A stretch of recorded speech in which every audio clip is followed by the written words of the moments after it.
Department of Computer Science and Engineering, and your host for today's event. On behalf of Ramaiah University of Applied Sciences, it gives me immense pleasure to welcome you all to the inauguration of the Mental Wellness Club, a two-day initiative dedicated to mental well-being, organized to promote awareness, self-reflection, and holistic well-being. We are delighted to have you all here today at Ramaiah Technology Campus. To grace this occasion, we have our esteemed dignitaries with us. I kindly request our dignitaries to please come forward and grace the dais. I start by inviting Dr. Sarat Kumar Maharana, Professor and Dean, Faculty of Engineering and Technology.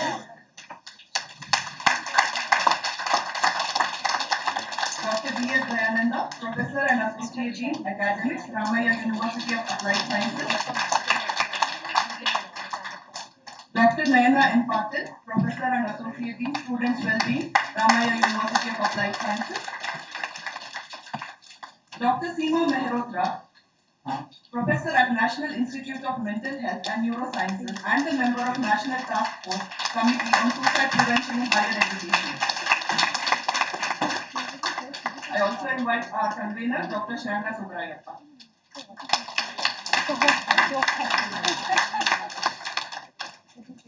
Thank you, dignitaries.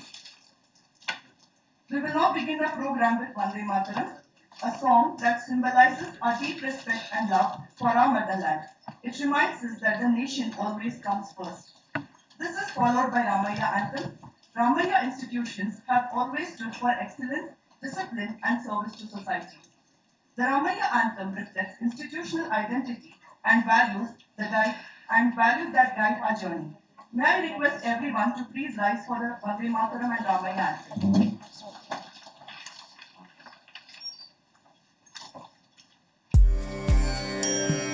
Vande Mataram, Vande Mataram, Sujala Sukhala, Malayaja Sheetala, Sasya Shyamala Mataram, Vande Mataram,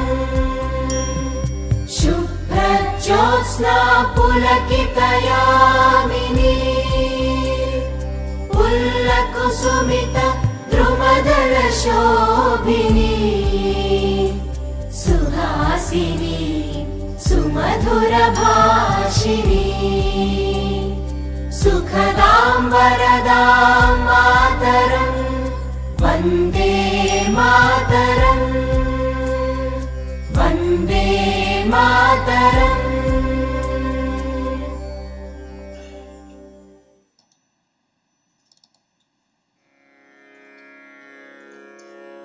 Shri गणनाथुनी शारद सत्कवुलनु सहज योगी मुनुलन सुरुलन देव ब्राह्मण धन्युनी सकलांतर्यामी हरिणी चाल भजिन्तुम् ज्ञानं विज्ञानं च भक्तिसहितम्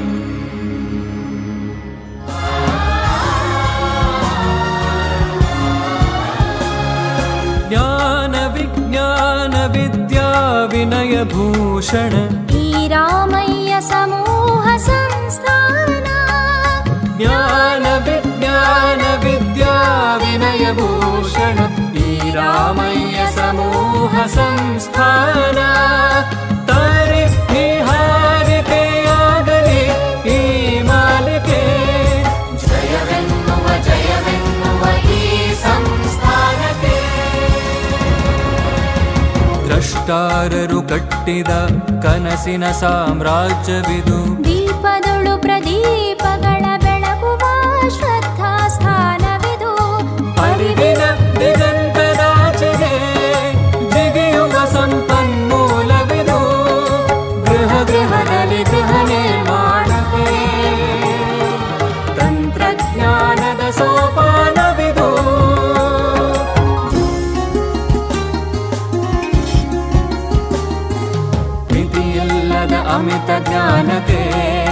ಸಾಧನ ಕ್ಷೇತ್ರವಿದು. ಪ್ರತಿಭೆಯ ಸಾಧನೆ ಮಾಡಲು ಸ್ಫೂರ್ತಿಯ ಕೇಂದ್ರವಿದು. ಅಜ್ಞಾನದ ಕತ್ತಲೆ ನೀಗುವ ಸುಜ್ಞಾನದ ಸೂರ್ಯನ ರಶ್ಮಿದು. ಜಗದೋದ್ಧಾರದ ಹೊಂಗನಸನು ಹೊತ್ತಿದ ಅರಿವಿನ ತಾಣವಿದು. ಅರಿವಿನ ಹಣತೆಯು ಬೆಳಕನ್ನು ಚೆಲ್ಲಿದೆ. ಅಸಂಖ್ಯಾತ ಕಿರಣಗಳು ಎಲ್ಲೆಡೆ ಹೊರಹೊಮ್ಮಿವೆ. ಜಯವೆನ್ನುವ ಈ ಸಂಸ್ಥಾನಕ್ಕೆ.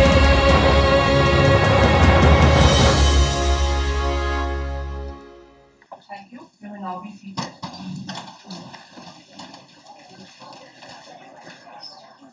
Mental well-being is not just about managing stress. It is about understanding ourselves, nurturing balance, and supporting one another as a community. To formally welcome the gathering and share the vision behind this initiative, I now invite Dr. Naina N. Patil, Associate Dean, Students Wellbeing, Ramaya Technology Campus, to kindly deliver the welcome address. Thank you, madam. Elrigu namaskara. Warm greetings from Ramaya University and a very good morning. Manassu, Student Wellness Club of RUAS, is born today. Though it was conceived long back, it is seeing the light of the day today. Manassu relates to mind, heart, or soul, representing emotions, thoughts, and inner essence. Our very own existence is a mirror to our Manassu. Manassu, such a powerful name. It has so many dimensions and states to it, just like our wellness club. Let us be a safe space for sharing, listening, and mutual support. Having said that, we are proud of its existence, and now our new responsibility begins. Responsibility of maintaining a campus which has its Manassu under control and maintain good vibes throughout. We need to thank NIMHANS immensely for this joint initiative, which is one of its kind in the country. Please, a big hand, please. A lot of planning, thinking, and rethinking has gone into this event. On behalf of the university, we are immensely grateful to NIMHANS in general and Dr. Seema Mehrotra in particular. Madam is a professor at NIMHANS and member of the National Task Force Committee on Suicide Prevention in Higher Education. Thank you, Madam, for accepting our invitation and gracing this inauguration. We'd love to have your session, but for your busy schedule. May I now request our Dean Sir to extend a floral welcome to Madam.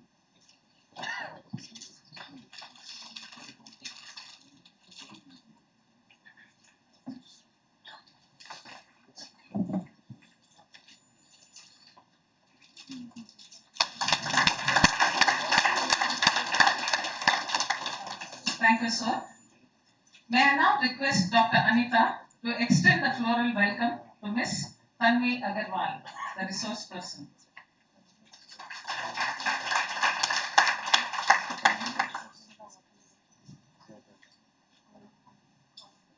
Okay. We'll move forward. We acknowledge our highest leadership team of the university, Dr. M.R. Jairamji, our Chancellor. Thank you. So I request you to extend the floral welcome.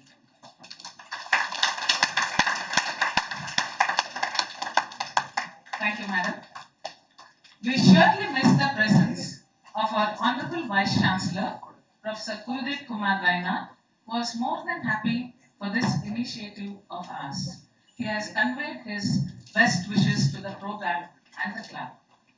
Our Provost, Professor R.V. Rangnath, always encourages such initiatives. Due to his preoccupation, he could not join us but he has communicated his best wishes. My heartfelt gratitude and the warmest welcome to our Dean, Dr. Sarath Kumar Maharana, who suggested the wonderful title to this workshop, Wellness 360 Degree, Mind, Body and Purpose, and has guided throughout and hooked into the events 360 degrees, sir. May I now request Dr. Shriyanka, convener of this club, to extend a floral welcome to sir.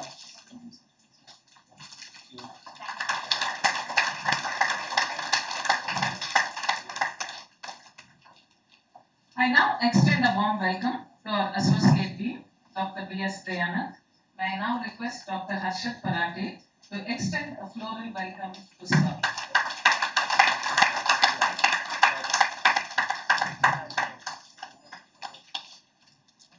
We are deeply indebted to our platinum sponsors, Mr. Subrato Chatti and RTPI. Due to preoccupation, they could not make it. A big round of applause, please.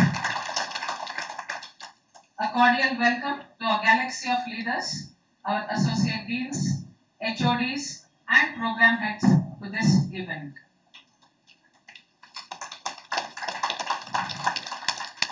Dr. Sharath Kumar Maharana, along with Dr. Shriyanka, Dr. Anita, and Sabah Jahan, have undergone trainings at NIMHANS at different levels. A warm welcome to all of you. Must mention here, Dr. Shriyanka coordinated with NIMHANS and actively arranged trainings for gatekeepers and youth champions. All of them have taken part in the trainings and responsible for today's successful execution of the event. But for them, this would not have been successful. An extremely cordial welcome to all of you.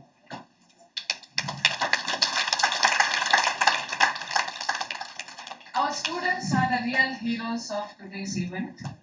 We have students from other institutes, from Jnana Gangotri campus and also this RTC campus. It is a pleasure to see you all. A warm welcome to you all. Also, a cordial welcome to all committee members, colleagues who have helped us, and also to those who are watching this. Thank you one and all. Thank you. Jai Hind, Jai Karnataka.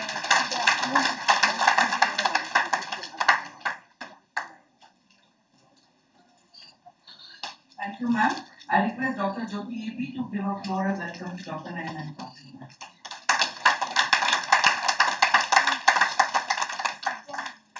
Thank you. As a symbolic gesture representing growth, care, and nurturing well-being, we will now have the watering of the plant ceremony. May I request our dignitaries to kindly join us for this meaningful gesture.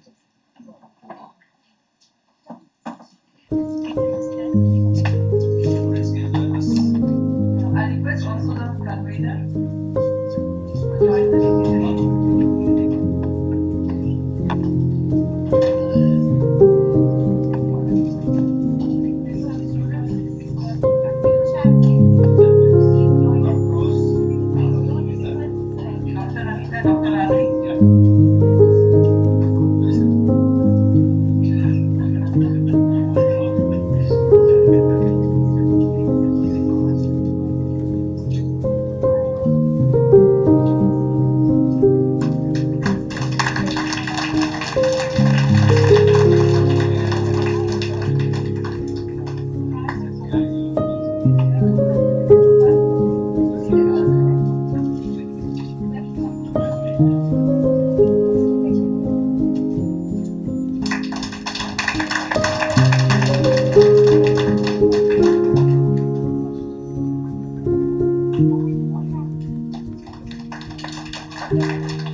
Thank you,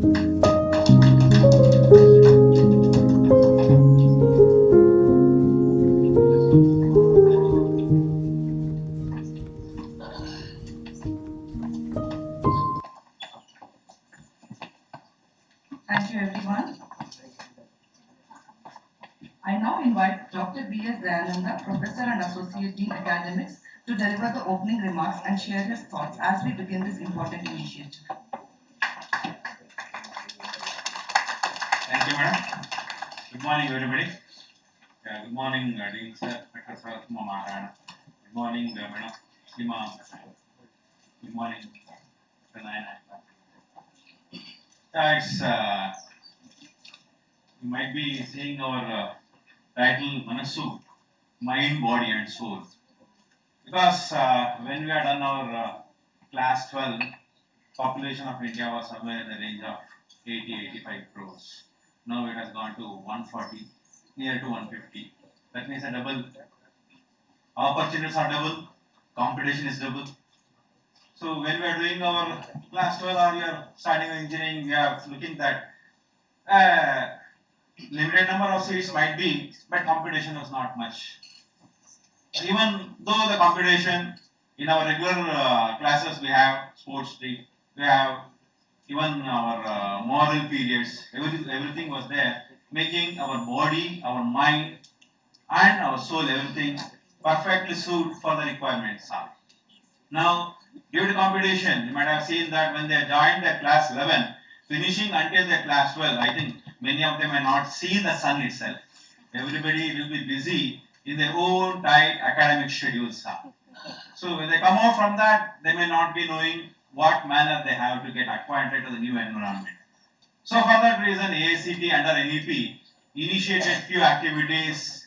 Under that, yoga, sports are all the one which under NEP has initiated, and our university has also implemented yoga sports as one of the course which makes definitely which will support the students, their body to get acquainted to the required competitions, to the required knowledge, to the required way you have to get acquainted in that manner.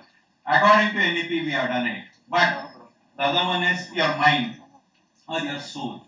In what manner our mind or soul can be get adjusted or to get make it free? Because recently I have seen one of the article, Gen Z, they are leaning towards their hobbies rather than their jobs. They are converting their hobbies as their jobs. But when they are converting their hobbies as their jobs, there is a difference between the students or the kids with their parents. Because parents feels that whatever you are doing today may not be helpful for you in the future. And kids feeling that no, I do my things according to my. But these difference will create issue among the students or among the kids and among the parents.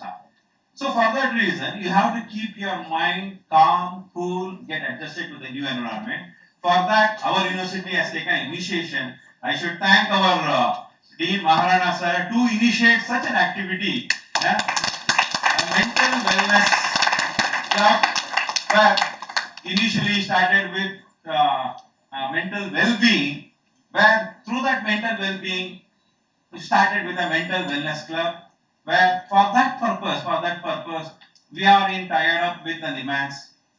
Already some of our faculties have undergone training. Even our dean sir is the one who has undergone training on a mental wellness. We should give him a big round of applause for the first initial step what he has taken. And the next year took all the faculties there, maximum faculties have undergone. You might be knowing what this club will help you. If you look at our 2-day schedule, right? So first thing is making you to calm, cool down whenever the situations are. Of course, everybody feels that why we should be calm. No, of course, many of the times when there is a question, even the examination also, what we say, when you enter the examination, we won't ask you to look out the question paper. Just relax for 5 minutes. Then look out your question paper. After looking at question paper, see which are things that you can do it properly. In a similar manner, whenever the issues are positive or negative, try to take both things in a calm and positive manner. You should, if you are calm your mind, then definitely you can be successful. You are feeling that your hobby should be a job, but your parents feeling that hobbies and jobs are different. But you should make your parents, because I am also a parent, I am also undergoing the same situation.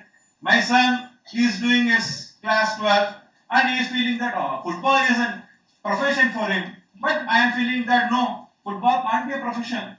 But nowadays they are getting a lot of opportunities. So if you are calm, if your mind is calm, then you can take extra days to convince your parents that in what manner you can be successful tomorrow. If you don't convince them, then every day there will be a clash. Is it right? So convincing not only your parents, convincing yourself that how you can achieve your goal. In that manner, these 2-day workshops on mind, body and soul will definitely help you. Please attend this in a positive manner. Utilize this opportunity. I should congratulate the organizing committee for making such an event, and I wish a grand success for the event. Thank you. Thank you, sir, for that insightful address. We now arrive at a very special moment, the launch and unveiling of the Mental Wellness Club name and logo. May I request our dignitaries to kindly come forward and unveil the club name and the logo.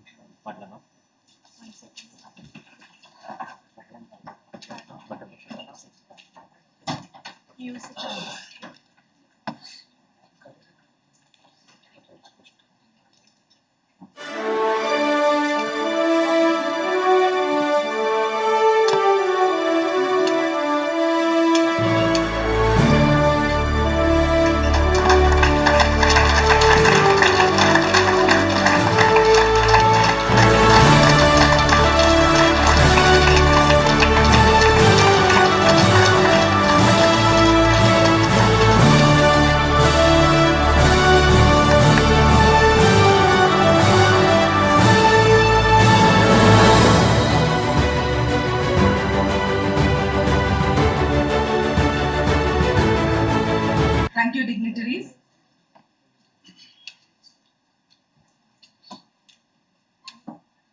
We are honored to have with us an eminent expert in the field of mental health.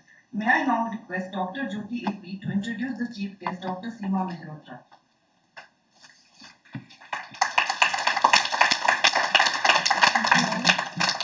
So it's our privilege to have with us today Dr. Seema Mehrotra, Professor of Clinical Psychology at NIMHANS, Bangalore, and Principal Investigator. So she has been trained as a clinical psychologist at the National Institute of Mental Health and Neurosciences and completed her PhD from Nagpur University in the area of psycho-oncology and psychology of well-being. With over 3 decades of experience in clinical practice, teaching and research, she has made significant contributions to the field of mental health promotion, campus mental health, and suicide prevention and digital mental health interventions. She currently heads the ICMR Center for Advanced Research on Digital Interventions for Mental Health Healthcare at NIMHANS. And she serves as a co-member of the National Task Force on Student Mental Health and Suicide Prevention in Higher Education, constituted by the Honorable Supreme Court of India. So, Dr. Seema ma'am has guided numerous MPhil and PhD scholars and has led several research projects supported by organizations such as ICMR, ICSSR, CSIR, the Government of Karnataka, and Microsoft India. So we are very truly honored to have such an eminent expert with us today. So may I request and invite Dr. Seema ma'am to kindly address the gathering.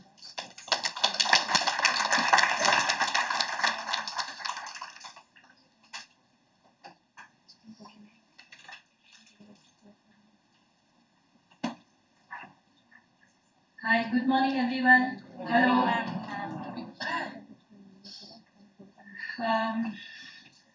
First of all, my heartfelt thanks to inviting me for this launch of the club. I'm truly grateful to all of you and for the generous round of introduction.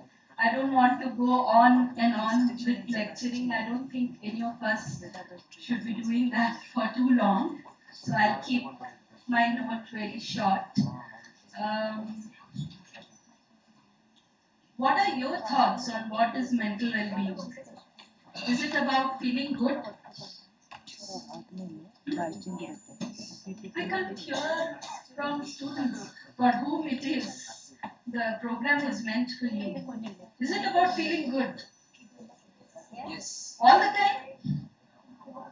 Yeah, it's not about feeling good all the time, but as often as we can. But is it only about feeling good?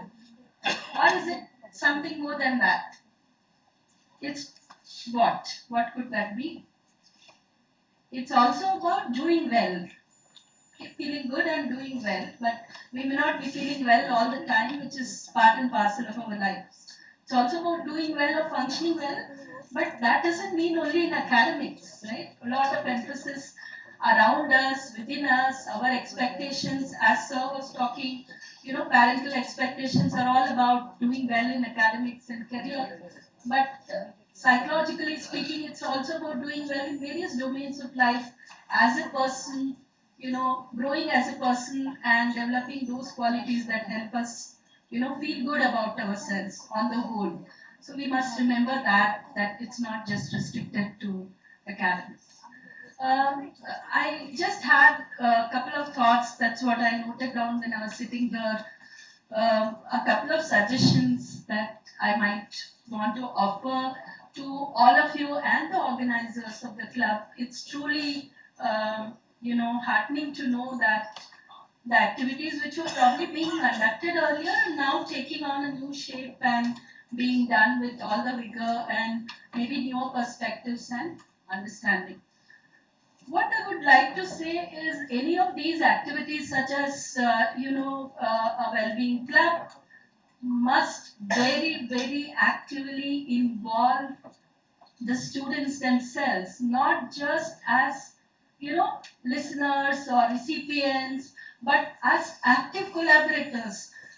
It would be great if students themselves come up with ideas and action plans and help execution of that rather than sit back and only participate.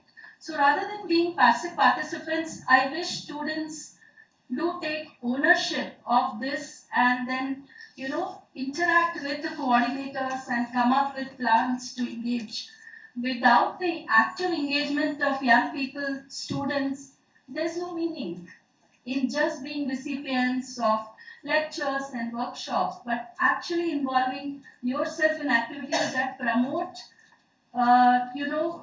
knowledge and awareness about what mental health is, destigmatize the word mental health, and encourage each other to take support from each other and from various sources as and when needed. So I think that could be something that could be focused upon. Second thing is sometimes mental well-being related activities get limited to, once in a blue moon when there is an occasion. Oh, there is World Mental Health Day, World Suicide Prevention Day, or Sleep Day, and so on, and then we restrict to that. It'll be wonderful if very, very small scale mini activities are conducted on a periodic basis, maybe once in 2 months, 3 months, so that it's periodic engagement rather than one-off events such as listening to guest lectures and all that. So I wish we could work towards that. And the third most important thing is periodic review. It's very important for students themselves and faculty colleagues to come together, maybe either sit together or anonymous or whichever way possible, to review what we are doing maybe once in 6 months, once in 8 months, what impact, what difference has it made, what more is expected, how such services should be organized.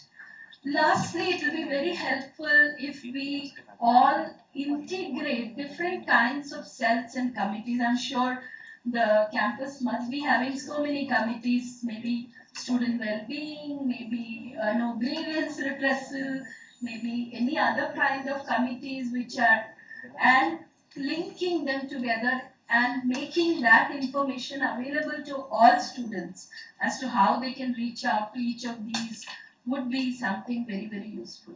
There can be no well-being club without active participation of all of you as students. So unless you're keen to engage, unless all of the faculty members are together with you and planning these, it would not be a meaningful exercise. So the success of it depends on all the deans, senior colleagues and faculty members who have initiated this concept and helped taking it forward. But it cannot work without active involvement of students themselves. So I would urge the students sitting here to take ownership of the club, to see it as their own, to shape it, to evolve it, rather than see it as something happening outside. Does that make sense? Yeah? And I will not take more time because I know that you have lots of interesting activities ahead, interactive sessions and activities and exercises. Wish you all the very best. Whatever support we can provide from Imran's in terms of inputs or plans, shaping plans, we would be happy to do that. Thank you so much once again for calling me here. Thanks.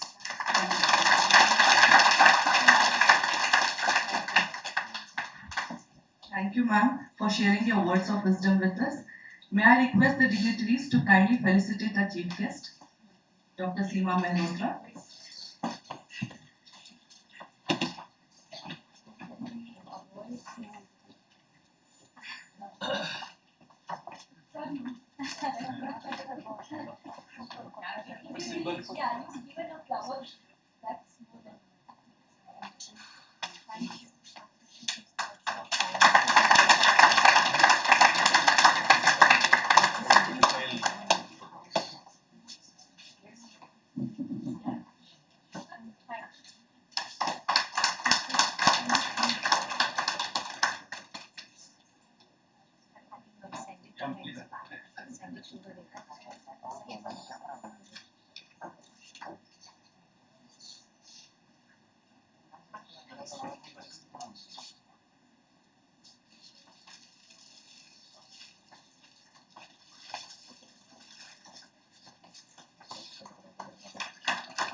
Thank you, everyone. We will now proceed with a very special segment of today's program, that is the investiture and badging ceremony of Manassu, Mental Wellness Club, Office Bearers, Youth Champions and Gatekeepers. This ceremony marks the formal appointment of individuals who will take the responsibility of promoting awareness, compassion and mental well-being within the campus community. May I request our esteemed dignitaries to kindly come forward and present the badges. We begin with the student office bearers of Manassu who will lead this initiative. May I request the student office bearers to kindly come forward as they are being heard. Begin with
Ashmit U. Acharya, Deputy Wellness Officer, Student Vice President.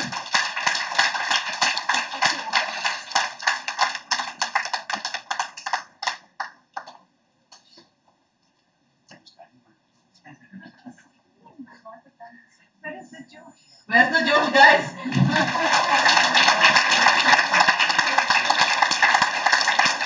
Students forward.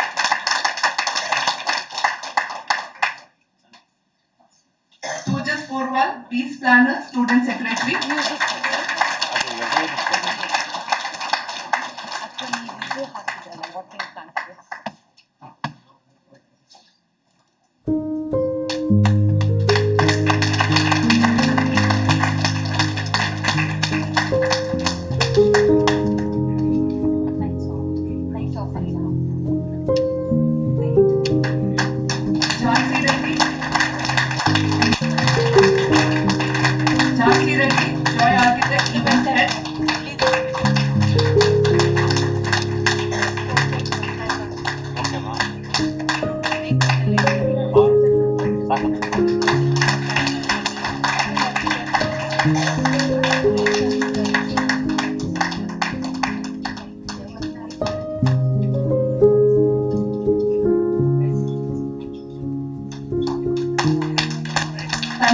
Creative Catalyst Design Head. Kriti Somaroto, Positivity Influencer and Social Media Head.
Mindful Ambassador and the board member.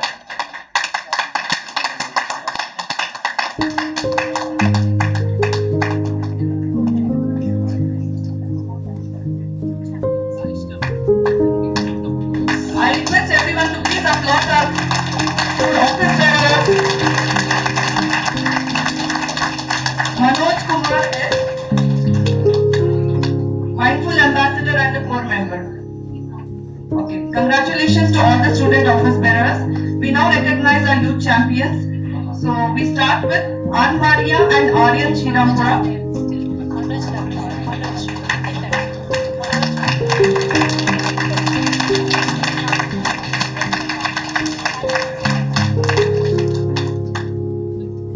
So up next we have youth champions.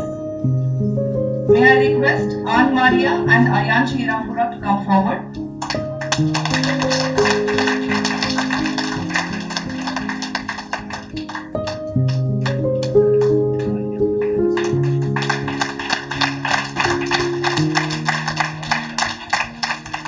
Bhumi Mallanna and Brinda H. Mohan and Diwali Vishay.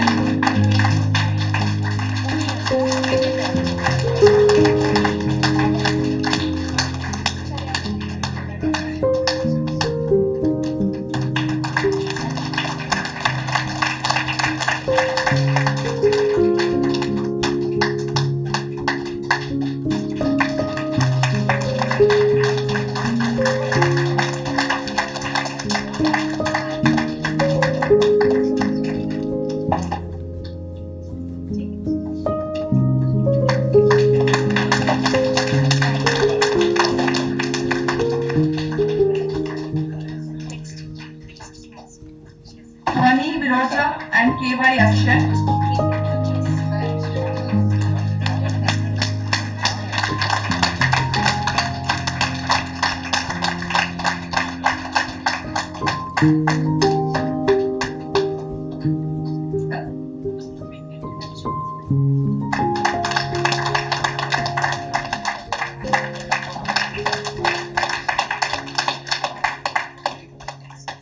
Ashish Gupta.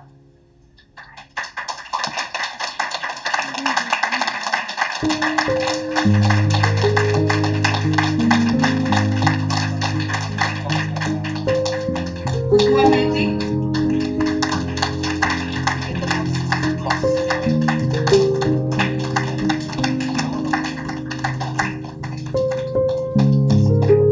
Lahari M.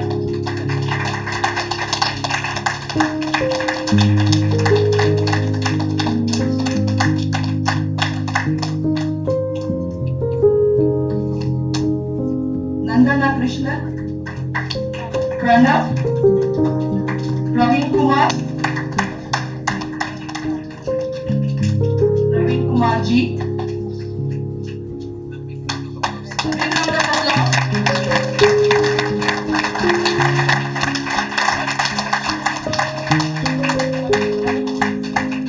Rishi Raj.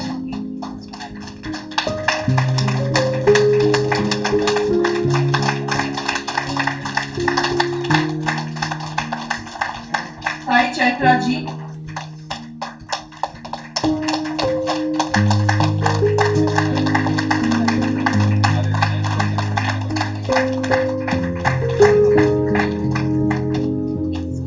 And last but not the least, Shavani Casey.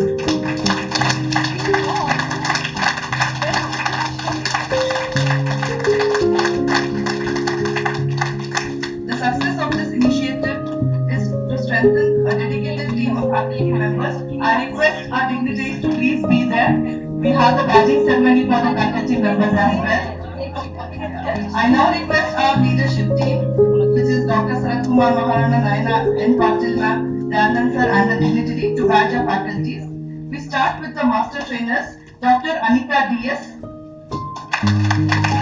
I request you to kindly come forward and speak to that.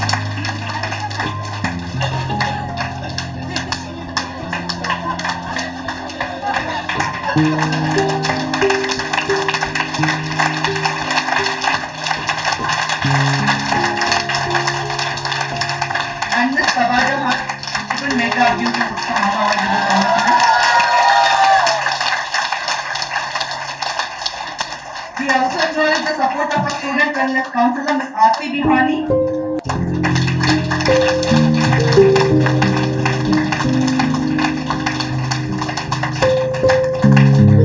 Now I request our chief wellness officers to kindly come forward. Ms. Umesh, yes, aerospace engineering.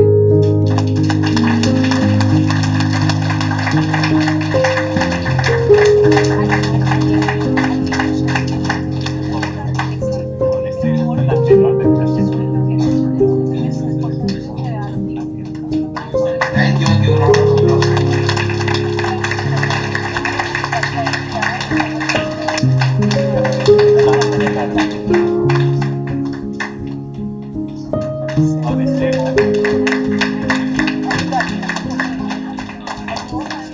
Mr. Arranging computer applications.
Dr.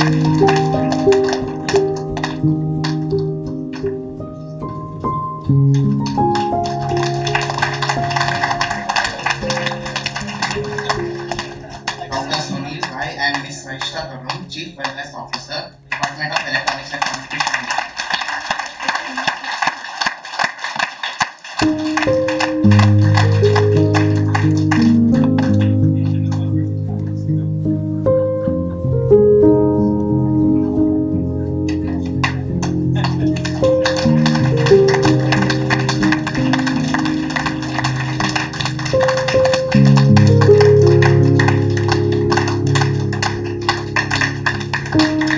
Guys, give a big round of applause.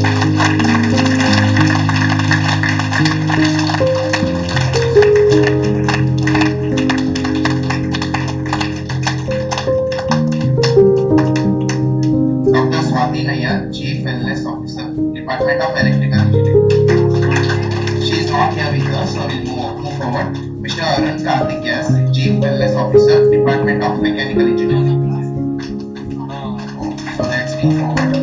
Mr. Gautam Yan, Chief Wellness Officer, Department of Fashion Design. And we'll move forward. Mr. Dilipan C. And Ms. Remi Kapuria, Chief Wellness Officer, Department of Industrial Design. So they are not here. We'll move forward. Dr. Sheetal Bakurki and Dr. Rashmi Jain, Chief Wellness Officer, Department of Chemistry.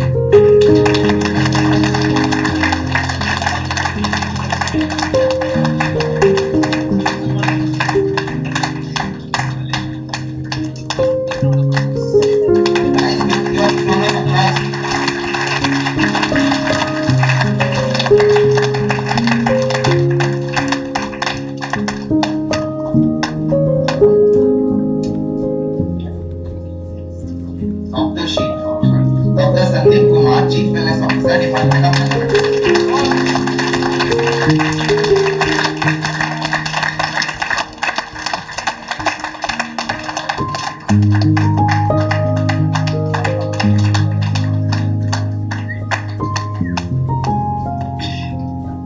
Guys, give a round.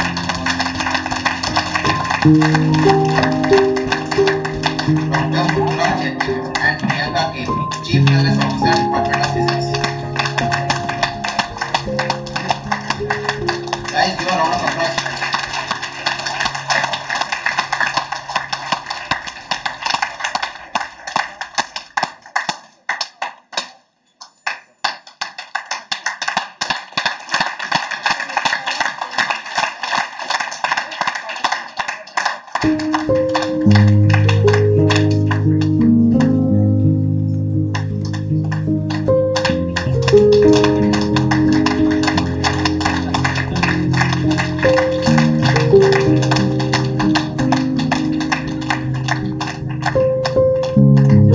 Last but not the least, we have Dr. Swamta Subrayappa, the convener of the Mental Wellness Club. Huge round of applause, please.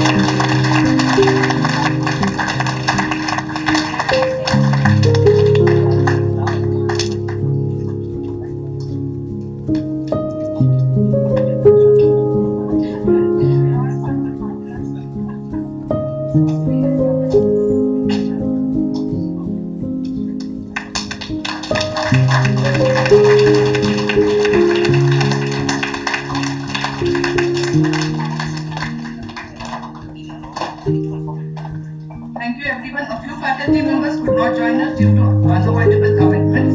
We acknowledge their sincere efforts and appreciate their support in this initiative. Let's give a big round of applause to all the administrators, youth champions and the chief wellness officers. Welcome aboard everyone.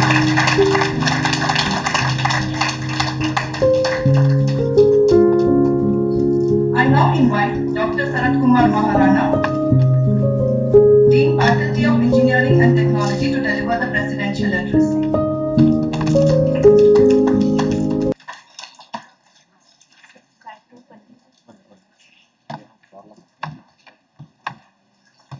Dr. Sima ma'am, Professor Enhance Bangalore, my colleagues, Naina ma'am and other head of departments, Dr. directors, my dear students. When there was nothing, we are creating everything today on wellness. Pre-COVID, this topic was not discussed. No one was talking about mental wellness, mental illness, and mental well-being. Three things were not discussed, no paper was also published on this matter. Why suddenly we started discussing about this topic? What is the significance of this topic? Most of us know about it.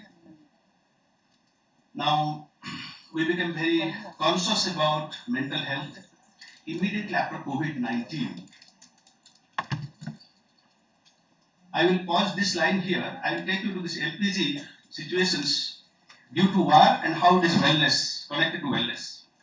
The way we are standing in the kitchen when there is LPG gas, the way we are cooking at home, it has changed. My mother, father, their father were not knowing this wellness at all because the posture, the lifestyle, the eating habits was completely different those days. We were never discussing about a wellness. They were always fit and fine. When the biological age came, they had to go, they went. Now, during this lifetime, no insurance was also done. No hospital was actually convinced. When hospital matter comes, my father used to shiver. He died at 98. Never single day I have not taken him to hospital. Till 93 he was cycling. But he had to go, he went. Why I am sharing this? Like my father, your grandfather, someone from the family might have gone through this life. Now why, when we have technology with us, when we have all comforts with us, why are we discussing about wellness, well-being and illness? There must be some reason. The reasons are inherent. When we have body, soul and intellect, we do not have a manual to operate this. Now we need the guide, we need doctor, we need counselors, we need mentors to tell us how to use this body, mind and soul. If they are balanced, we are all set. Recently I visited one place in Kovadam to see the chakras, how the 7 chakras of human being are activated, how the energy points in our body keep us moving throughout the day. There was no gym those days. The nature has given a gym, that is walking, running. These are the natural gyms. So those days, people are going to gyms. That was the gym. Now we go to expensive gyms. We become member and to get some happiness, get some oxygen. My son also goes to get some oxygen.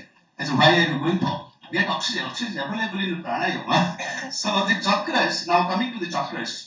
I will not talk about this because I am not the expert in this, but little knowledge I got while walking from the first floor of the temple to the 7th floor. The chakras were 7. On the top I saw Lord Shiva and the person was explaining. He was so fit and fine with mundu, dhoti. So I found that he is so happy that we are struggling to rise up there. So probably then he asked me, sir, I am not well. Why are you standing like this? So then I realized that probably I am not well because already exhausted. And then I said, okay, I think I have to stand straight such that I can understand chakras.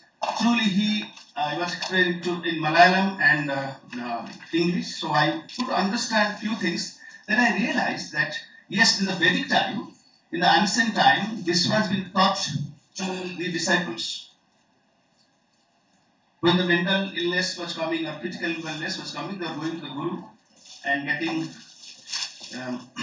treatment for this. Probably the solution is lying within. The peace is lying within. We are trying to find out peace elsewhere. Buying expensive things, changing a lifestyle, following others' lifestyle. Probably our youngsters who are sitting in this room must understand that it's your time, it's your life. You don't live others' life. When overindulgence happens in the senses, we have got 5 senses. When you start overindulging yourself, you have this difficulty of wellness, illness. If I have to eat and enjoy the food, that's okay. Overeating is over-intelligence. Over-talking is also over-typing is also over-intelligence. Everywhere, over-intelligence of the senses have actually created this hype of this wellness. I am not saying that it should not be discussed. It leads to suicide, it leads to something else, stress and all that stuff. Now that the nature has created the beautiful balance morning to evening, where we should eat, when we are eating now, 10 o'clock, 12 o'clock. Zomato comes at 12 o'clock, the gate. So we pick up this food. Yes, you must have realized this. We start eating because today is the weekend, I have to lazy out in the bed, so I have to sleep a little more in the Sundays. So finally, Monday becomes very tough for us to go to office, even to school, in the classroom. So what I'm trying to say is, are we not going out of nature? If the nature tells us to rise at this time, sleep at this time, then probably this wellness, this discussion will not happen. Now that we have started forgetting the beauty of this coherence of nature, and we all are coming together to discuss an important point, because we have to live longer, happily, and we need guidance, balance, such that we all can have beautiful life together. I will not take much time, but before I go, I should say something, something like this, that the Swami Vivekananda said that if you think weak, you will be weak. If you think strong, you will be strong. It's a thinking process, nothing else. Thinking process. Someone said that that you are looking 45. Oh, very nice compliment. But I am running 56 now. So what are you doing? Nothing. Because whenever there was semester exam, I was sleeping at this time. At this stage also, same time I am sleeping. Okay, so I go for my normal work. So same thing I am continuing for several years. Okay, but I generally forget quickly, because I don't hold grudges in me. So that okay, just forget it. Few simple things I do. Don't do much. I don't eat much non-veg though, but I am a non-vegetarian. So simple practices. So that is taking me in this way. I don't know how long I will continue, but it's okay. Now, then who is your mentor? So now coming to the Arti sitting here, so well-being counseling. Mentor, why do I need a mentor? I'm alright. No, you need a mentor. Because Bhagavad Gita also says, without guide you cannot lead a good life. Yeah, we have mentors, but our mentors are also suffering. When the mentors are suffering all around the globe, then whom I can take mentor? So then, okay, so that's fine. So there is contradictory statement. So, okay, follow the nature and do what is necessary, then you will live happily. So, there came the how you express your unhappiness. Whenever something comes to you, where you express, who listens to you? She listens to many students. If you are not expressing yourself, it becomes a washing machine which will churn this cloth dry up. So please speak out, express to our wellness counselors. So to all of us students, so or tell your colleagues, you will see most of your problems go. Someone has to hear out your things. So simple thing you do, I think we will be outside. Thank you so much. Have a good day. Thank you, sir. Your visual support and encouragement has played a key role in bringing Manassu into existence. Thank you so much. As we come close to the inaugural session, it is time to express our sincere gratitude to everyone who contributed in making this event a successful one. I now invite Dr. Shriyanka Subrayappa, Assistant Professor, Department of Electronics and Communication Engineering, to deliver the vote of thanks.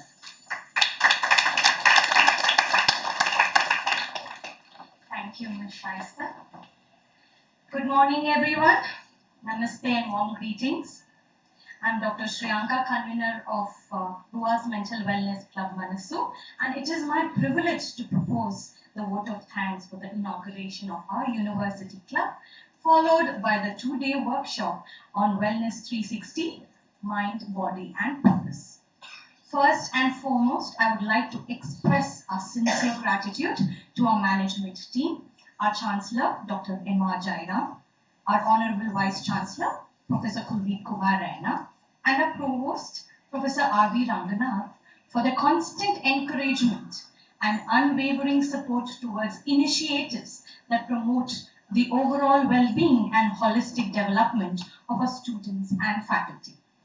A special note of gratitude to our platinum sponsor, the Ramaya Technology Business Incubator, and to Pilot Subrato Chaki, the CEO of Ramaya Academy Foundation, for their gracious support and encouragement,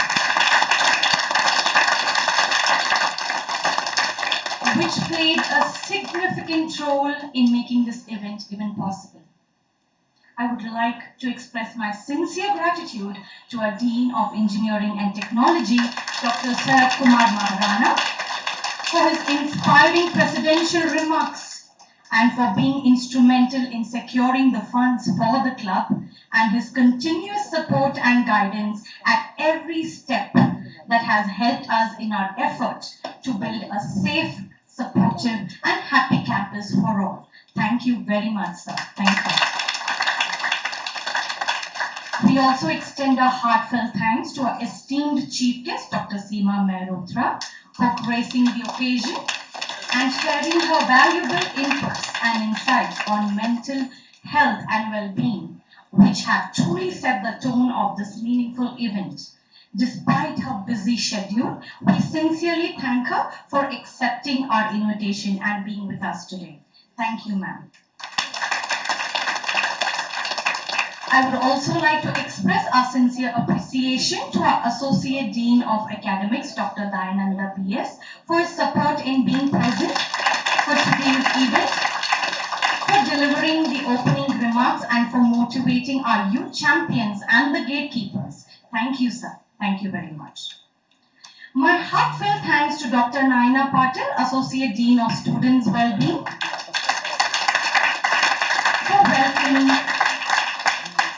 welcoming our dignitaries in her address and supporting us with the planning and execution of this event and the club, helping us through all the roadblocks that we encountered in this 1 week of planning. Thank you very much, ma'am. Thank you.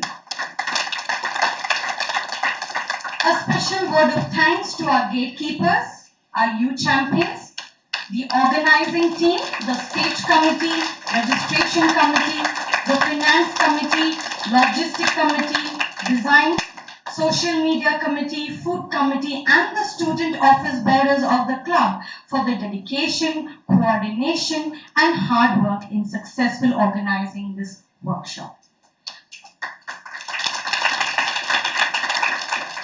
We also thank all the participants, both internal and external, for their enthusiastic involvement in the 2-day workshop, the session on mental well-being, stress and anxiety management, nutrition and energy management, digital detox, which is very important to all of us, okay, and personal strength, resilience and teamwork will certainly provide practical tools to lead healthier and more balanced lives. Finally, we extend our gratitude to our CITM, Mr. Nagraj and team, our custodian, Mr. Deepak and team, our facility, Mr. Rajesh and team, our finance, Mr. Kirtan and team, our logistic, Mr. Satyanarayana and team, and our administrative staff, and everyone working behind the scenes whose efforts ensured the smooth conduct of this inauguration. Thank you all. Last but not least, a special note of thanks to our Master of Ceremony for the day, Ms. Shaista Taranam, for graciously anchoring the program and ensuring the smooth and successful execution of the event. With this, I conclude with a beautiful poem written by one of our colleagues, Mr. Kiran Sagar, who is the Secretary of Dean of FET, specifically for this event. Manassu Mukada Kannadi. ಗೆಲುವಿನ ದಡ ಸೇರಲು ಮನಸ್ಸೇ ಮುನ್ನಡಿ. ಮನಸ್ಸು ಹತೋಟಿಯಲ್ಲಿದ್ದರೆ ದೊರಕುವುದು ಯಶಸ್ಸು. ನೆಮ್ಮದಿಯ ಬದುಕಿನ ಬೇಕು ಸ್ವಚ್ಛ ಮನಸ್ಸು. That means the mind is a mirror of the face. To reach the shores of success, the mind must take the lead. When the mind is under control, success is achieved. For a peaceful life, a pure mind is essential. Thank you, Kiran, for such a wonderful poem which you have written specifically for our club. I hope that the learning from this workshop will inspire all of us to nurture our mind, body, and the purpose in our daily living. Thank you all once again. Have a wonderful day ahead. Jai Hind, Jai Karnataka.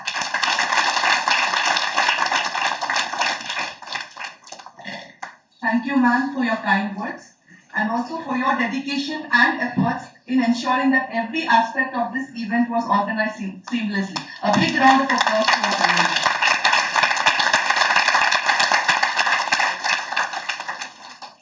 May I now request everyone to please stand for the national anthem.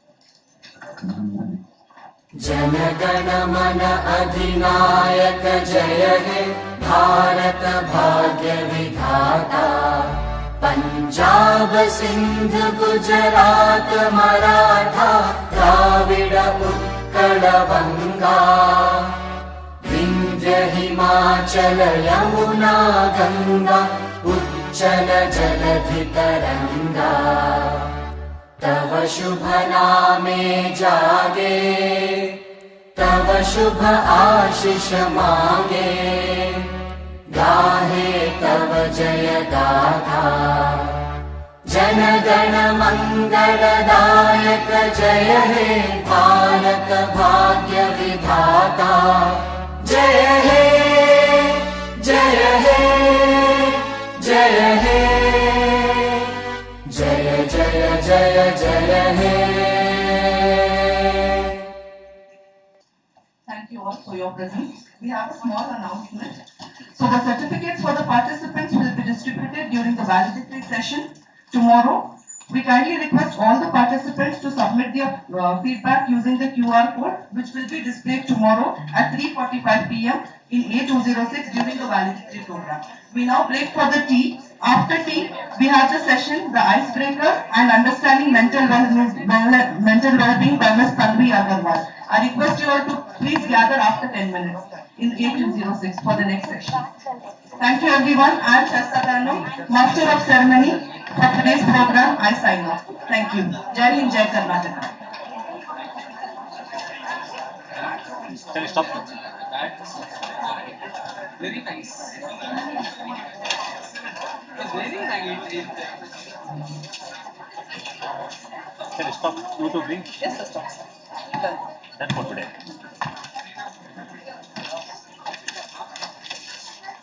Priyanka ma'am, there is no YouTube link for the sessions, right? It's there. It's there. It's there for the continuation, sir.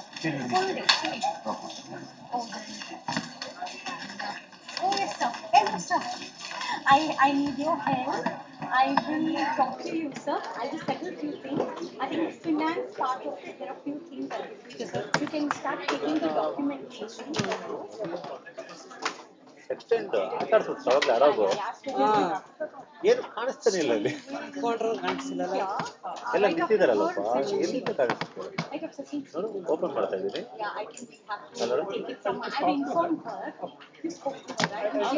Full down ಬಂತು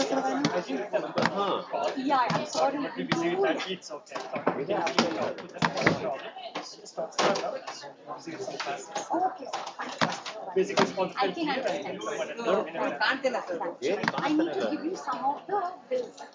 I will talk to you. So when you're free, you let me know. You at my cabin, I'll give you. You just keep them in order because of the change of the finance.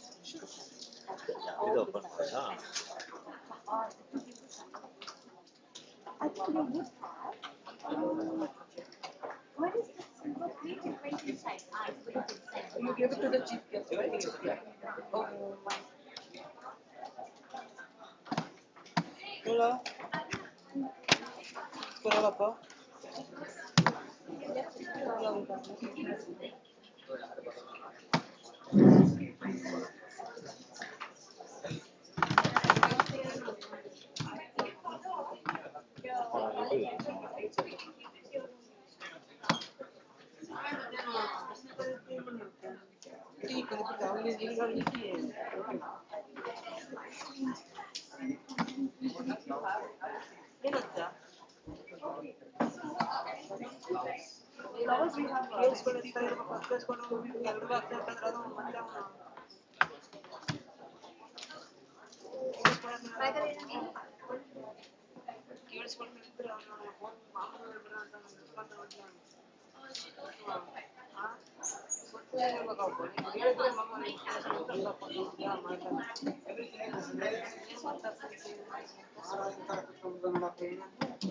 ಅವನಿಗೇನು ಕಮ್ಮಿ ಅವನಿಗೇನು ಕಮ್ಮಿ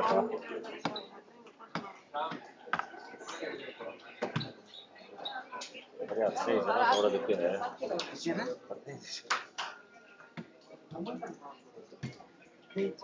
ನೋಡ್ತಾ ಇರೋದಷ್ಟೇ.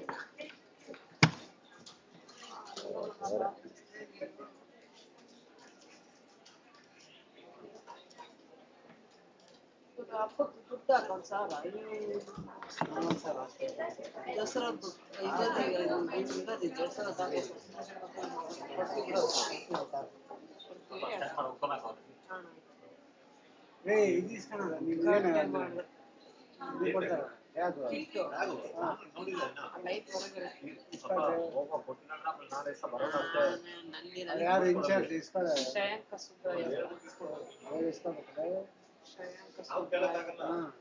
Supporting ಇದು ಮಾಡ್ತಾರೆ ಯಾರ ಅಲ್ಲ ಇವಾಗ ಫೋನ್ ಮಾಡಿದ್ದೆ ದಾಸರು ಹಿಡ್ಕೊಂಡಿಲ್ಲ ನೀನು ಹೋಗಿ ಹೋಗಿ ಟಿಂಗಿನ ಹಿಡ್ಕೊಂಡಿಲ್ಲ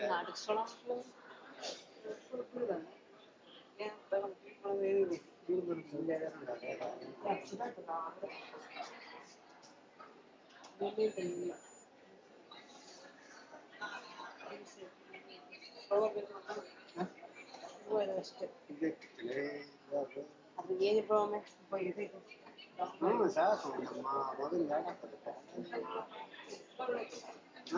ಯಾರು ಜನ ತಡೆಯೋದು ಜಾಸ್ತಿ.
ತಾಡಿ ಖಾಲಿ ಆದ್ರೆ ಫ್ರೀ ಆಯ್ತಾನ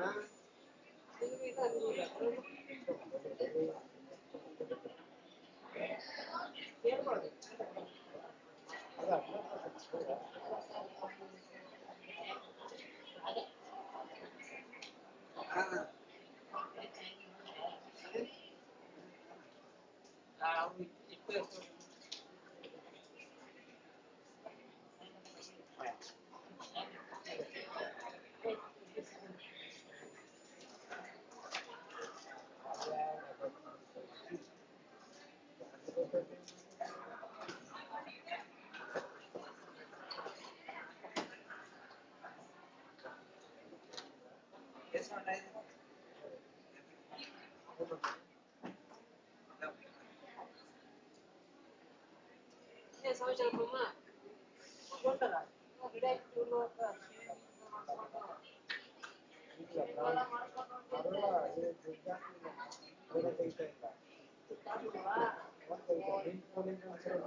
ನನಗೆ ಕೂಡ ನಂಬರ್ ನನ್ನ ಹತ್ರ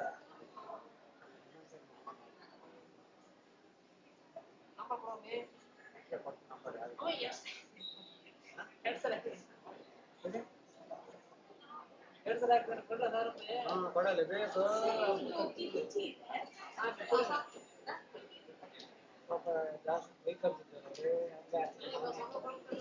ಆಗಲ್ಲಿ ಇಲ್ಲಿ ದುಡ್ಡಿಲ್ಲ ಅಂತ ಖರ್ಚಿಗೆ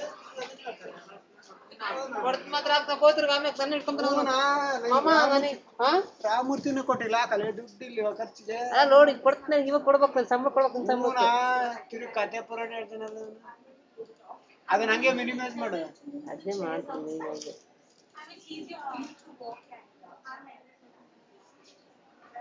ಸಂಬಳ ಕೊಟ್ಟು ನೋಡಪ್ಪ ನೀನ್ ಆಮೇಲೆ ಆಮೇಲೆ ನನ್ನ ಹಿಡ್ಕೊಂಡು ಮಮ್ಮ ಕೊಡಪ್ಪ ಅಂತ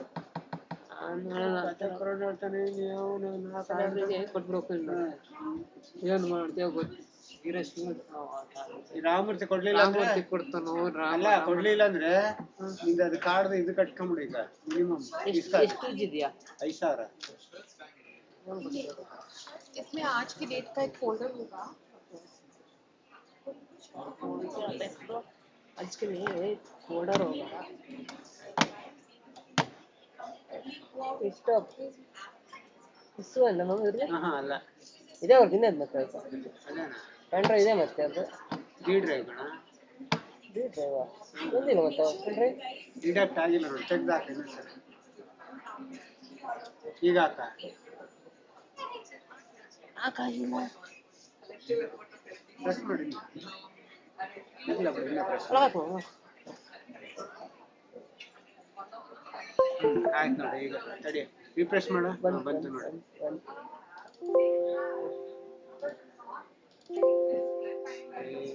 ತಡಿ ತಡಿ ತಡಿ ತಡಿ ತಡಿ ತಡಿ ತಡಿ ಅದು ಇದಾಗ್ತದೆ ತಡಿ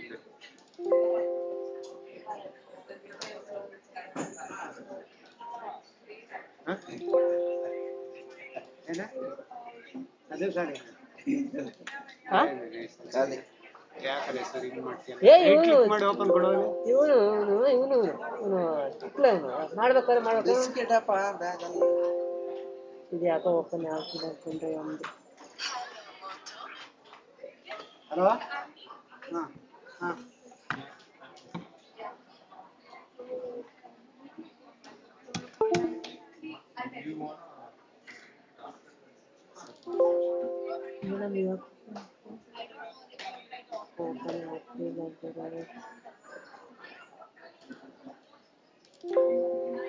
ಸರಿ ಯಾಕೆ ಹಾಕಿದ್ರೆ ಹಲೋ ಯಾಕೆ ಹಾಕಿದಂತ ಸರ್ ಅವನು ನೀನು ನಾವೇ ಹಂಗೆ ಅನ್ನೋದು ಹಂಗೆ ಹಾಕಿತ್ತಿರ್ಗೋ ನಮ್ಗೆ ಕೊಡೋಕ್ಕಾಗಲ್ಲ ಪೊಲೀಸರನ್ನ ಇಷ್ಟೊಂದು ಅಮೌಂಟು ಹಾಕ್ಬೋದಿನ ಇವಾಗ ಕೊಡೋ ಈಗಂತ ಯಾವ ಎದುರಿಗೆ ಹಾಕಿರೋದಕ್ಕೆ ಬರೇ ಆಯ್ತು ಬಂದಪ್ಪ ನಾ ಕೇಳ್ಬೇಕಾರೆ ಆ ಮಾತಾಡ್ಬೇಕಾರೆ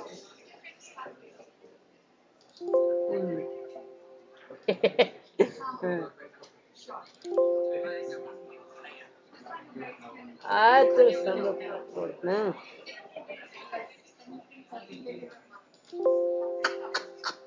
2 ತಾರೀಕ ಒಂದಕ್ಕೆ ಸಂಬಳ ಅಂತಲ್ಲ ಆಯ್ತು ಹಾಕಿ ಯಾಕೆ ಆಗ್ತಿಲ್ಲ ಹಾಕಿ ಬಾಯಿ ಒಂದು ಪ್ರಿಂಟ್ರಾಗ ಹಾಕ್ತೀನಿ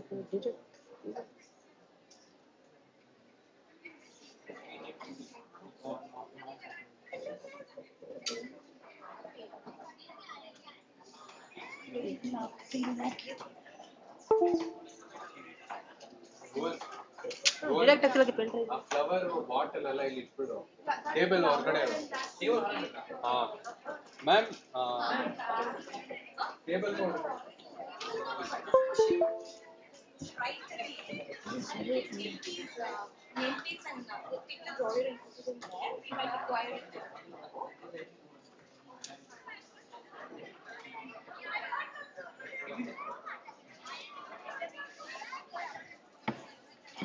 ಕೆಳಗೆ ಕಪ್ಪಡಿ ಅಲ್ಲಿ ಕೆಳಗೆ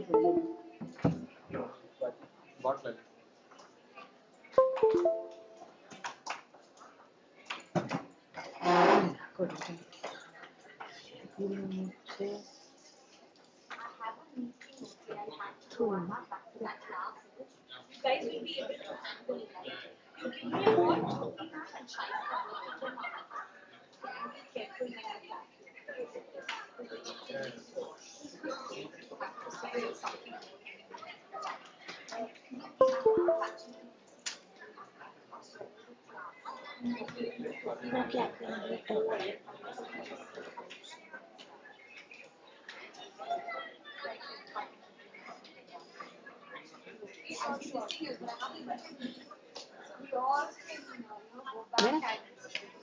Guys, just get the participants inside. Just tell them. And then the only chapter small part that we can start.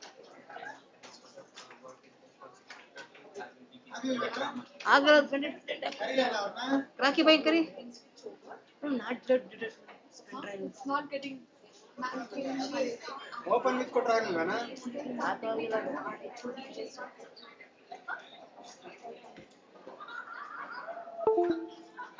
ಅಲ್ಲ ನೀವು ಸಿಸ್ಟಮ್ ಅಲ್ಲಿ ನೋಡಿ ಇಮೇಲ್ ಮಾಡಕ್ಕಾಗಲ್ಲ. ಒಂದು ನಿಮಿಷ ಮೇಡಮ್ ಅದನ್ನ ಡಿಡಕ್ಟ್ ಆಗ್ತಾ ಇದೆ.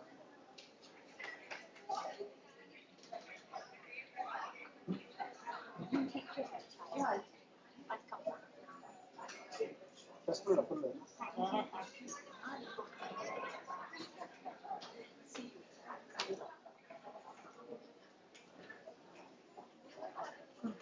ರಾಕಿ ಫೋನ್ ತೆಗಿತಾ ಇಲ್ವಲ್ಲ ರಾಕಿ ಟೀಗೂ ಇದೆ ತಡಿ ತಡಿ ತಡಿ ಏನು ಮುದ್ದು ಇದು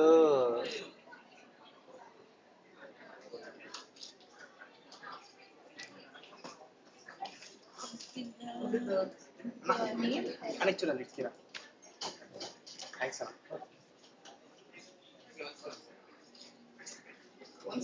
मैम 2 minutes लेट में भी तो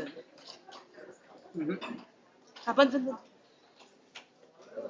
बंद ಏನ್ ತಿಳಿತು ಮಗು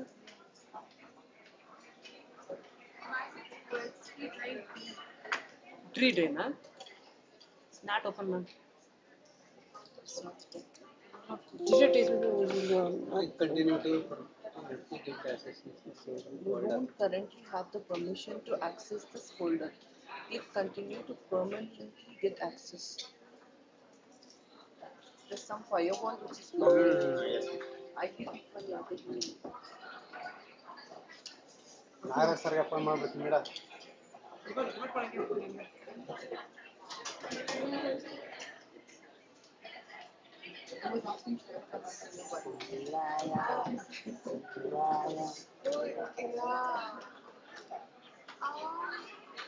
You can mention that I have done my.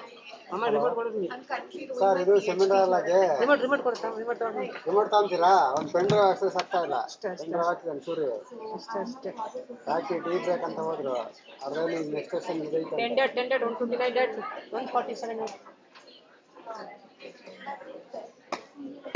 ಅದೇ ಫೈಲ್ ನಿಮ್ಗೆ ಕೇಸಲ್ಲ ಆಂಟಿವೈರಸ್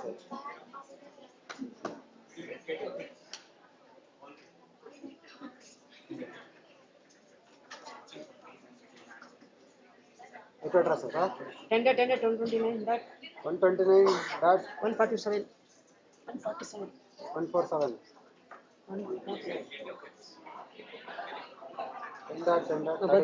ತಾಂಡು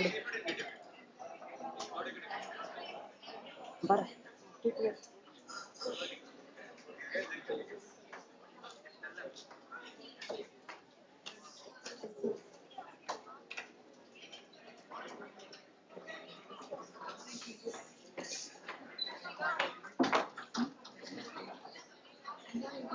ಸರ್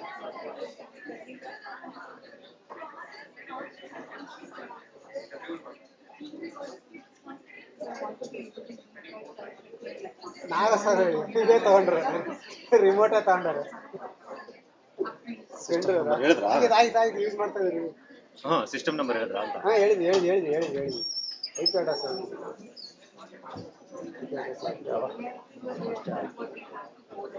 ಅದಕ್ಕೆ ಬೆಳಿಗ್ಗೆನೇ ಕೇಳಿದ ಆಯ್ತು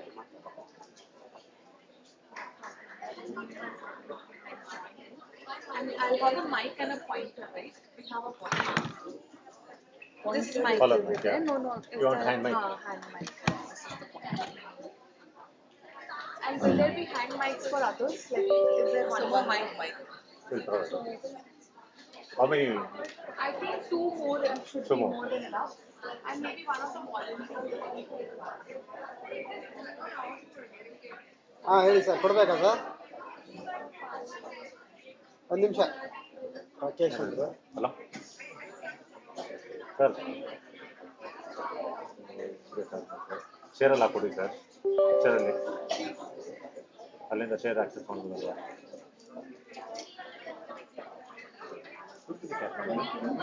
ಪೆನ್ ಡ್ರೈವ್ ಇದೆ ಸರ್. ಇಲ್ಲ ಅಲ್ಲಿ ಹಾಕಿದ್ರೆ ನೋಡಿ, ಇಲ್ಲೇ ಡೆಸ್ಕ್ಟಾಪಲ್ಲಿ ಐತಲ್ಲ. ಪೆನ್ ಡ್ರೈವ್ ತೊಗೊಂಡು ಕೊಟ್ಬಿಡ್ತೀನಿ. ತೆಗೆದುಬಿಡ್ತೀರಾ? ಅವ್ರಿಗೆ ಕೊಟ್ಬಿಡಿ. ನಾಗರಾಜ್ ಸರ್ಗೆ ಫೋನ್ ನಿಮ್ಮ ಹತ್ರ ಇರಲ್ಲ? ಅವಾಗ ಬಂದ್ಬಿಡ್ಲಾ? ಹಾಂ, ಫೋನ್ ಇಲ್ಲೇ ಇರಲಿ.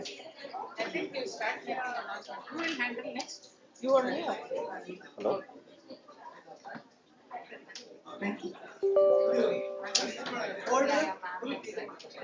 ಇವ್ರು ಕೇಳಿ ಯಾವ್ದ್ರ ಹೆಸರೇನಂತ? I request the student volunteers to get all the students inside. Will be starting the session in few moments. 17th March. 17th March. No, sorry, 16th March. 16th March. Because here we don't have use spender option. You have to share it. There is one PPT and 2 videos.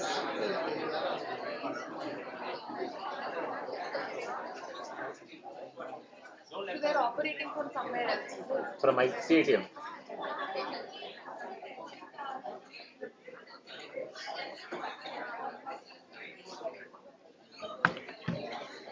Where are these students from? One ನಿಮಿಷ sir. They are students from ಇಲ್ಲಿ duplicate ಮಾಡ್ಬಿಟ್ಟಿದ್ದಾರೆ. Where are they from? Actually, are they from quality students or are they different? Around 50 are psychology students, but they may have gone for degree communication. We have from FLHS, Life and Allied Sciences. We have from Commerce, Pharmacy, But all what students. They are also there. I think we should start that. Otherwise, once it gets started, you can start. ತಗೊಳ್ದಾ ಅಮ್ಮನ ಎಲ್ಲ ಕರ್ಕೊಂಡೋದೆ ಎಲ್ಲಿ ಅಲ್ಲೇ ಹುಡುಗಿದ್ರೆ ಗುರು ಇದು ಹಾಕೊಟ್ಟು PPT ಕೊಟ್ಬಿಡು. ಭಾಳ ಚೆನ್ನಾಗಿರಲ್ಲ. ಅಲ್ಲ ಭಾಳ ಇಲ್ಲ ಅಲ್ಲಿಗೆ ಇದೆ ತಾನೆ. ಯಾವುದೋ ಒಂದು ಇದೆಯಾ ಅಷ್ಟೇ ಬೇಕಾಗಿರೋದು.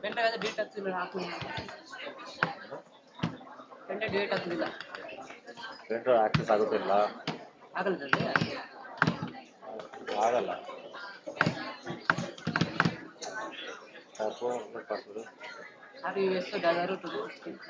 ಆರ್ ಕ್ಯಾಪ್ಸಾ ಇಲ್ಲ ಮಾಮೂಲಿ dollar 18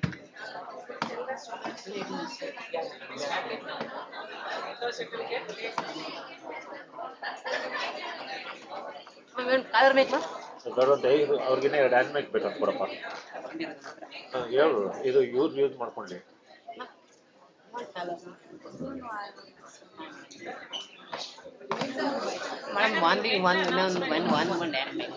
Students, I request everyone to please get in and settle down. We will be starting the next session in a few moments. Volunteers, get the students inside.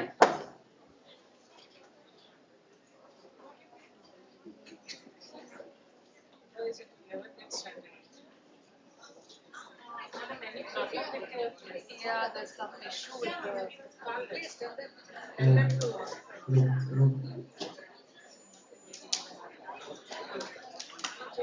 Sir. Can we request all of them to come a little ahead and not pick up the back? Okay sir. ಯಾವ್ದ್ರಲ್ಲಿ ಹಾಕಿದ್ದೀರಾ sir? I request the students sitting in the back. It is a very fun and interactive session. Tanvi ma'am is a very great speaker. I'm sure you'll enjoy it. Please come forward and occupy the seats in the front. The ones who are in the back. 16th March sir. You will enjoy the session. Okay. 1.5. I vouch on it. Please come. Students in the back, I request you all to occupy the front seats. Sir, Last two. ಅವ್ರಿಗೆ PPT ಬೇಕು sir. ಅದರಲ್ಲಿ 16th March ಅಂತ ಇದೆ ನೋಡಿ. Specific ಇವ್ರು ಹೇಗೆ ಕಳ್ಸಿದ್ದೀನಲ್ಲ MS Ramaiah ಅಂತ ಹೆಸರೇ ಬಂದಿದೆ. ಸೊ ಎಲ್ಲ ಬರೋಕ್ಕಾಗಲ್ಲ ಒನ್ಲಿ ಅದು PPT That's it. And next 2 videos are yours. ಇದು 2 ವಿಡಿಯೋ ಹಾಕಿದ್ರೆ Last two ವಿಡಿಯೋ students, ಆಮೇಲೆ please occupy the seats in the front. ಅದು ಬೇಕಾಗಿರೋದು ಹಾಂ ಸರ್ ಹಾಂ sir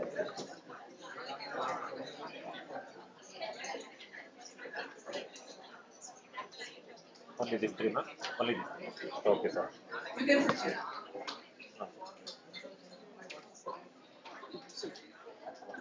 3 minutes right now these 3 minutes Yeah. okay. First one 50 right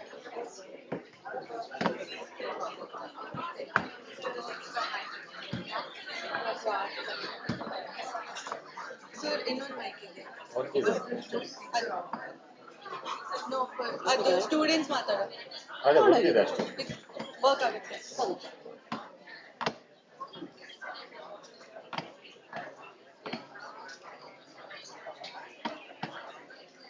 First video that will be played is this video. first one Yeah. okay And then is this video.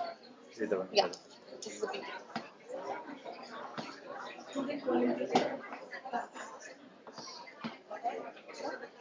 shall I start it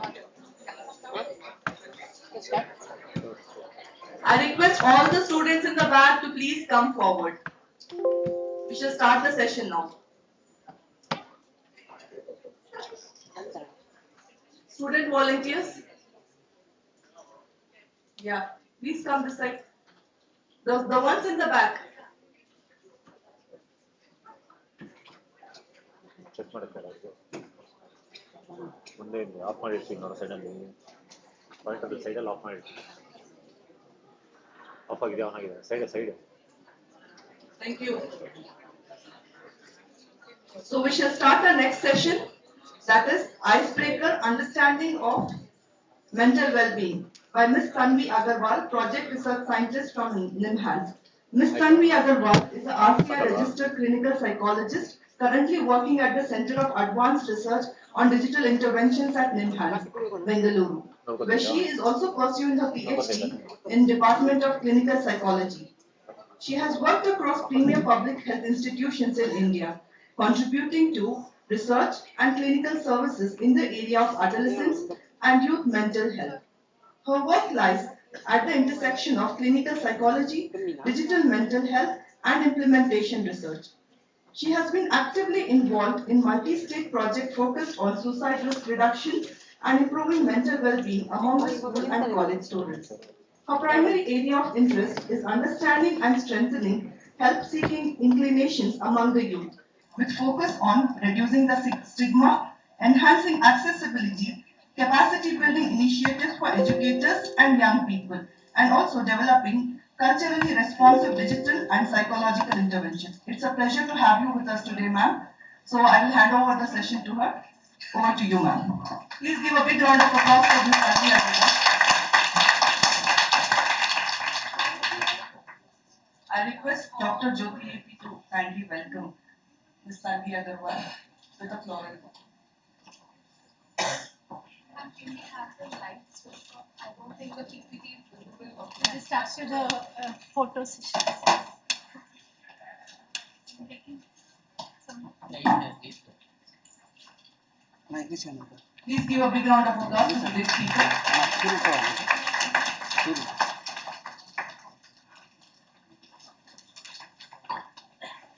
Thank you for the warm welcome. Quickly, please settle down and I hope the PPT is visible to everybody at the back, right? Or do you want us to switch off the lights? Yeah? Is it just clear? Okay.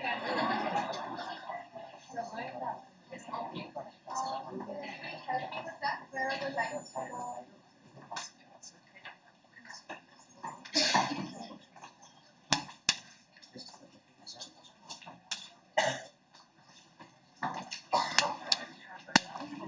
Now is it visible to everybody? Yeah? Alright. So I think we had a quick round of introduction to the topic already, the inauguration itself. Now I just have like a brain teaser for you guys. I want you to fill in the blanks here. What do you think this could be? Health is wellness. Okay. Health is wealth. Okay. Anything else?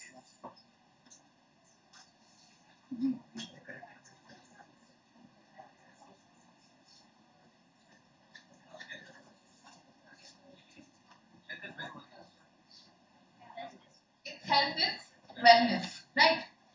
So now when we talk about health is wellness, now let's see, what do we actually mean? What aspect of health are we really talking about? Do you think when we speak in general saying that, health is wellness, do we just mean physical health? No. So it's also about mental health and well-being, right? And but right now you're saying that it's both mental health and well-being. But does it really matter both of them? Do we really think it's important? But do we really act on it? No, right? So today I'll just show you a video and let's see, how actually physical health and mental health, are they really important? At what level are they important? So,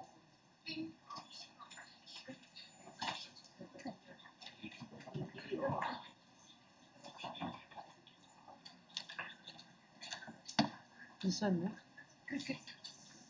This one. The first one. You let me know if the audio is not. Mahesh, watch the ball. Wait for it to come closer to your body and then move your body. Okay?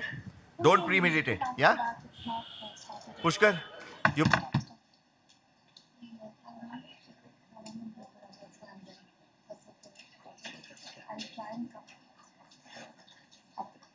From the beginning.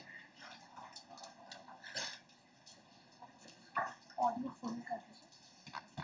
Full करेगा? Full कर दीजिए. Full नहीं है. Okay. Okay. Same, na? Yeah. Mahesh, watch the ball. Wait for it to come closer to your body and then move your body. Okay? Don't premeditate. Yeah? Pushkar, you pad up next.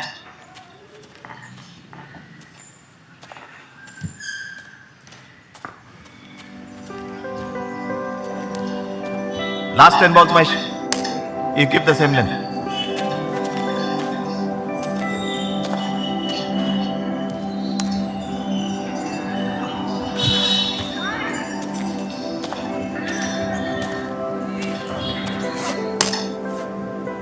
Hey Arjun, good morning. Good morning, sir. Sit. You alright, Arjun?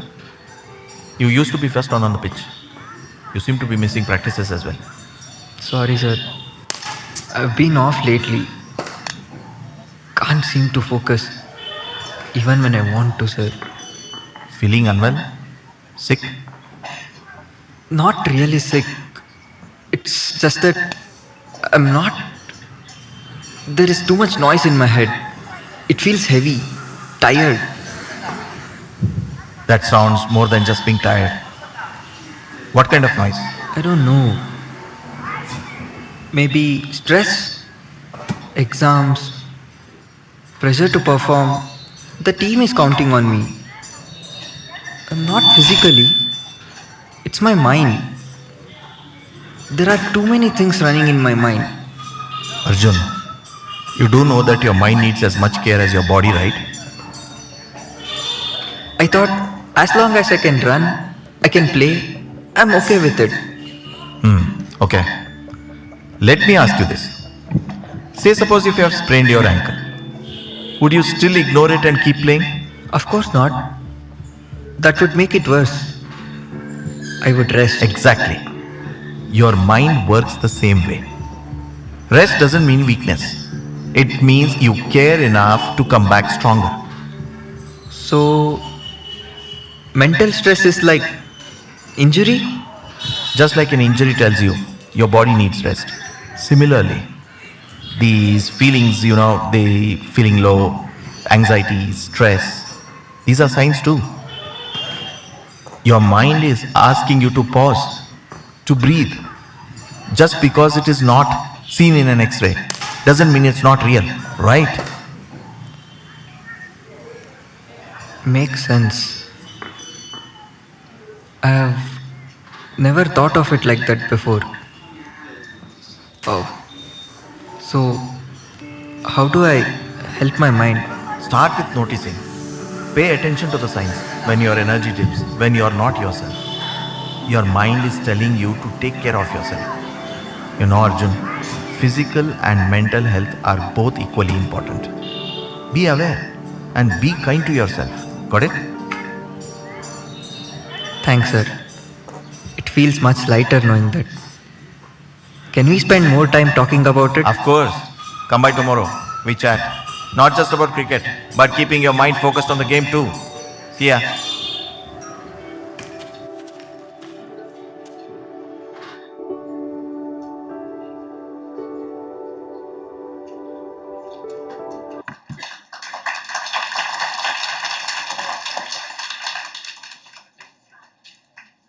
Can we switch on the lights, sir? That's it.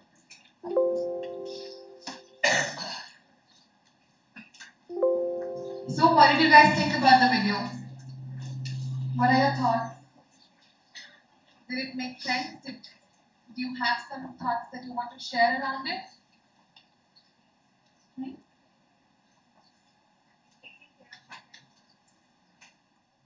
Taking care of mental health is just as important as taking care of physical. And then when it comes to health, we can't think in like separate boxes. That physical health and mental health, they're all interrelated. And again, like when it comes to health, it's all about balancing both the aspects of it. Any other thoughts? Anybody else? Do you think the analogy that they used, that just because you can't see it on tests doesn't mean it's real? Did that did that make you think something? Do you have any thoughts around that? Anybody? So maybe I'll use that point a little later in our discussion.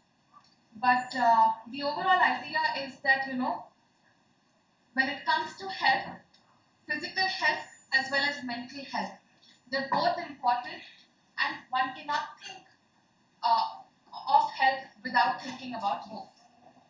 So if this is such an important thing, why should we invest in our mental well-being?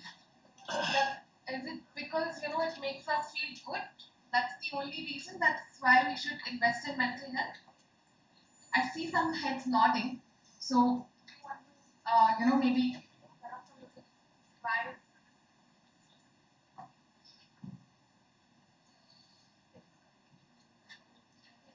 I'm saying that if caring for our mental health all about feeling good, does mental health just mean that okay, you should feel good? Is that what mental health means? I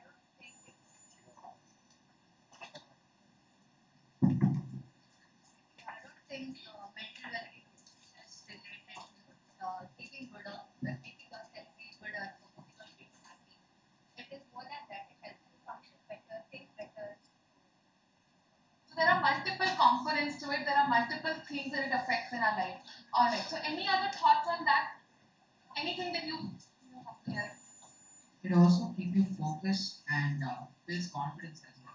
So mental health is about building confidence. It impacts our confidence, our self-esteem. It impacts our ability to stay focused on tasks. Right? What else? What else do you think mental health? Mental health and physical health go hand in hand. So only if your mind functions well, you get to work better. Yes. So it's vice versa, right? All right, that's a good point. Anything else? Any other reason why one should invest in mental health? I think there are somebody said okay, managing our emotions. All right. It's about creating a balance. Okay. So what I'm trying to ask is that, for example, if I take care of my physical health, right, I will be able to, maybe come regularly to college. I'll be able to, do my assignments. I'll be able to, do things that I want to do in my career or maybe take care of my family, right? So that's the reason why we say that we should invest in physical health, because it will give us so many benefits, right? Exactly like that, if physical health and mental health are equally important, why should one invest in mental health? Why should one actually make some effort to take care of their mental health? That's what I'm trying to ask. So somebody said about self-esteem. That's good. Anything else? If you invest on mental health, I guess your relationship with others will be even better because you can regulate your own emotions and understand their emotions as well. That's great. That's a good point, because when you are able to kind of regulate your emotions, that's when you will be able to also manage a lot of relationships and the conflicts that arise in relationships. That's a good point. Again, think in terms of why should one invest in mental health? Why should you even bother to, think about taking care of your mental health? Okay, so to have a healthy relationship. All right. Anything else? Mom, I feel that when we take care of our mental health or when we invest into it, I feel we become more aware of our emotions, what we exactly feel. Okay. See, I see a lot of these answers are more abstract. Relationship, emotion, right? But yeah, okay, productivity. But in what sense productivity? Like for example, I'll tell you. Okay. So if I take care of my physical health, right? Now I'll be able to probably run, for a much longer time, or maybe like lift heavy things, and these are some of the things that we can actually see, that will actually give us some benefit. Maybe I can work for more long hours, right? If my health is better. So when I think of physical health, these are the outcomes that I can imagine, right? So when it comes to mental health, what are the outcomes that you can imagine will, happen if you invest in mental health? Okay. All right. Water.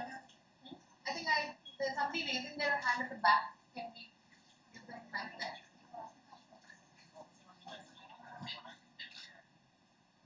Okay. Day-to-day activities. Maybe you can just.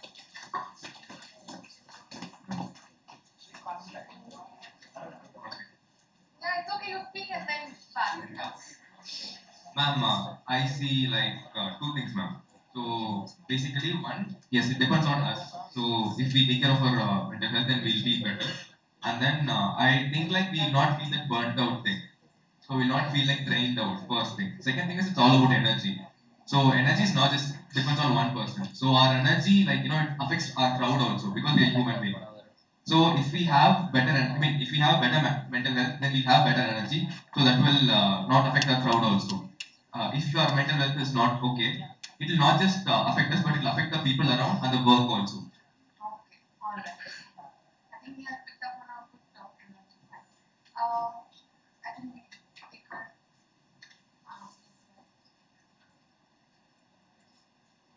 So if we work on our mental health, then you'll be managing your stress better, you'll be able to live better, right? And then of course you won't commit suicide or any of those things. I mean, you live better, you enjoy your life. So that's So that's true, because if you are able to manage your mental health, you will of course not feel the need to harm yourself, right? So I think we want to answer 2 points. Helps you focus and makes you feel positive.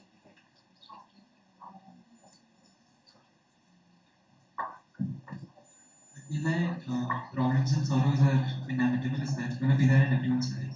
So if you focus on mental health, everybody has the power to face those challenges. That's a good answer.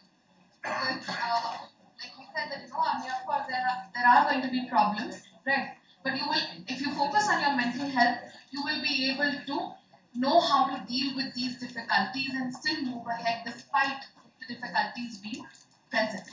So again, a lot of these answers that you gave were more abstract and could be, kind of summarized in just because it makes you feel good, right? So to be happy, to be, like stress free or lead a happy life and be in peace. But let's actually see if we invest in mental health, what results can we get? Right. So yeah. Academics, relationship, productivity, health, coping capacity, satisfaction.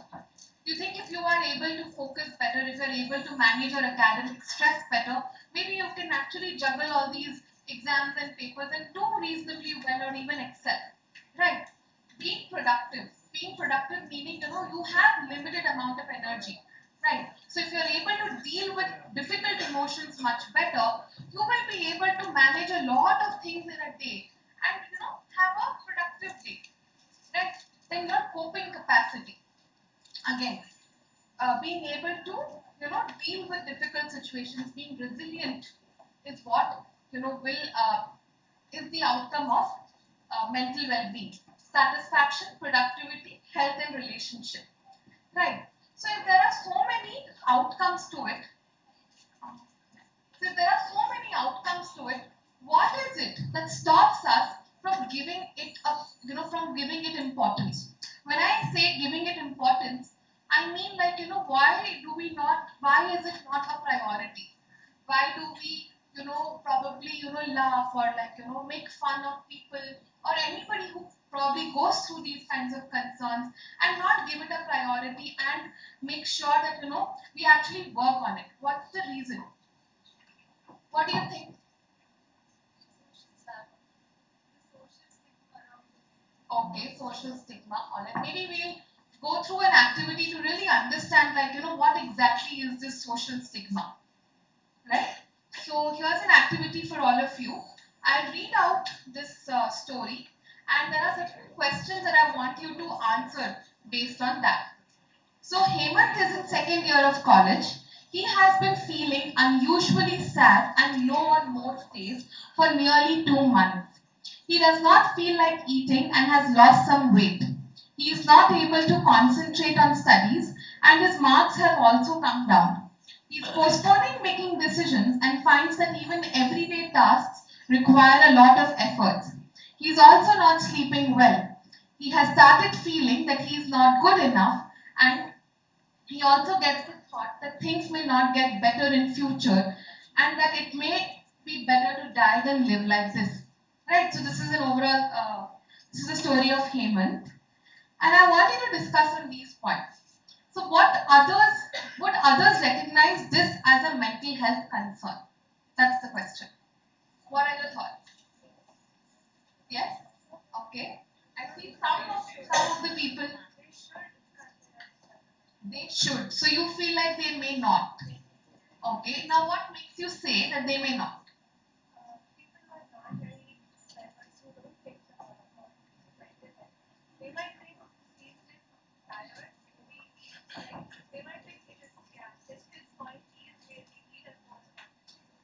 Okay.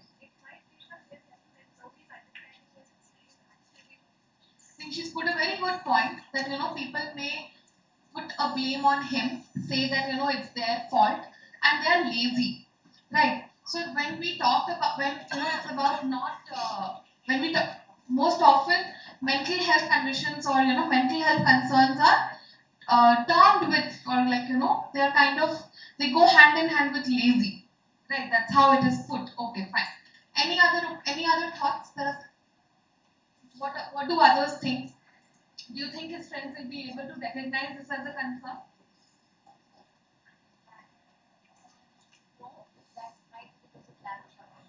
Awareness, okay, awareness, fine. What else?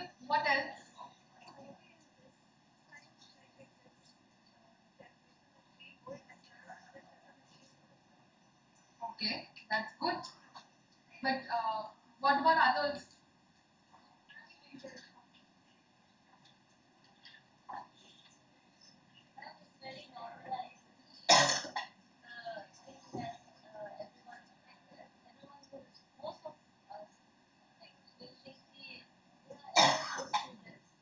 Yeah, so instead of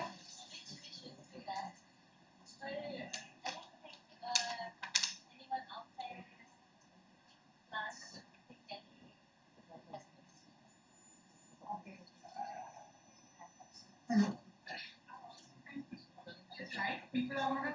more as a business problem instead of as a mental health. Also because it's only for a short duration. It started for only 2 months. So they're probably going to associate or like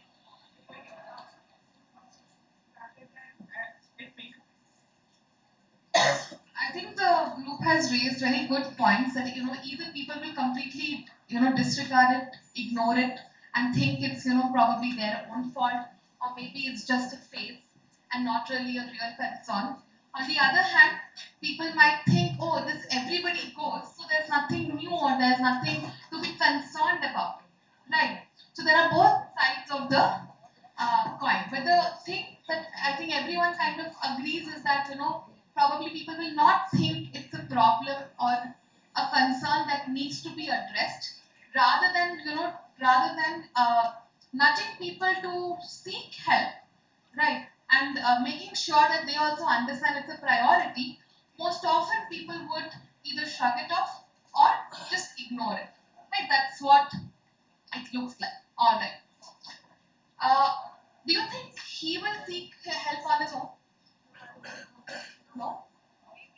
Maybe, okay. No, maybe. Depends, alright. So maybe and depends. So depends on what? Like, what made you say maybe?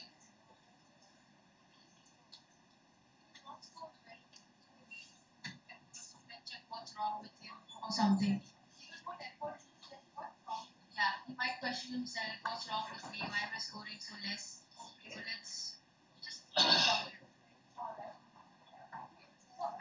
interesting point to note is that how a mental health concern will be attributed to scoring less, right? So that is something I think you guys should keep in mind. I'll come to that. He wants to.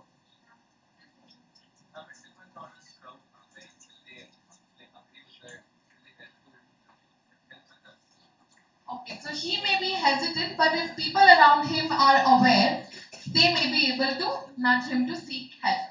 All right. What other reasons apart from examining it's because of his marks, that's why he's sad? What other reasons why he will not seek help?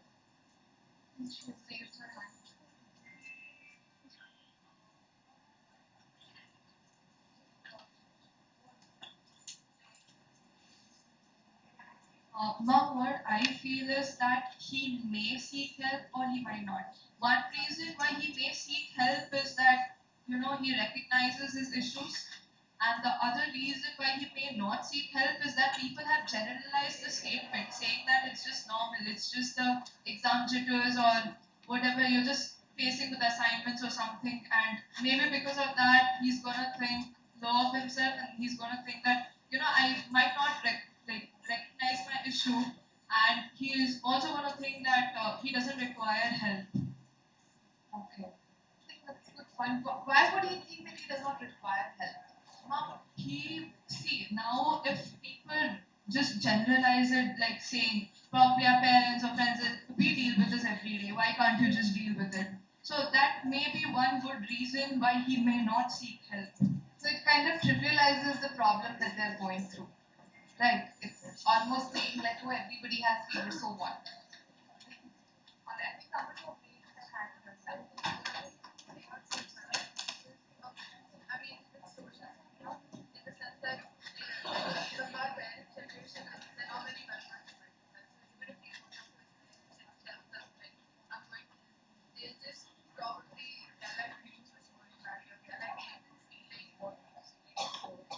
Okay. So in general, trivializing it, not being able to recognize that this is a mental health concern, and also attributing it to negative events. Oh, he lost, he scored less, and that's the reason why he's, not feeling well, or maybe some other negative event that would have happened, and that's the reason why they're not feeling well. All right. Okay. Now let's look at different people in our environment and let's try and understand what about parents will make him not seek help from them. Why would he not seek help from his parents?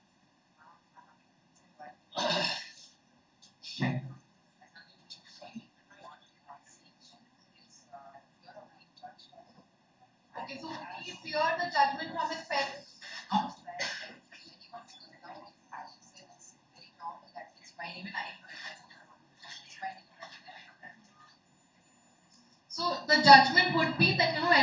goes through, and you're not the, you are not the only one who's going through it. So probably, you should be able to learn to how to cope up with it on your own. Okay, fine. That's a judgment. You wanted to share something?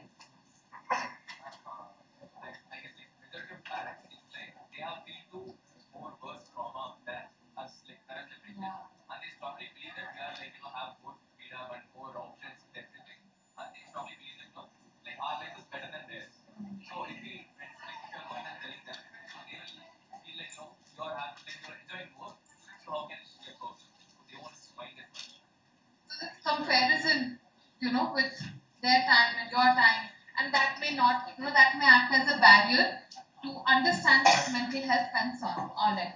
Anything else from the side of parents? What do you think? Why students, or why Hemant particularly would not seek help? Because he is clearly struggling for the last 2 months, right? What is emotional? What do you mean by that?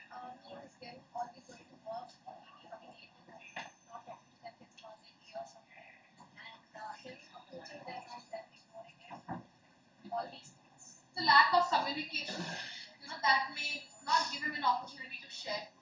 Can I hear something from this side as well? Why do you think? What would be, so difficult about reaching out to or seeking help from parents?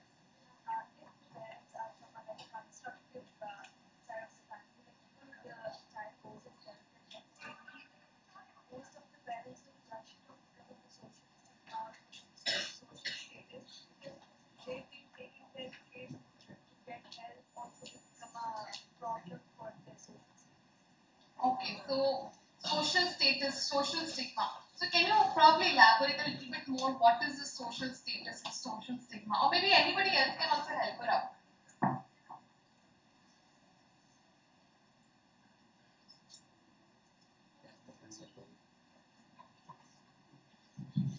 I would say three things. One is understanding. So I think many parents don't understand what the kid is going through. Second, recognizing it.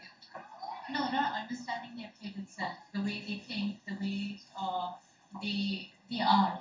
Maybe they find it really hard because of generational gap. Second, I would think it's also burden. So maybe Hemant feels like he might be a burden to his parents. And third is blame. He might feel like if he speaks to the parents, they might blame him instead of making it feel better. So I think these would be the 3 pointers I can think of.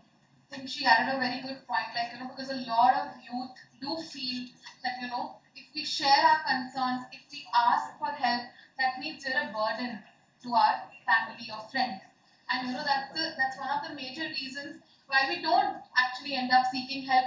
And what we have found, is that people don't even seek help for the smallest of difficulties that they would be facing. Maybe there is, some notes that they want, or some small help. They feel like maybe if I ask for help, they'll think I'm burden, or they'll assume that, I'm not good enough, or I can't do these things on my own, so that's why I need help. So I think she raised a very valid point. I think the group has raised quite a good points when it comes to parents, that, them not being able to understand, recognize that this is a mental health concern, them shrugging it off, trivializing it by saying that, we did not have these concerns and now you have these concerns. They may think that, they'll blame it on us.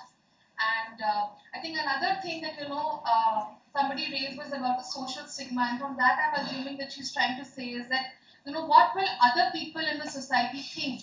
That, okay, this child is being taken to a doctor for a mental health concern. So probably this child is weak, right? So these are the few points.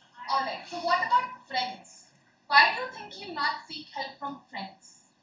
The fear of being judged. Judged for what? I mean,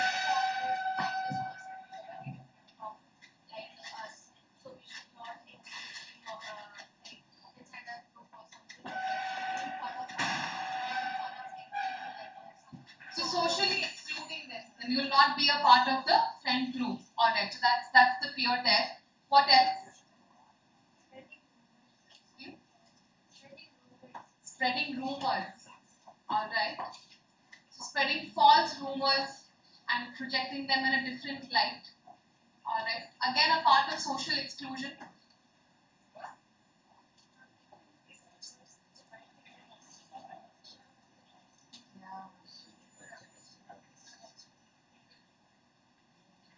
a lot of people resonate with that here.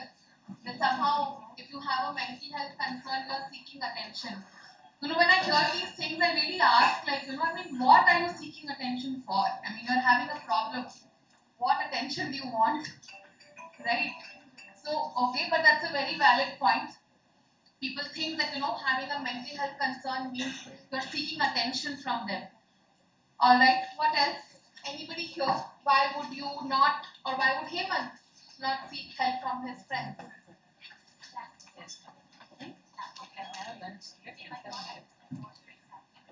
Okay. Okay. So basically, it's not just parents who are not able to recognize mental health concerns. It's ourselves, our peers as well. They may also not be able to recognize mental health concern, and they may say, like somebody said, it's a normal thing that everybody goes through. So there's no need, for you to maybe fret about it so much. Right? All right. Okay. What if Hemant himself does not know that he's going through a mental health concern? Do you think that can also happen? That he's also not able to recognize that whatever I'm going through is a mental health concern? Okay. Anything else when it comes to friends? So we don't want to be judged as seeking attention. We don't want to be judged as, we don't want to be excluded from the friends group. Fear of being mocked by.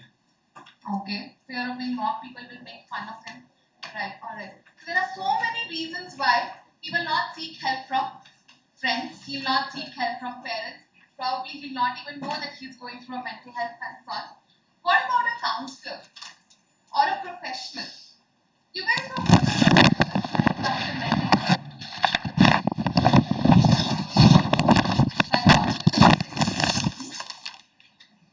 somebody said lack of access. Yeah, what do you mean by that?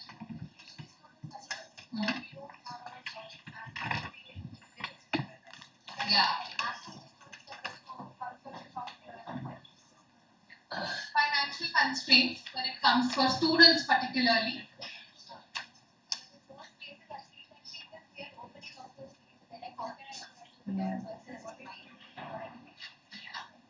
people fear opening out, right? They feel like it's a personal thing that I'm going through and I should not be talking about it. That's a very, very valid point. What else?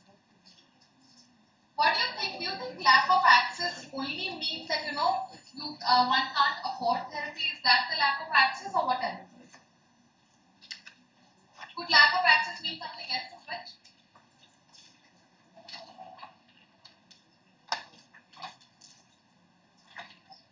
Do you think lack of access could mean that you actually do not know who the professional is?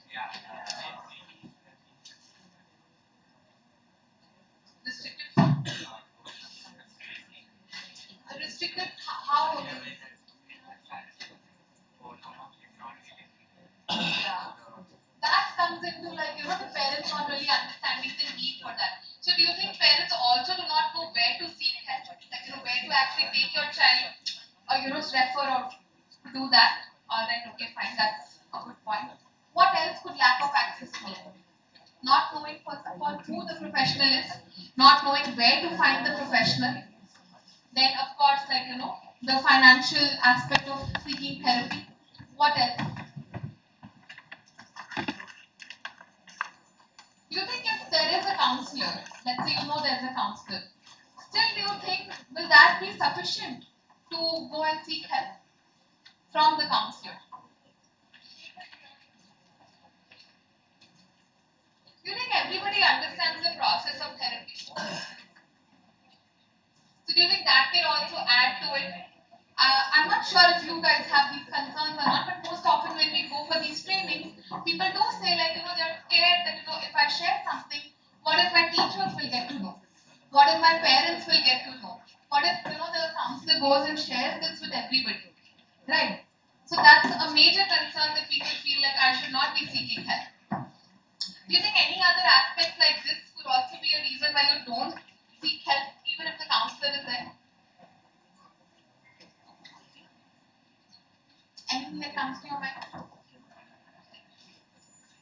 But most often these are the things. Apart from that, like somebody mentioned that they fear talking to a stranger. They feel like, how do we open up about these struggles? So most often these are the reasons. Now just imagine if you were Hemant and you were going through something and this was the scenario. How would you feel? You can't seek help from the counselor because you do not know the process. You don't even know where they sit or how to approach them. Your parents don't understand. Your friends will mock you. They will exclude you from events. And you sometimes also question that if nobody understands around me, then maybe I'm also making up things in my mind. Maybe it's okay to feel like wanting to harm myself. How do you think Hemant will actually feel? How do you think his day would look like? How do you think his everyday mindset would look like when he would come and sit in the class, or maybe be at the hostel, or maybe at the lunch table?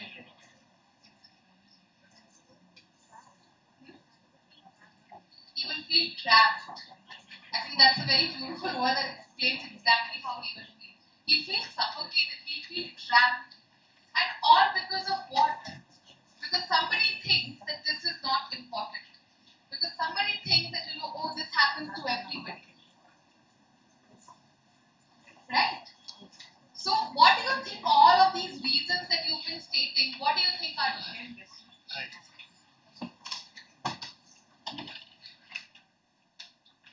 I heard the word stigma a lot in the beginning.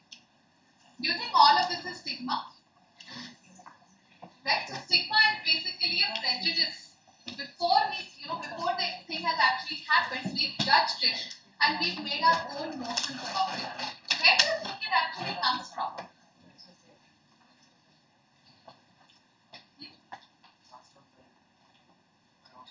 Yeah, but how is it passed on around you? Like, how, in what form has it been passed on?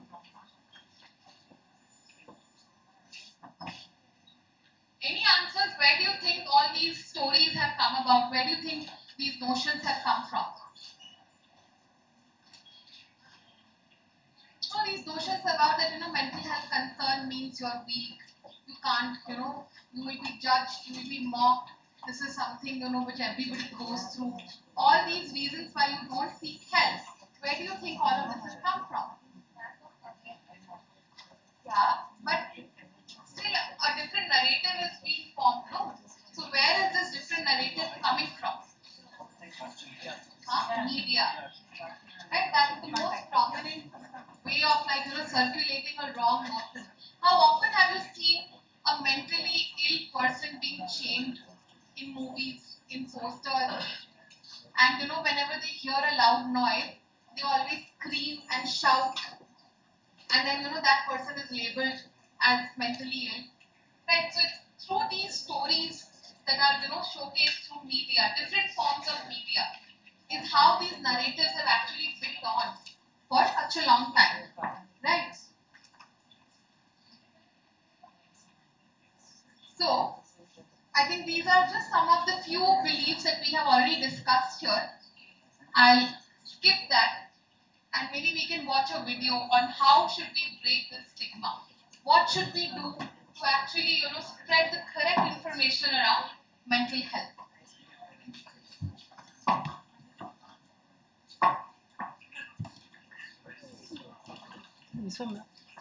The second one. This one.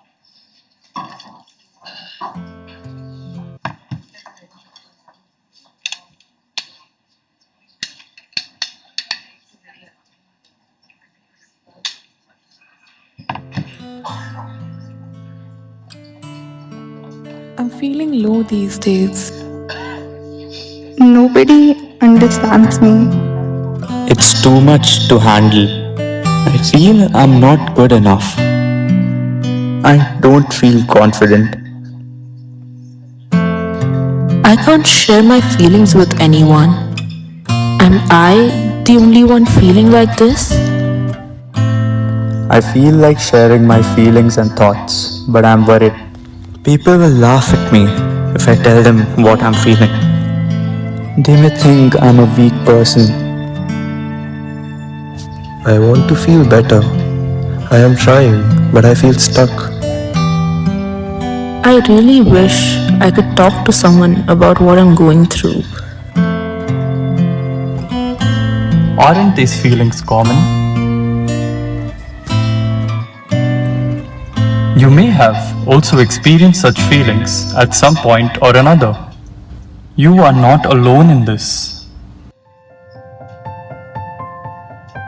Many individuals face similar challenges at different points in their lives.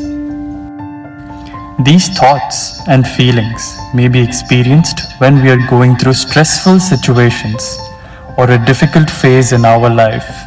At times, these could also signal common mental health problems such as depression or anxiety that can interfere with our day-to-day life. There are many effective methods to cope with these challenges, be it through various self-help methods, support from family and friends, or professional help such as counseling or therapy, depending on the nature and severity of the problems. Yet, too often, people battle their issues in silence, missing out on the help they truly need. Have you ever wondered what holds them back from seeking help? People face many barriers to seeking and receiving the help that they may need. These may include fear of being criticized or labeled, fear of being made fun of, being unsure of how to reach for help, pressures to project a perfect image, feeling alone and not supported. Imagine a world where people going through mental health challenges feel free to talk about it, ask for help, and get the support they need, be it help from family or friends or from professionals. Imagine a society where people dealing with common mental health concerns feel understood rather than being labeled, judged, looked down upon, and feeling isolated. More people would get the help they need. The truth is that each of us has the power to make a positive change. One step at a time, one action at a time, one message at a time, one conversation at a time can make a difference. Together, we can create a better world by daring to care for mental health. It's important to remember that experiencing a mental health challenge need not define a person. Anyone can experience a mental health challenge, but it doesn't make them less of a person. Let's do our little bit to break the stigma. Let's talk mental health and let's care for our well-being because it matters.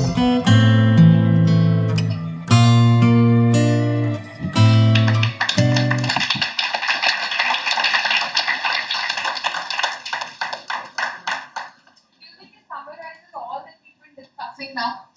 Yeah, there are a lot of things that stops us from seeking help.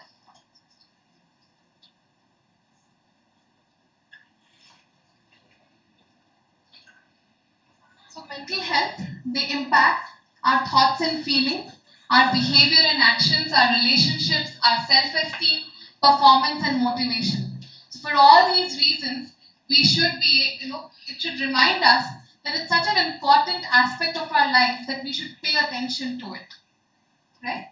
So what can you actually do? And when I say that, we should pay attention to mental health, I'm not talking about diagnosable problems. I'm talking about in general mental health.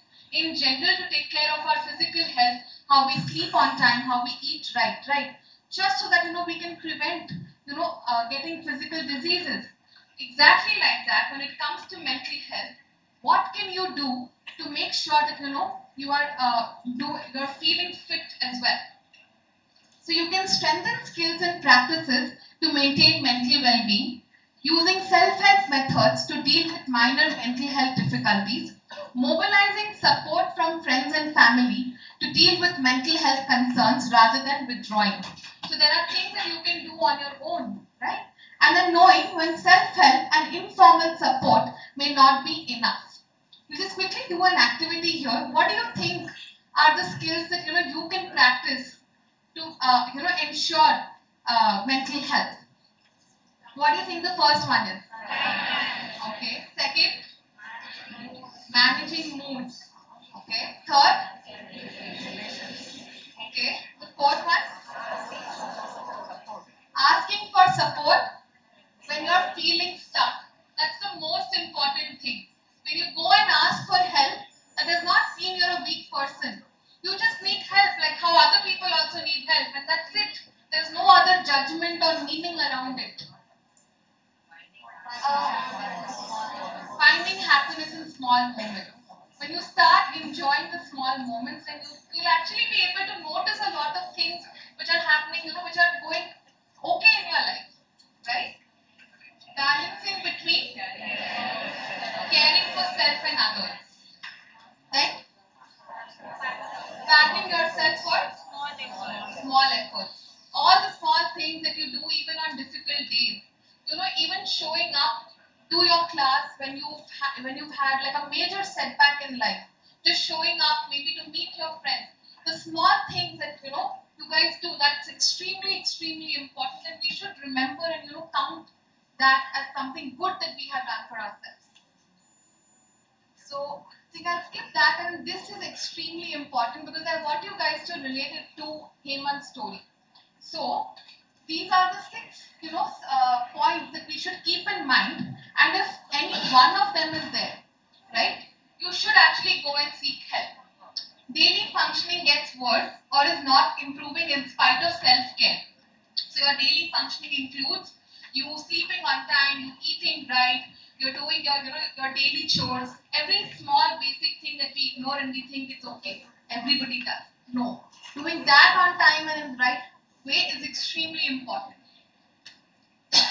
When your low mood is not improving or getting worse, if one is not sure of what may help, you feel like something is off but you do not know what is exactly going to help. Knowing what to do to help oneself but not able to do. You know that if you sit and just do this, you will actually be fine. But still you are not able to do that task. You know the exact way to do it, but you're still not able to do it. If self-care methods and support from others are not enough, and thoughts about harming oneself, right? So if any one of this is there, you should seek help. Now let's quickly just go back to Hemant's story. What do you think? How many of the signs does Hemant have?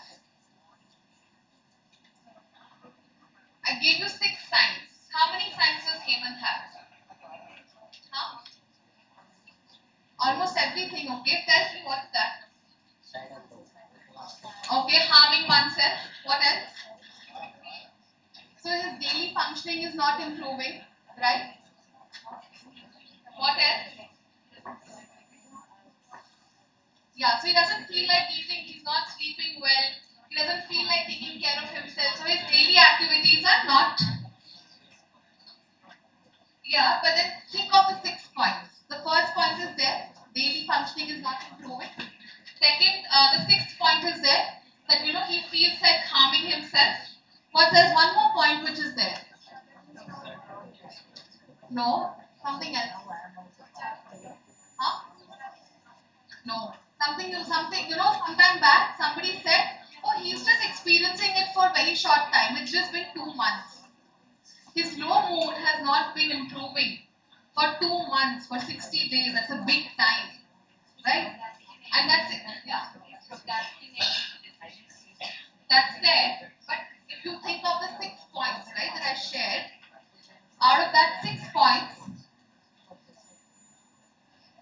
the first 2 and the 6th point is there, right? And then just imagine we discussed all the stigma, all the reasons why he should not seek help. Don't you think it's screaming that he needs help, right? But what are we doing? We're listening to others. We're not listening to ourselves. We're not confident that, I really need help. Come what may, I need help. And that's what happens to mental health. We say that it's important, But sometimes, we get, engulfed in these stories and narratives that people have been spreading all across, and then we don't seek help. Right? So, these are just some of the points to remember as the closing slide. That mental health conditions such as depression and anxiety are common. These can happen to anyone. These are determined by many factors and not signs of weaknesses. Remember the first video? He said, no, just because it's not there on an X-ray, that does not mean that it's not real. There are hundreds of signs which says that it's real. Right? And mental health problems do not always occur due to an obvious cause or a stressful life event. Sometime back when we were discussing, somebody was saying like, oh yeah, people may think it's because of his low marks and that's why that is what needs improvement. Maybe that's not the reason. Your low marks is not the reason. You are feeling like this because you have a mental health condition, like how if you have cancer or diabetes or diagnosable conditions. Maybe it's that. It's not because something happened to you, some negative life event happened to you. Person with mental health difficulties deserve to be treated with respect as anyone. Support, informal or formal care can make a big difference in lives of persons dealing with mental health difficulties. And the most important thing, it's okay to reach out for help. Effective research-based approaches are available for mental health problems to help in recovery and improve functioning and well-being.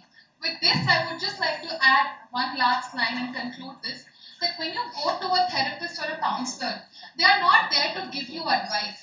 They are not there to tell you, oh, you should do this and you should do that and that's how it will get better. Right?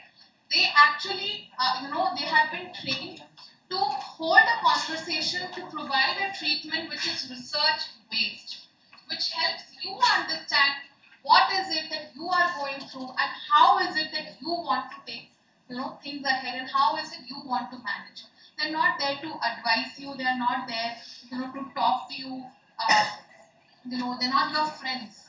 That's not, because that's how usually formal support is equated as, that they are just there to advise us, right? So that's about it. Do you guys know what teleminus, by the way? Nobody knows? I think there are some heads I can see nodding. So telemanus is it's a government of India's initiative. It's an emergency helpline number. Sometimes because somebody said no lack of access. So maybe you do not know anybody around you, and maybe at very odd hours of the day you're finding yourself in crisis. So you can reach out to this toll-free number, which is available in 27 regional languages, and seek help. The number is 14416, and it's an initiative taken by the Government of India. I have some flyers for the self-help library. So we at NIMHANS, as a part of the project, we have developed a website which has a lot of tools and videos like these that I have shown. On time management, managing moods, managing anxiety, and these are techniques that you can utilize on your own and help yourself.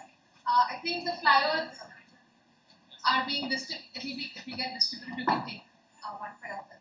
Thank you.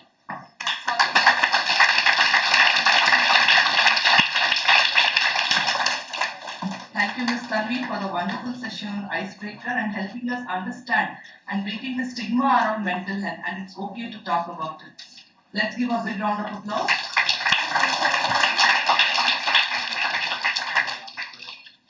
So we shall now break for lunch. So after lunch, we have the next session. We have our next speaker with us, Mr. Rakesh Jalamane, trustee of Buddha CEO Quantum Foundation, co-founder and CTO of Quantum Coherence Technology. He's already arrived with us. So we'll be assembling back at 1:30 sharp. I wish you all a happy day, and please go have your lunch. Thank you. We shall break for lunch now. Ma'am, one second, just the flyer. Sorry. So there are some flyers which will be distributed outside. You can collect them from the registration desk.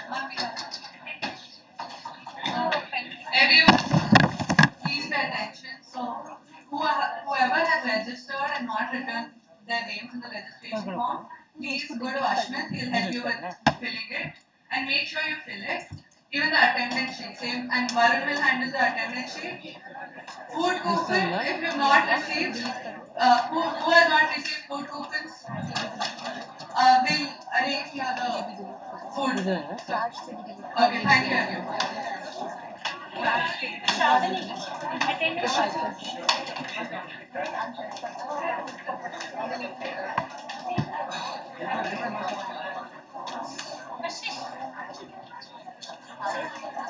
Shravani, who have attended with the student?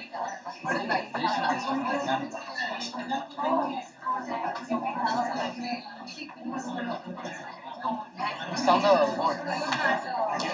It's on the board.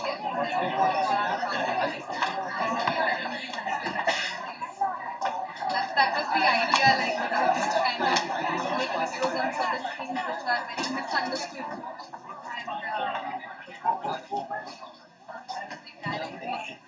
And you teach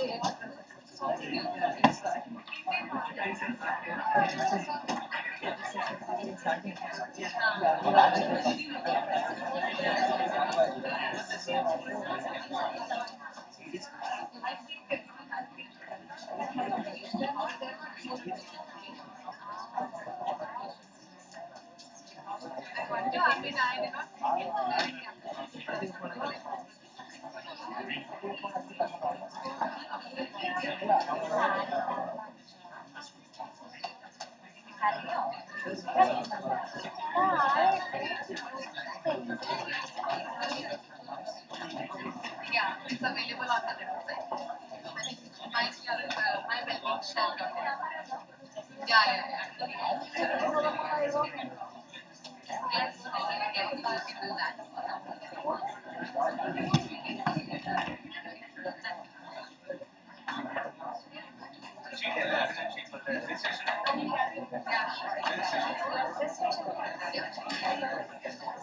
I am a product scientist and I'm doing a PhD there.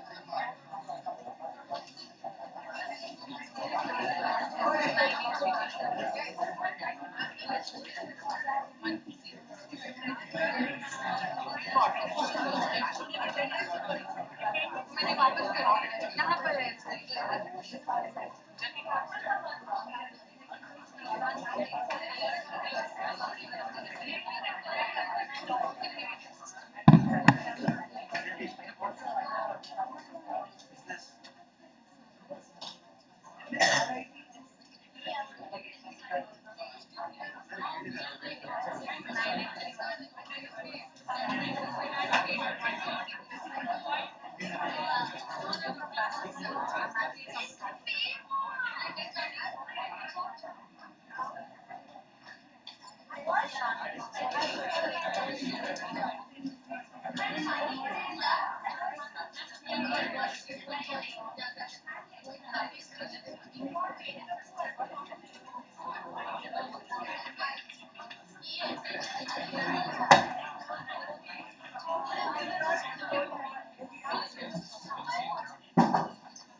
Ashmit, want to sing a song?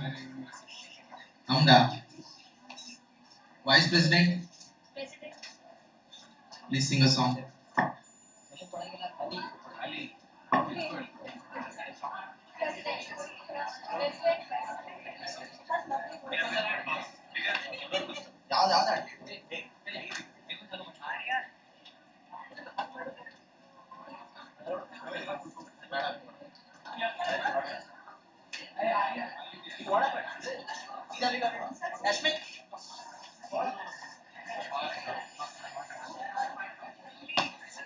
ಒಂದೆರಡು flask ಒಂದೆರಡು ನಾನು ಬರ್ತೀನಿ ಅದು water ಬೇಕಾ president ನೀರ್ ಬೇಕಾ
Avishi, Avishi,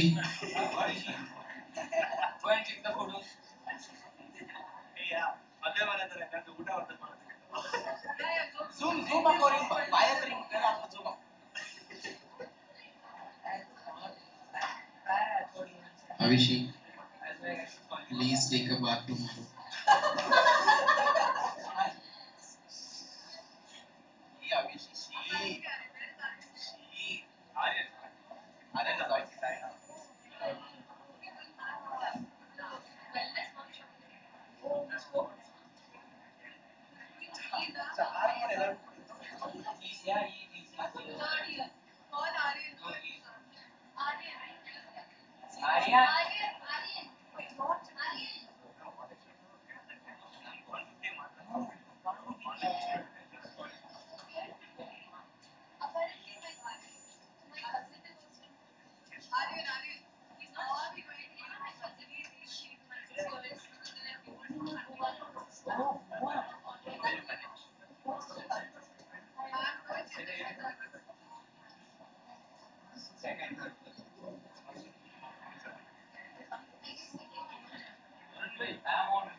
He was there, nobody told. Please give me a give it to my imaginary. There are others. No. Actually, it's not the spell, it's all. Don't have feelings, they want everything back. Oh wow. No, it's not. We have a relative. Okay. It's not. It's not. It's not. अरे दीदी paper कैसा गया बहुत बकवास but expected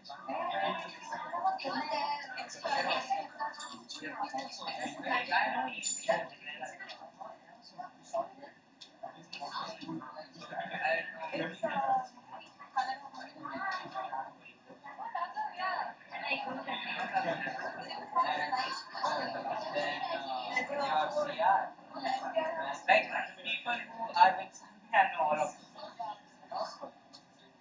Like, I might solve it. That's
Guys, lunch ಮಾಡ್ಕೊಂಡಿಲ್ಲ ಮುಗಿಸ್ಬಿಡೋದು ಏನೋ ಸಿಗಲ್ಲ ಹೇಳ್ತೀನಿ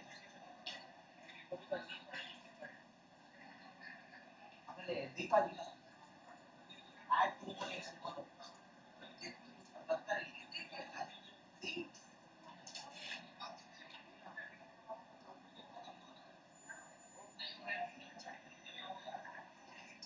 Tripoli वालों का हो रहा है Tripoli वालों का हो रहा है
Your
lunch is done now? She done your lunch. No, I have it afterwards. Tell me what. I know. The lady wanted to be going.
Battle you don't come only, you just be at C bus.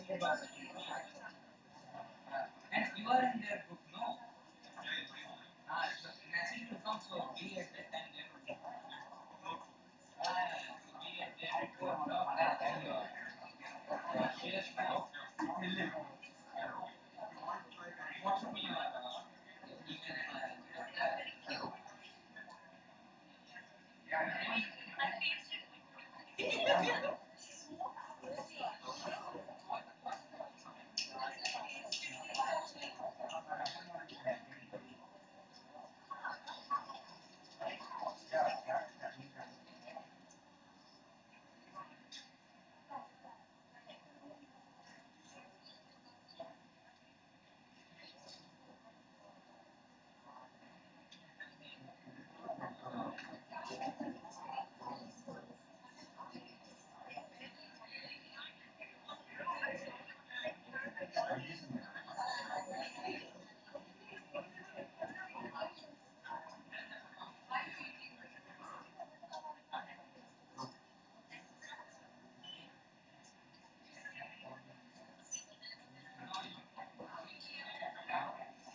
sorry. ಇದು duplicate ಮಾಡಿದ್ರಾ? ಏನು duplicate?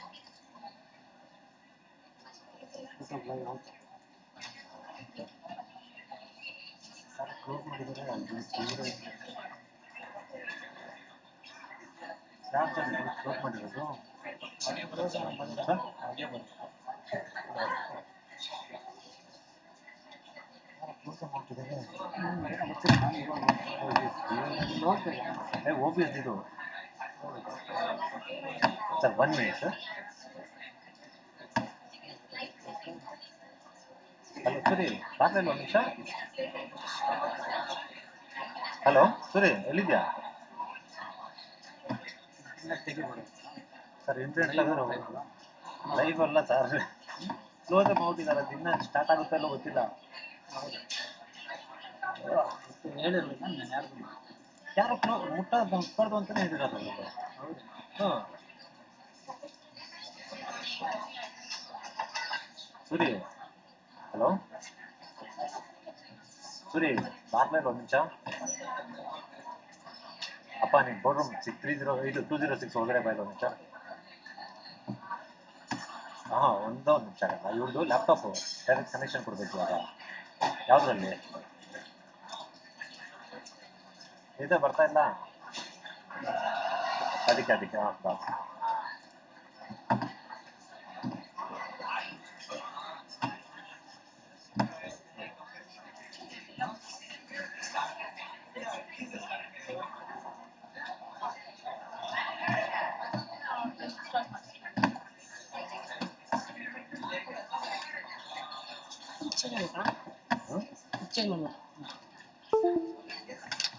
ಅದೇ ಅದಕ್ಕೆ ಹೇಳೋಣ ಅಂತ ಮಾಡಿಕೊಡ್ತಾ ಇದ್ದೀವಿ. ಇವಾಗ ಅದ್ರ ನಮ್ಗೆ ಬರಲ್ಲ ಅಲ್ವ ಇಲ್ಲಿ ಅದು ನಮ್ಗೇನಿಲ್ಲ ಲ್ಯಾಪ್ಟಾಪ್ ಕನೆಕ್ಟ್ ಆಗುತ್ತೆ. ಯೂಟ್ಯೂಬ್ ಓಡುತ್ತಾಗ ಅಷ್ಟು ಅಲ್ಲಿಗೆ ಇದೇನಿಲ್ಲ ಇದು ಮೇಡಮ್ ಯಾರಾದ್ರೂ ಕ್ಲೋಸ್ ಮಾಡಿದ್ರಲ್ಲ ನೀವಲ್ಲ ಹುಡುಗರು ಯಾರು ಕ್ಲೋಸ್ ಮಾಡ್ತಿದ್ದಾರೆ. ಈಗ ಮತ್ತೆ ಗೋ ಲೈವ್ ಹಾಕ್ಬೋದಾ? ಚೆಕ್ ಮಾಡ್ಬೇಕು ಅದಕ್ಕೆ. ಚೆಕ್ ಮಾಡಿ ಸರ್.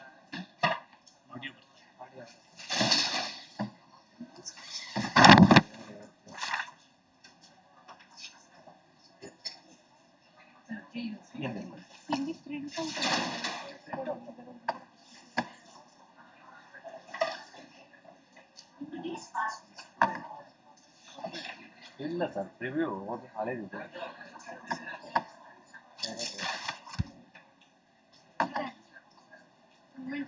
ಸರ್ ಇದು ಏನು ತೊಗೊಂತಾರೆ ಸರ್ ಒಂದು ನಿಮಿಷ. ಯೂಟ್ಯೂಬ್ ಲಿಂಕು ಕ್ಲೋಸ್ ಮಾಡ್ತಿದ್ದಾರೆ ಸರ್ ಯಾರೋ. ಸರ್ ಯೂಟ್ಯೂಬ್ದು ಲೈವ್ ಹೋಗಿದ್ದು ಕಟ್ ಮಾಡ್ತಿದ್ದಾರೆ ಯಾರೋ. ಹಲೋ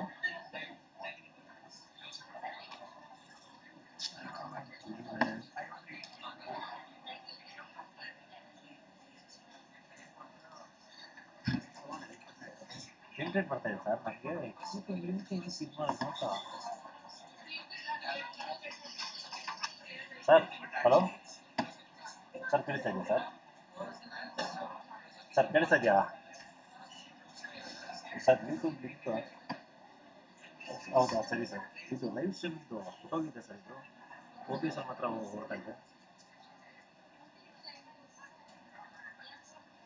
ಯಾರು ಏನು ಮಾಡಿದ್ರು ಗೊತ್ತಿಲ್ಲ. ಊಟಕ್ಕೆ ಬಂದಿದ್ರಲ್ವ ನೀವು, ಯಾರು ಕ್ಲೋಸ್ ಮಾಡಿದ್ರು ಅಂತ ಗೊತ್ತಿಲ್ಲ. ಇದು ನೋಡಿದ್ರೆ ಬ್ಯಾಕ್ಗ್ರೌಂಡಲ್ಲಿ ವರ್ಕ್ ಆಗ್ತಾ ಇಲ್ವಾ ಅಂತ ಚೆಕ್ ಮಾಡಿದ್ರೆ ಇಲ್ಲ ಬಂದಿದೆ. ಹಾಂ ಸರ್ ಅದೇ ತಿರ್ಗಾ ಓಪನ್ ಮಾಡಿದ್ರೆ ಪ್ರಿವ್ಯೂ ಮಾಡಿಬಿಡೋದು.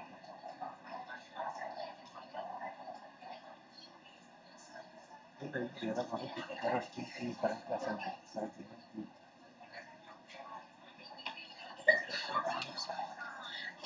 ಓಕೆ ಸರ್ ಅದೇ ಕೀ ಓಪನ್ ಮಾಡ್ತಾರೆ.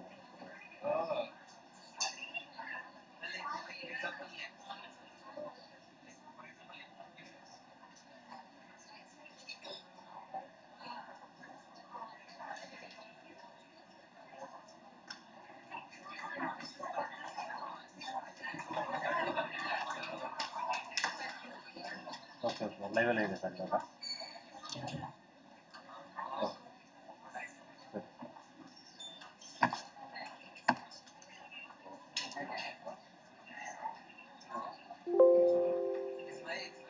ಇಲ್ಲ ಸಣ್ಣ ಎಲ್ಲಿದೆ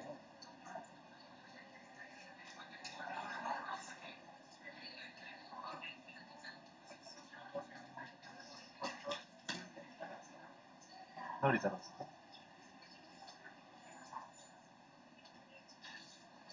ಕ್ಯಾಮ್ರಾ ಕಡೆ ತಿರುಗಿಸ ಸ್ವಲ್ಪ.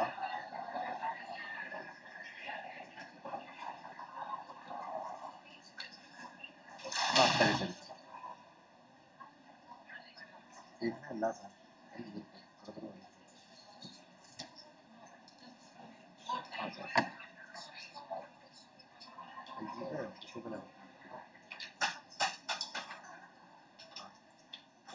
ಹಾಂ ಸರಿ ಸರಿ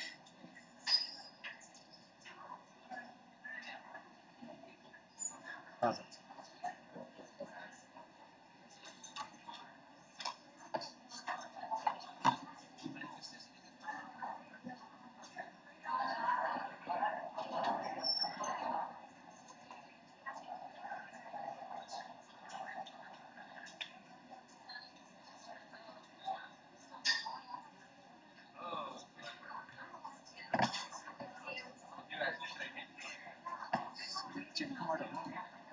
ಆಗ್ತಾ ಇದೆ ಬರ್ತಾ ಇದೆ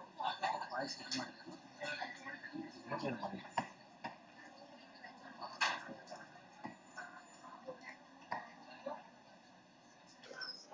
ಮ್ಯೂಟ್ ಮಾಡಿದ್ಮೇಲೆ ಇನ್ನೂ ಒಳಗಡೆ ಬಂದು ಇದು ಮಾಡಬೇಕು ಯಾಕಂದ್ರೆ ಸಾಯಂಕಾಲ ತನಕ ಇದೆ ಅಲ್ವಾ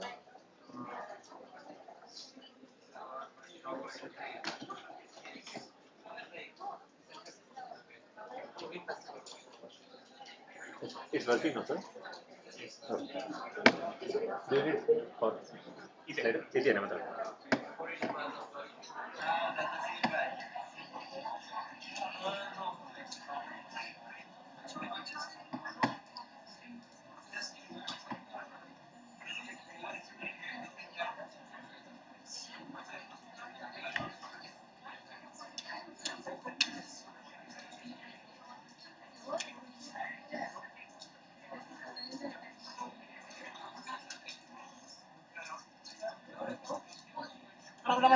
ಮಾಡಿಲ್ವಾ ಕೊಡ್ಲಾ ಅಷ್ಟೇ ಅವ್ರದ್ದೇ ಅಲ್ವಾ ಇವಾಗ ಇದಿರೋದು ಫುಲ್ ಸೆಷನ್ ಅವ್ರದ್ದೇನಾ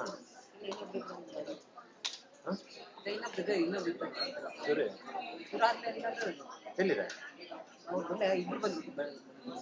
ಬೆಳಿಗ್ಗೆ ಒಬ್ರು ಮಾಡಿದ್ರು ಓಕೆ ಅವರು ಕೊಡ್ತಾರಾ ಅವ್ರದ್ದು ಅದೇ ಲ್ಯಾಪ್ಟಾಪ್ ಕೊಡ್ತಾರಾ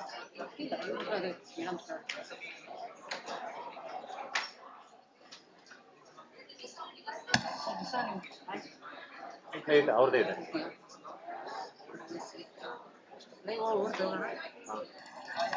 ಅಲ್ಲೇ ಇದೆ ಅವ್ರಿಗೆ ಹೇಳು ಯಾವುದು ಕ್ಲೋಸ್ ಮಾಡಬೇಡ ಅಂತ ಮಿನಿಮೈಸ್ ಮಾಡಿದ್ರೆ ಮಿನಿಮೈಸ್ ಮಾಡೋಣ ಇದು ಕ್ಲೋಸ್ ಮಾಡ್ತಿದ್ರು ಕಂಡ ಮಿನಿಮೈಸ್ ಮಾಡಿದ್ರೆ ಏನಾಗಿರ್ತಾನೆ ಮಿನಿಮೈಸ್ ಎಲ್ಲ ಇದೆ ಊಟ ಮಾಡಿ Shri ಬೆಳಬಸ್ತು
That's why I could see that bottom here.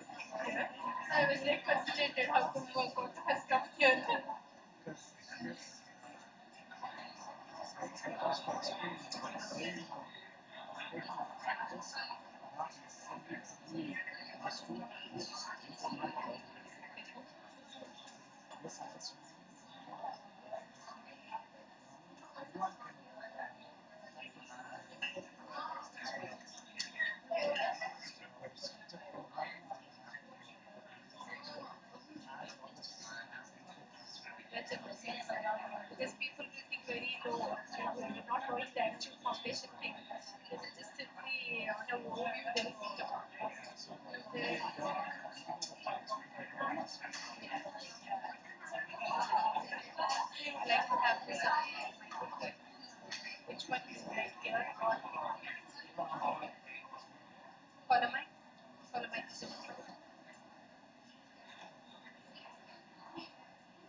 Some parts have to be taken.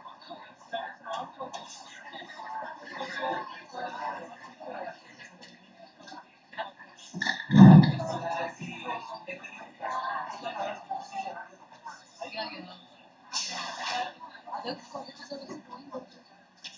Like for Toastmasters, I asked them to let me contact. For some reason, I'm not able to get and push. Because all the colleges now are BNS colleges.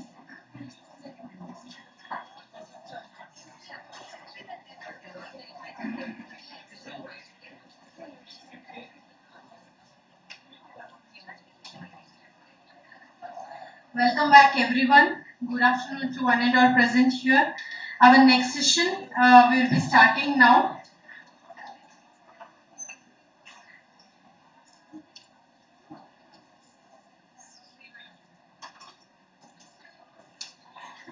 Our next session focuses on an important aspect of well-being, managing stress, anxiety and maintaining physical health in today's fast-paced world. So we are very pleased to have and welcome Mr. Rakesh Sir, Trustee of Buddha, CEO, Quantum Foundation and Co-founder and Chief Technology Officer of Quantum Coherence Technologies. So he's an entrepreneur, technologist, the AI/ML enthusiast. So we are very happy to have him over here. And he has over 2 decades of experience in technology industry. So with extensive work in software development, cloud architecture and innovation as well. So he holds a postgraduate diploma in artificial intelligence and machine learning from the International Institute of Information Technology, Bangalore, and a bachelor's degree in electronics and communication engineering from the University of Mysore. He is also deeply interested in the intersection of technology, healthcare, and human well-being, and actively he is supporting lots of initiatives that explore how innovation can positively impact the society. So please join me in warmly welcoming Mr. Rakesh sir.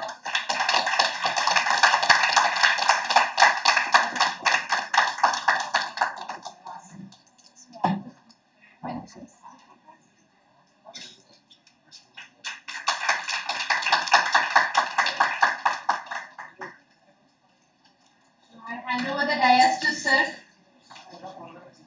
Sir, corner mic.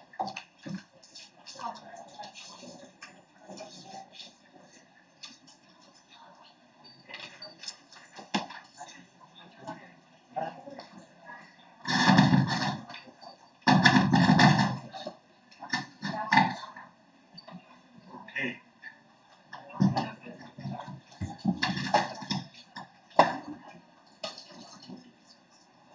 Everybody can hear? Okay. How was food? How was lunch? Full?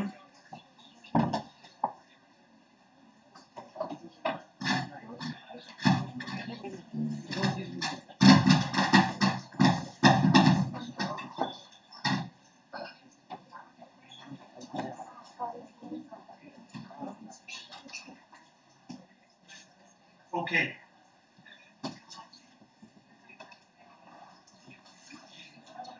First of all, congratulations to all of you to be part of this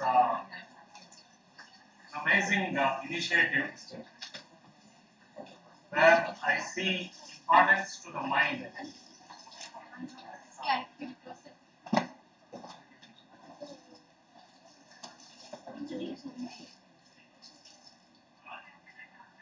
So I am, as Madam introduced, my name is Rakesh. I came into this concept and the practice of meditation. How many of you have heard about meditation? Okay, wow, wonderful. How many practice meditation? Good number of students. So, for those who have heard about meditation, what do you think of meditation? Can somebody talk about it? Meditation to your mind. Okay. Okay. Wonderful. What else? Back.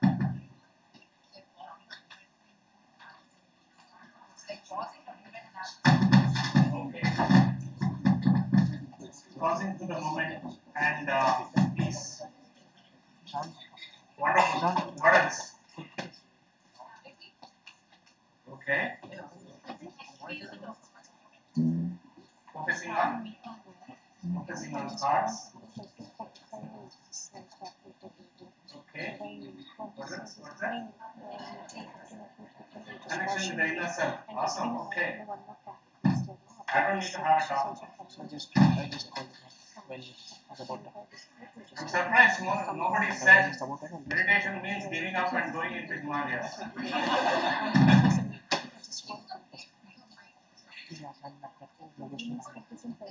Yes. Because when I first got in 2020, introduced in company, I was working at Sharma Center as a delivery director. First thing that came to me was, why are they bringing in the company? You know, meditation means you do it after everything is done and you don't have any work. I'm glad this group is an enlightened group. Because that's what I thought. I don't have time. I don't have time to practice meditation. I used to work 16 hours every day. I thought, okay, I don't have time to sit for 5 minutes, let alone 15, 20 minutes, 30 minutes, 45 minutes, whatever that is. But glad I was open. Because that day when I went online for that session, which was eventually supposed to be a 40-day program,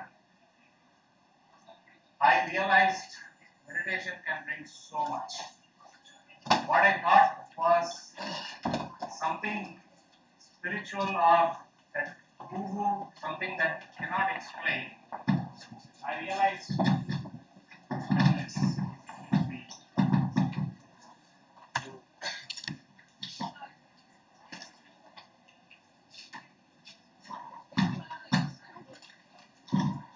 so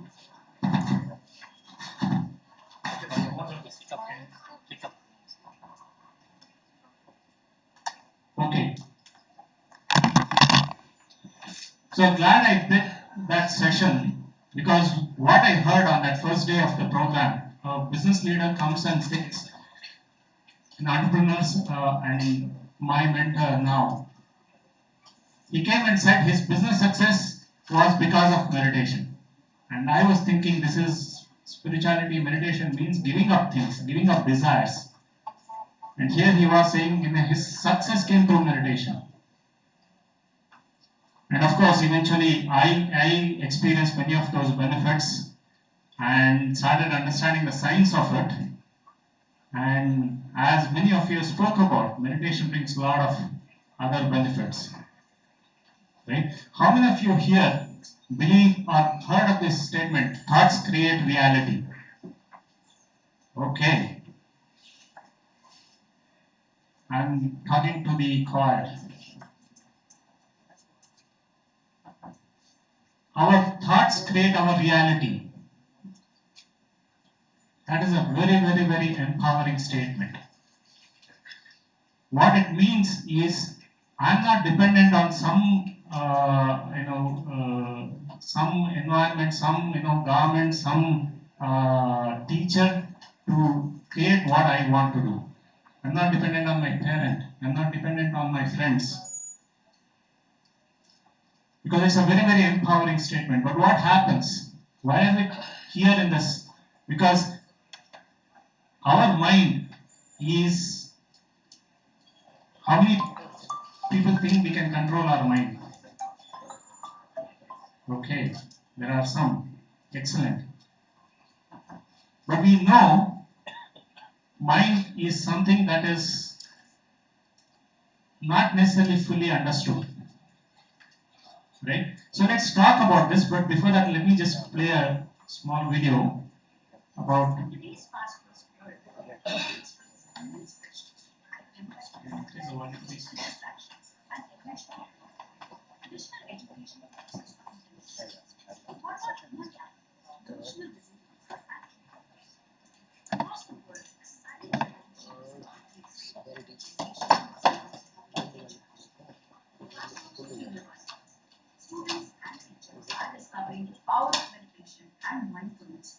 unlock their full potential. Scientific studies prove that meditation enhances memory, increases attention spans, and reduces stress, leading to better academic performance and well-being. But beyond numbers, it nurtures compassion, creativity, and leadership qualities needed for the leaders of tomorrow. Let's hear from students, educators, and founders themselves how meditation is reshaping learning and unlocking educational excellence. Dr. Shashikala, the founder and principal of Zen Kids, she introduced the practice to her institution, transforming the learning environment for both teachers and students. Teachers became more motivated, compassionate, and approachable, creating a nurturing space for learning. While students experience enhanced focus, creativity, and engagement in extracurricular activities.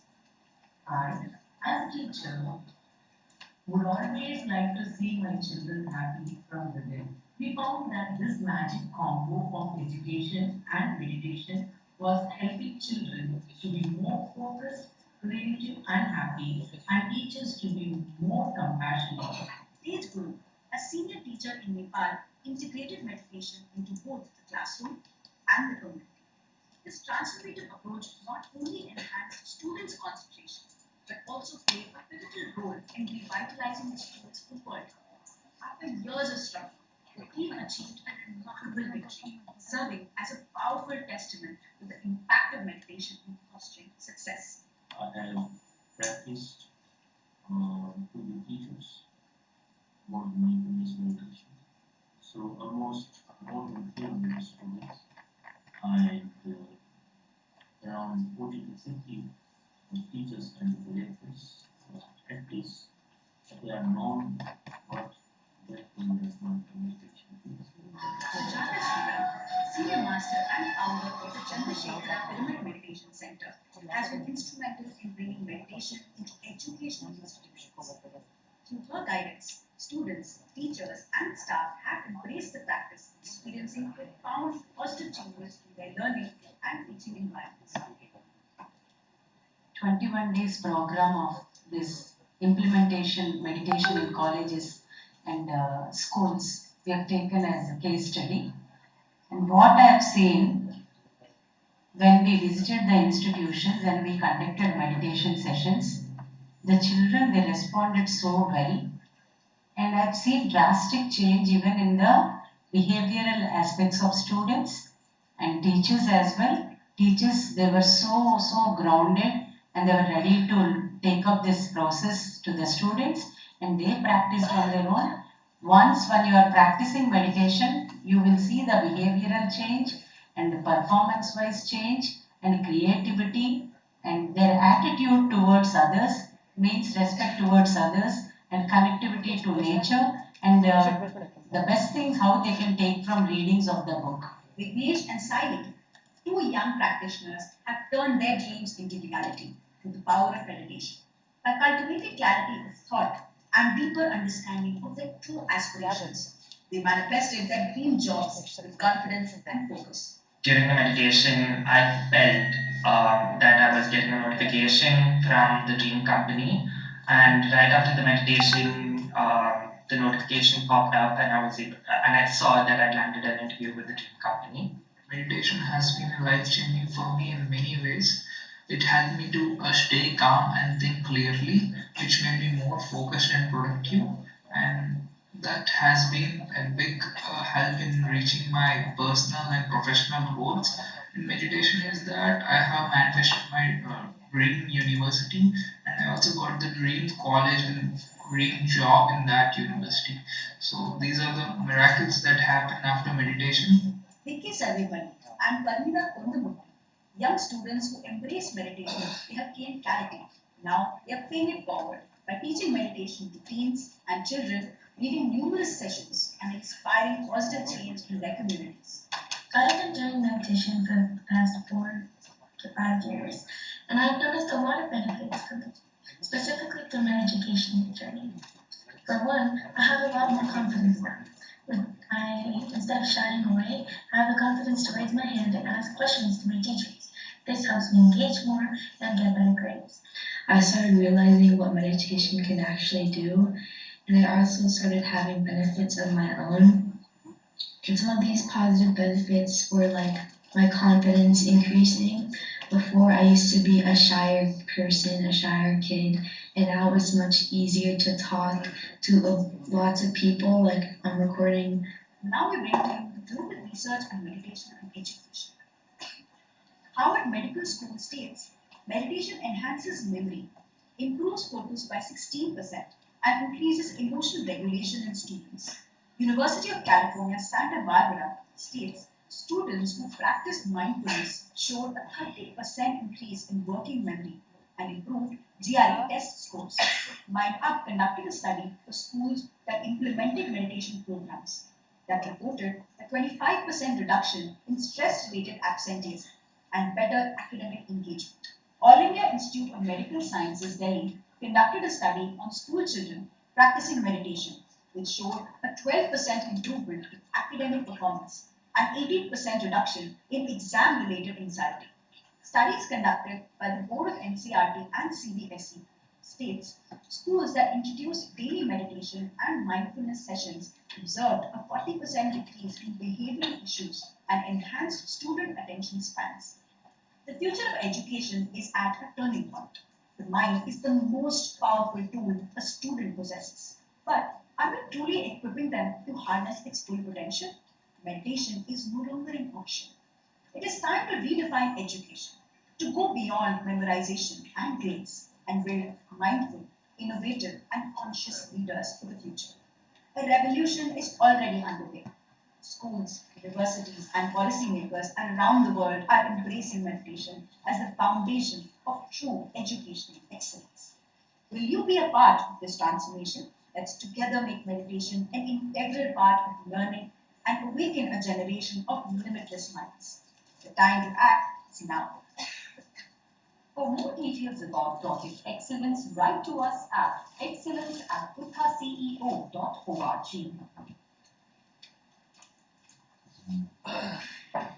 Okay. Yes, meditation is for excellence. Meditation is not to give up desires, but to truly enhance and live our life fully. I'm deeply grateful to Pramodji Patriji. Subhash Patriji was a marketing officer, who found this simple practice of meditation and understood that this can be practiced by anyone and anywhere, anytime. It is not restricted to only few cultures, few ages of people, who have had some educational background. None. Anyone from the age of 5 to 100 can practice, and that is, and then he brought out scientific temperament of meditation. And I'm also grateful to Dr. Chandra University, my mentor, who was the CEO of Sanofi Technologies, vice president in IBM, who taught meditation to corporates and brought this simple practice as a very, very, very powerful to master the mind, right?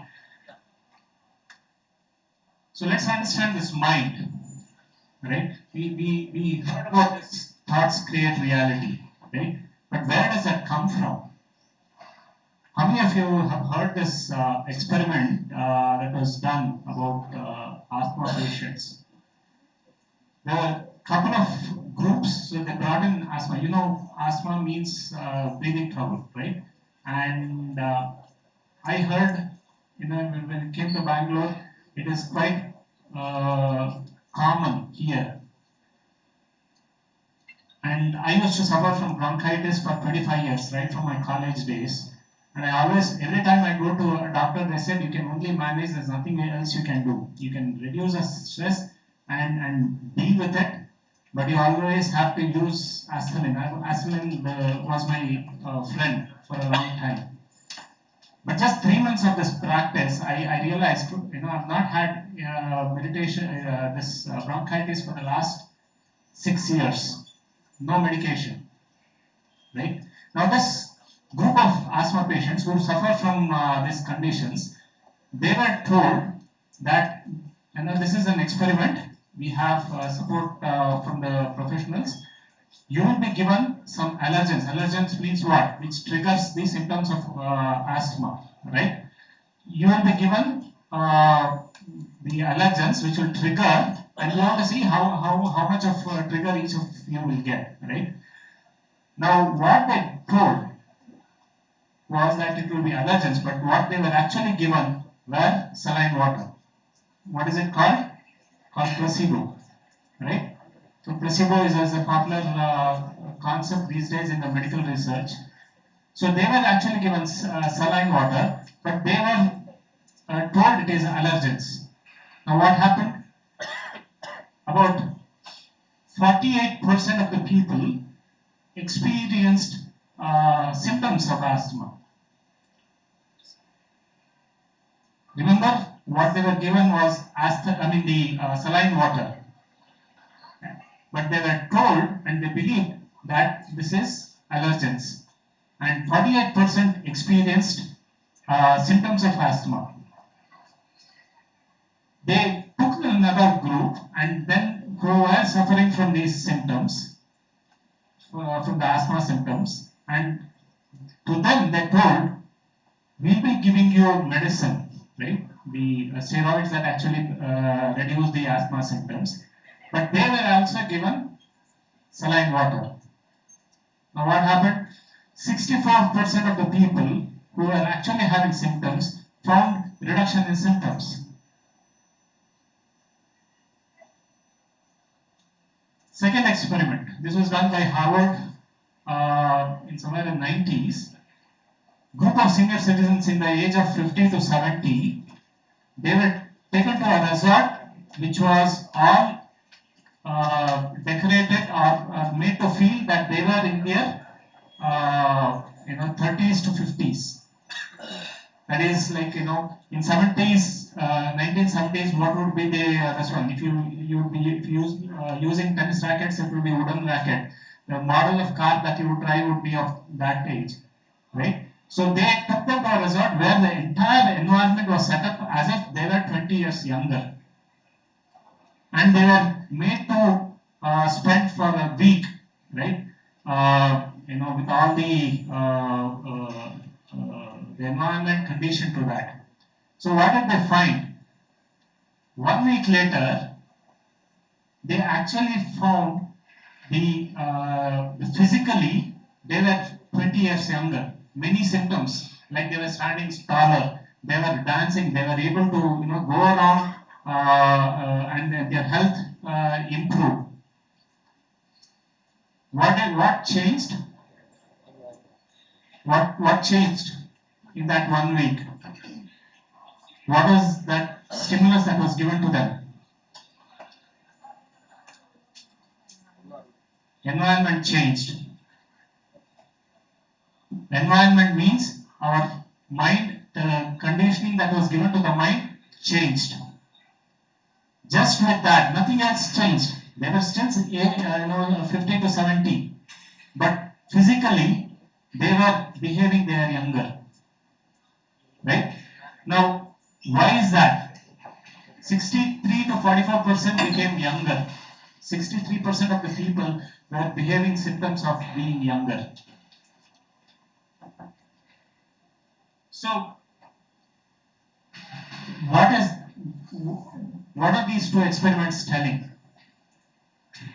Everything is driven through the mind.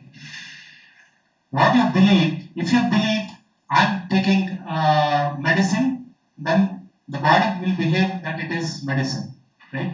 The hormones that it produces, everything is done based on what you believe. If you believe it is something allergens, it will create the symptoms for you. It's called the placebo effect. Now, for us to change our reality, we have to change our mind. Right? Let's understand a bit of what is the mind. There are three characteristics of a mind. The first characteristic is it is limiting. How many of you feel, how many of you have told, I can't do this? Somebody comes and tells you, hey, why don't you perform in front of you on the stage? How many of you would have said, no, it's not possible for me. If somebody gives you an opportunity, then you say, you know, I can't do this. Our mind is driven by the beliefs that we carry. I used to feel that I cannot perform in front of the people. Why? Because when I was, younger, I used to perform Bharatanatyam. Young meaning I was in primary. Some friend of me made fun of me. A close friend of me said, "Hey, you are a boy. You are, dancing," and that deeply hurt. Because I was so ashamed of myself that for years later, that would haunt me. I didn't know. But when somebody would give me an opportunity to present, I would hesitate. I would say no. Because I was afraid of what my belief was that I cannot perform in front of the people. So mind is limited. You know, if somebody tells you, hey, you can go into Harvard for studies, how many will say, hey, it's not possible. I don't come from, I'm not genius. I don't have that mental ability to go to Harvard. I don't have the pedigree for Harvard. How many of you is the first reaction when somebody says, hey, you will be offered in Harvard? Why? The mind starts believing what we hear from the environment. We say, hey, I don't come from great background. I come from a second-tier town. I don't know English as well. Because the environment has told us that you are of certain background. This is the only thing you can do. And if you believe that, that is what mind you show. Most of our 90% of our life is driven by those beliefs that we have carried. If you start examining what your beliefs are, how many believe that you need 8 hours of sleep? Everyone here. What if I tell you can sleep only 4 to 5 hours, yet you can be, fully active? Most of you say no. That's how I used to be. If I didn't sleep at least 7 hours in a day, first thing that would come in the morning is my rest of the day is gone. Today, I sleep 4 to 5 hours on an average. Sometimes even 1 or 2 hours, yet I'm fully energetic. Because the mind is created based on the conditioning. How many of you think, okay, in the environment there's so much of competition, job is very difficult to get. Because these are the beliefs carried by the news that we read, the people who talk to us continuously tell, and we agree to it. The second nature of the mind, and which is important, is a restless mind. I'm sure at least 70% of the people here, I'm talking, but your mind is, okay, I had so much food, I don't think I can sit through. Oh, tomorrow I have an assignment to submit. I have not completed. What will I do? I have an exam to study. I am supposed to meet my friend. I don't know whether he or she will respond. The mind is all over the place. How many of you agree? It's okay. First step to change is to acknowledge it. But that's how it is. That's the nature of the mind. Studies have shown we have about 50 to 70,000 thoughts every day. Whether we like it, whether we know, we are aware of it or not, that is how the mind is. It is restless. So when your parents come say, concentrate, you study, how is this possible?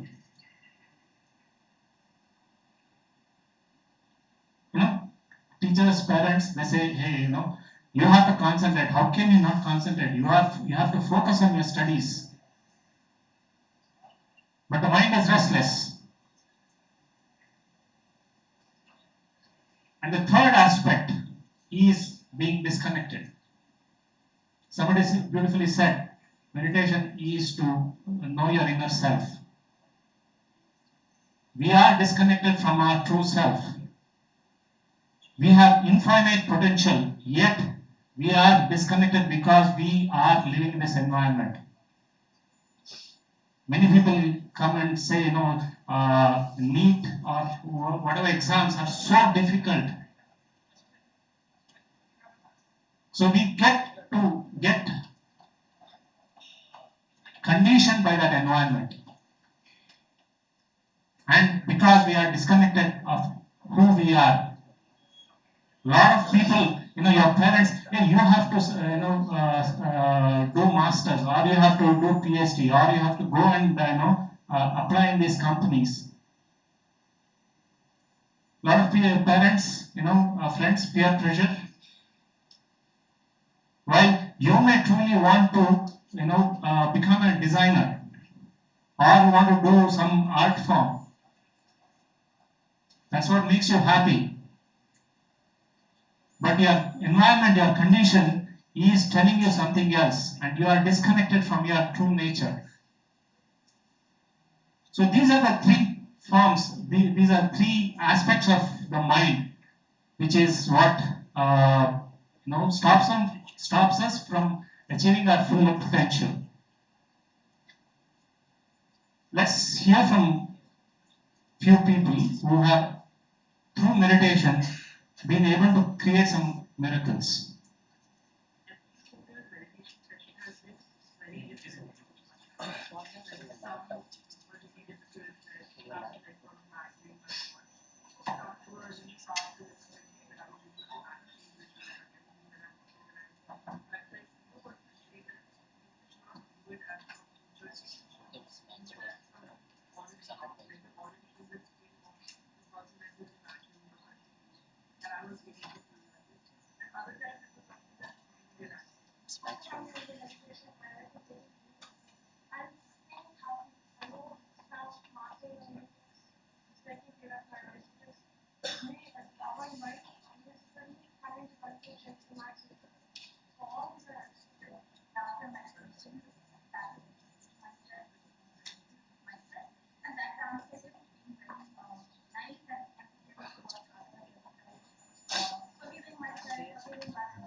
Focus elongation or experiences. Okay.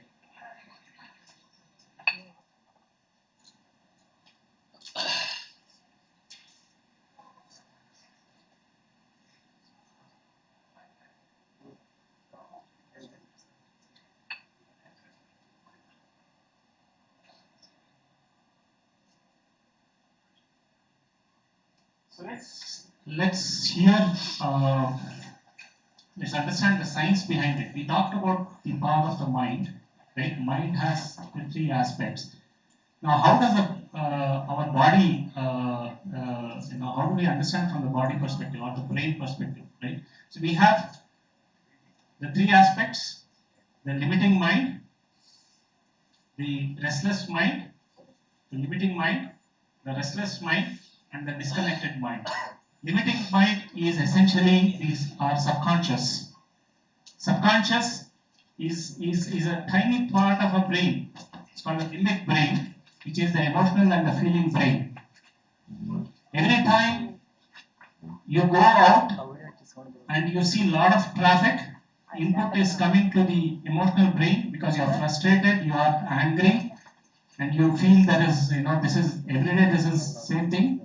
Your emotional brain is getting trained that, Bangalore traffic is bad. Every time I go out, I cannot go on time.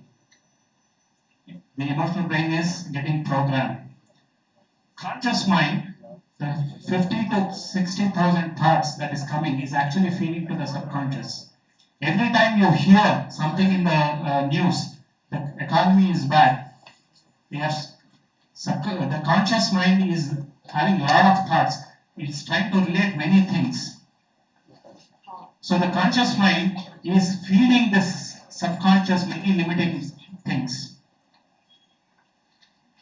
So our mind, how many of you, when you start your day, you start coming to college, something happens, the rest of the day you continue to think about it.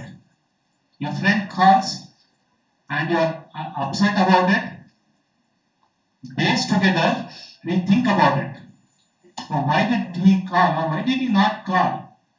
Many times we start questioning, why did that person not call? He or she was supposed to call, they didn't call.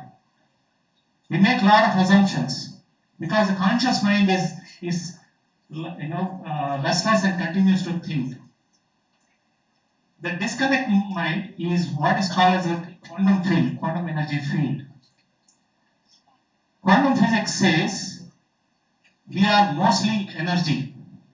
What you see as physical body is only 0.00001%. When you go back, please search for this experiment called double slit experiment by Fred Alan Wolf. Beautifully talks about how an electron, which is the most fundamental particle of everything that we are, like the atom is the most fundamental particle, isn't it? In high school science we study. Atom is the most fundamental particle. Everything that is made up of is made up of atoms, isn't it? Now when they studied atom, what they found, the electron, which is a subatomic particle, behaves both as a particle and as a wave or energy. 99% of 99.9999%. What does it actually mean? Round it off to? What is 99.9999% if you round it off? 100%. Electron is 99.9999% energy. Only when there is an observation or a measurement that is they try to take, that's a double slit experiment. Only then it behaves as a particle. What does particle means? This body, this chair, everything that you see is based on an observation. So the disconnected mind is disconnected from this field. Our true nature is that energy field, right? So the brain, subconscious mind is limited, and 90% of our life is coming through the subconscious mind. Restless, no focus, because our conscious mind is full of thoughts. And then we are confused, we don't know who we want, what we want, because there is no clarity, because we are disconnected, right? So, for us to change anything, how many of you have made a New Year resolution here? Nobody? 1, 2, 3, okay, a few. Why nobody else lifted their hands? No use.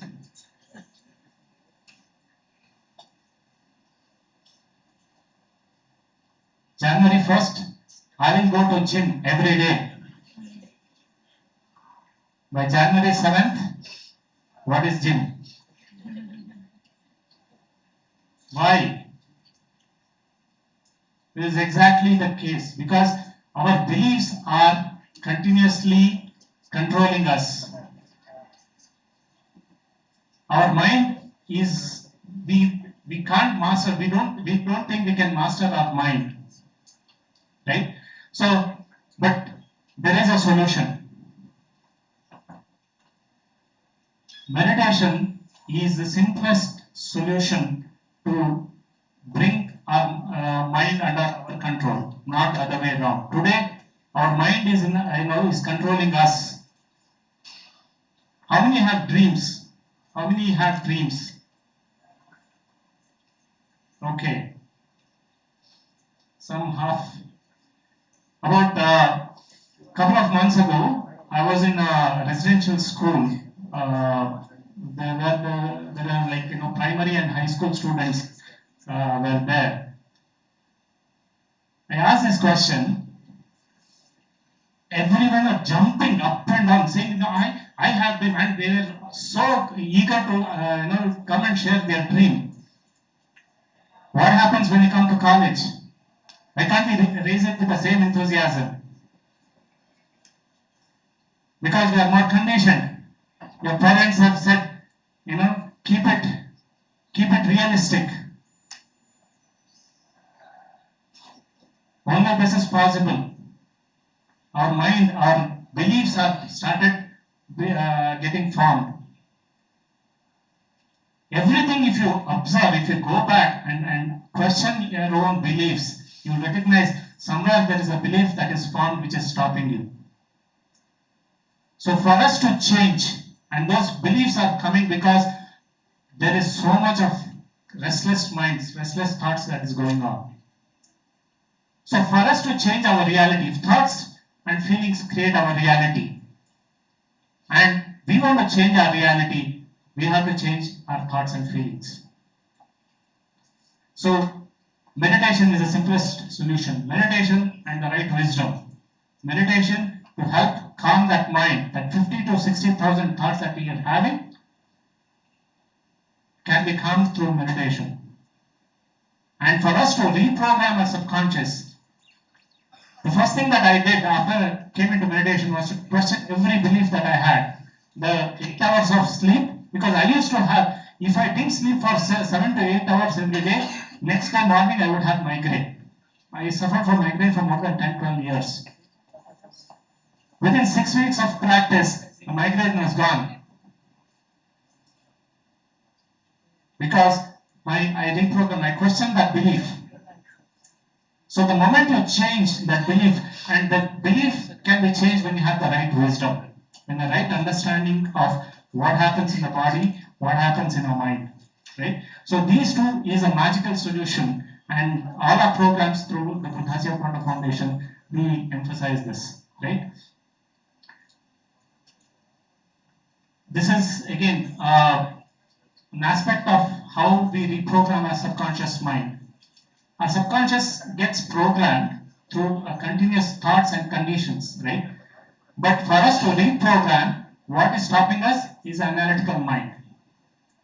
When I told 3 to 4 hours of sleep is good enough, what is your mind saying? How can you say this? There's so much of science, so much of doctors, everyone is saying you have to sleep 8 hours, and here he comes absolutely out of nowhere and he is saying, how can this happen? And who is questioning that? That's analytical mind. Analytical mind is working from our belief. Have you actually gone and seen these studies that are done to show you need 8 hours of sleep? We haven't. We've just heard, right? But that belief is very, very strong. So that analytical mind for us to calm is meditation is the first thing that does. It helps us to calm that analytical mind and become open to anything that we receive, not believe. You don't have to believe that you need only 4 to 5 hours of sleep. All you need is being able to being scientific in your understanding and say, let me experiment, let me see what happens. And that is what meditation does, right? So it calms the analytical mind and then helps to question and reprogram our subconscious based on what we want. If you want to go into Harvard, if you want to go into Google, if you want to go anywhere, it's not what others are saying. What is it that you want? What is it that you believe? If you strongly believe and feel that you can get this job, great job, either in Google or whatever that is company that you have, it is possible as long as you reprogram the conscious. And that is why the previous video, many people said, they got their dream job, the dream university. We had a student from Coimbatore who had a lot of fear because she comes from a second-tier town. She doesn't speak English that well. She doesn't go to the top-tier university. You are all very fortunate to come to one of the premier institutes. But she was going into a small college. But her dream was to study in Ireland. 3 weeks into the meditation program, she, I think 3 months later, she got into 3 weeks program, but then she continued her practice. 3 months later, she got an offer letter from the university in Ireland, and she's studying there and she's doing her master's. So all that happens when you reprogram, right? So this is the second aspect of the science of meditation. Our brain operates at multiple frequencies. How many of you have heard? Psychology students, you would have heard of it. There are psychology students. Your brain operates at multiple frequency. When you are stressful, the restless mind is what is causing the stress. Too many thoughts. Sitting here, but we are checking, what's happening in social media, what's happening in Instagram, what's happening somewhere else, our mails. That restless mind is causing the stress, and when we are at stress, our brain is operating in the beta frequency, the high beta stress, the high beta frequencies. But our mind, and when we become calm, and that is where all the benefits of meditation comes, is when our brain slows down. How many of you have heard your parents say, get up early and study? Why? Why do you think? Our brain is naturally in this alpha state when we get up. When we are about to go to sleep and when we get up, our mind is naturally in this alpha state. So it's easier to learn. Meditation naturally brings, the studies have shown that when somebody practices for 3 to 6 weeks consistently, their brain is naturally in the alpha state even outside when they are not practicing meditation, even in their day-to-day life. Why do you say being in the present moment? Being in the present moment means you are not thinking about the future, not thinking about the past. Your mind is in the alpha state. It is in the completely present. There's a lot of studies, you can go back and do some research. So brain goes into alpha state naturally. What the beauty of meditation is, it's not just takes you to the alpha, it also takes you to the deeper theta and delta states. Theta state is where you have a lot of creative insights. You have some problems that you want to solve. Suddenly there is an intuition, there's a solution that comes. You would have seen this in the deep sleep. You would have gone into sleep with some problem. When you get up, you would have an idea, great idea that as a solution for the problem. Because when you are in the theta state, you have the ability to find a lot of creative insights. Innovation happens. Einstein, how did he get his all these ideas? Do you know? A lot of us came when he was sleeping, when he was visualizing. In fact, he was saying our active mind is not a way to find creative solutions. So meditation helps us to take to this theta state to bring, make it, create a lot of innovative solutions. Entrepreneurs, a great place to be in. Delta state, a lot of healing happens when we go into the delta state. Meditation naturally takes us to this. And the most, how many of you heard of this called flow state? Flow state, yes, psychology students, I'm sure you would have heard. Meditation takes you to the flow state. A lot of the Silicon Valley entrepreneurs, they go into a zone where a lot of things happen naturally. It feels like everything is falling into place. That is what happens when you go into meditation, right? So let me just stop here. We'll practice this, right? I've spoken a lot about science of meditation, but let's experience it, right? So what is meditation? Meditation is a very simple and scientific practice. Meditation, first stage of meditation is to end that restless thought. I spoke about that restless mind. The first stage is to end those restless thoughts of the mind. That is the first goal, to make our mind empty. What is the second goal? The second goal is to connect to that infinite field, quantum energy field. I spoke about we are mostly energy, what we call as a quantum energy field. Connecting to our inner self means we are connecting to this quantum field, right? Now, how do we do that? How do we do that first step? The first step is done by observing, sitting quietly and observing our simple natural breath. Studies have shown, and this, thousands of people who go through our program have, experienced it. You will experience it too. When you start observing our breath, natural breath, our mind is becoming empty naturally. We are not trying to control the mind, right? We are not trying to control. We cannot control the mind. Instead, what we are doing is we are observing the breath. We are bringing our focus and attention on the breath. When that is happening, our mind is becoming empty, right? And when that empty mind is achieved, we suddenly connect to that emptiness all around us, right? So it's the simplest practice. Seems very, very simple. It is simple, right? The only thing that requires is consistency and practice, and as long as you do it, you will see a lot of benefits. We'll talk about it in a bit. So what's the process? This is the process, right?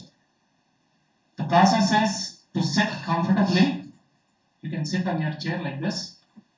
You don't need any special place. I practice meditation in the airport lounge or in the bus station, in the hospital lobby. In our office, we do it. So it's simple. You take this natural posture. If you're sitting on the floor, of course, if you're comfortable at home, you can do that too. That is what is comfortable. But if you sit in the chair, you can take back rest. You don't need to have an erect. You need to keep your body comfortable. That's the only goal. You don't need the specs. You can remove the specs when you're practicing. And we close our eyes and take a point anywhere in the nose, either at the root or the tip, and observe your natural breath. We are not trying to control your breath too. What whatever that is natural. When you're walking, when you're sitting, you are breathing, isn't it? So that is your natural breath. That natural breath, you are observing at this point going in and coming out. Right? And as you observe, your thoughts are becoming empty. And then you experience that emptiness as is, just as a witness. Thoughts will come. What do we do when thoughts come? We are not trying to control the thoughts. This process is training our mind to bring your attention back to your breath. When thoughts come, when you recognize you are thinking, all you do is you bring your attention to the breath. And again, the mind, you observe the mind becoming empty. And again, at some point, again it will come, more thoughts will come. Okay, what is that in the evening? I'm supposed to catch a bus, I'm supposed to do this. Sometimes you even forget it. But at some point, you realize that you are thinking, and at that point in time, you bring back attention back to the breath. Alright? So let's practice, friends. There will be some music, some guidance.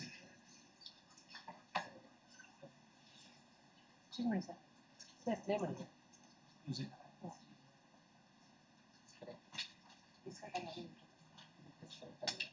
So relax, friends.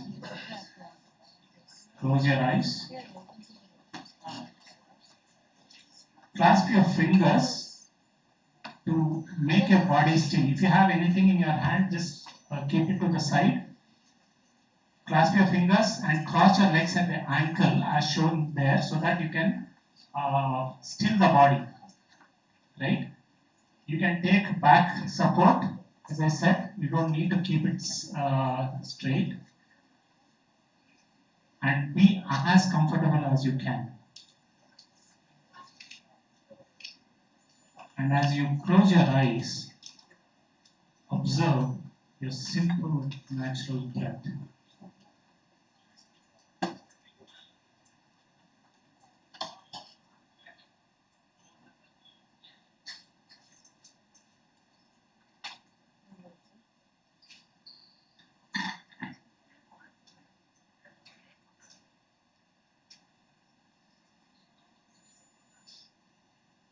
Be with your breath.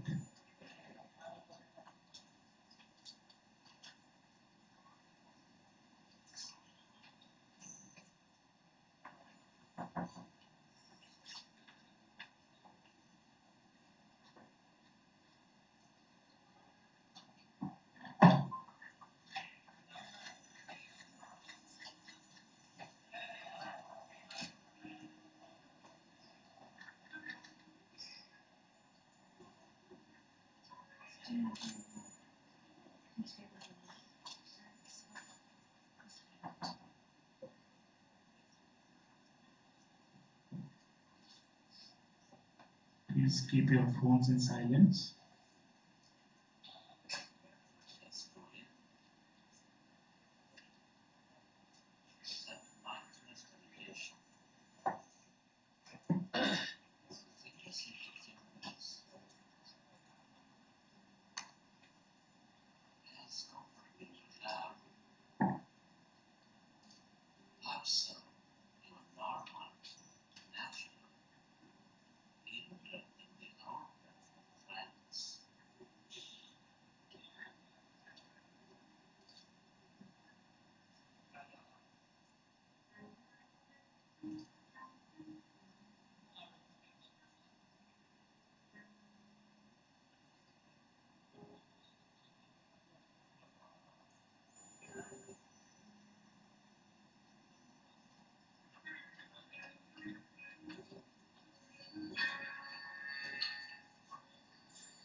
Is to empty the mind.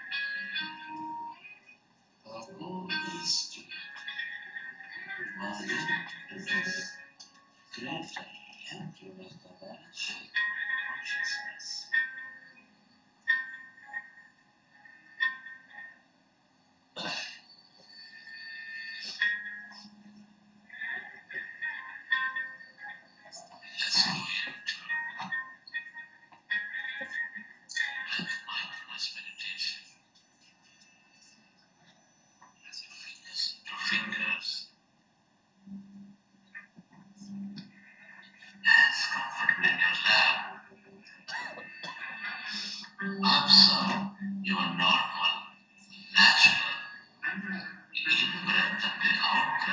friends.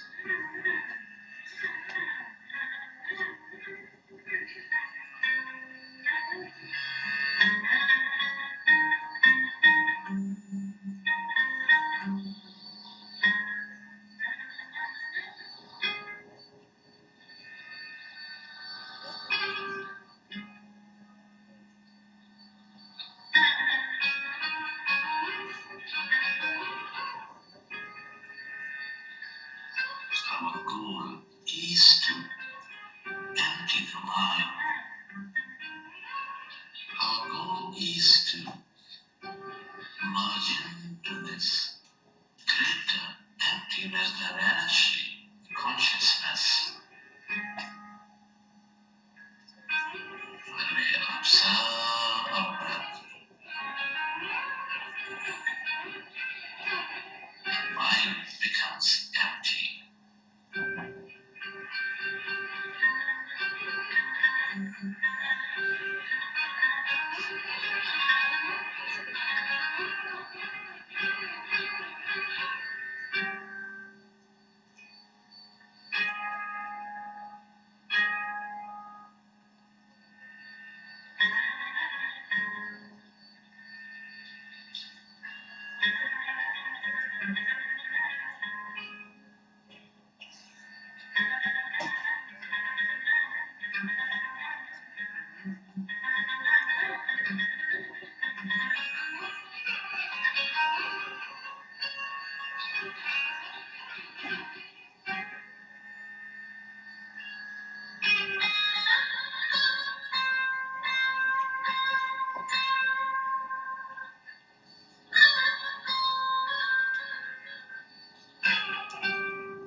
of this emptiness, that energy, that consciousness.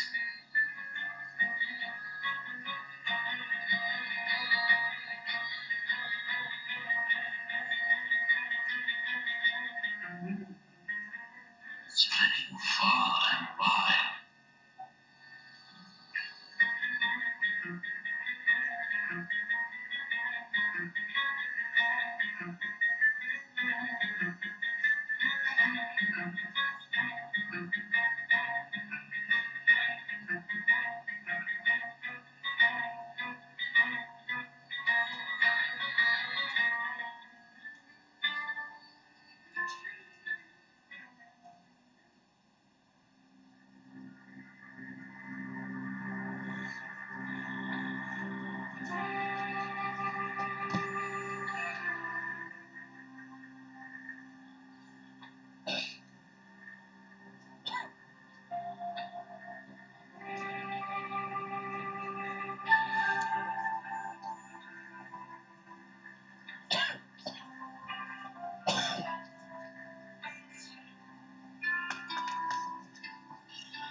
Experience that emptiness, that blackness is void, spreading far and wide, beyond your body, beyond your room, stretching into the edges of this universe. Sense it, connect with it. That's energy.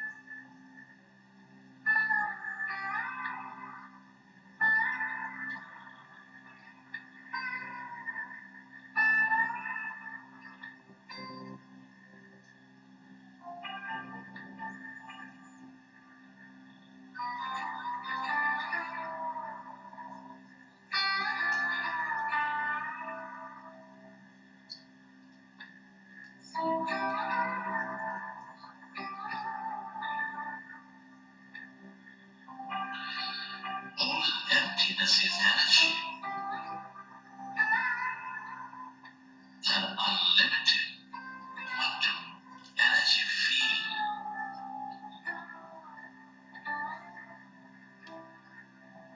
of infinite possibilities. The longer we stay aware of it, the more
Deeper and deeper into this emptiness of yourself.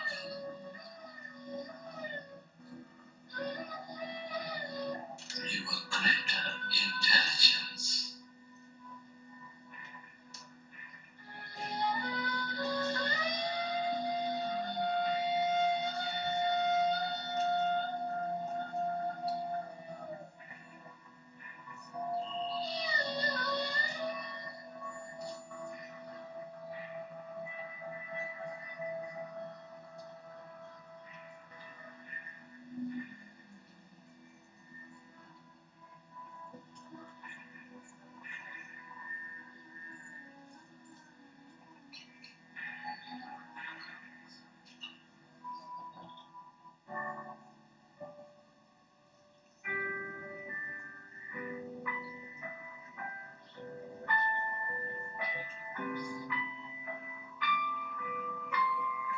Friends, it's an honor and privilege to be living this life at this time of history. Express gratitude to all things and everybody for this beautiful life. You parents, you teachers, to all the people in your life, your family, friends, colleagues, to the nature, to everything you use, to the technology, to the systems, to yourself, to this intelligent universe.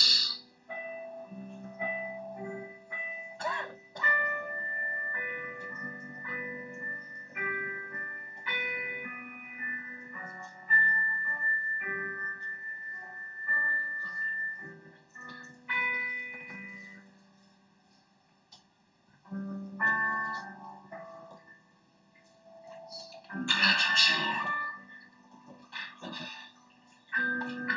is the ultimate state of receivership.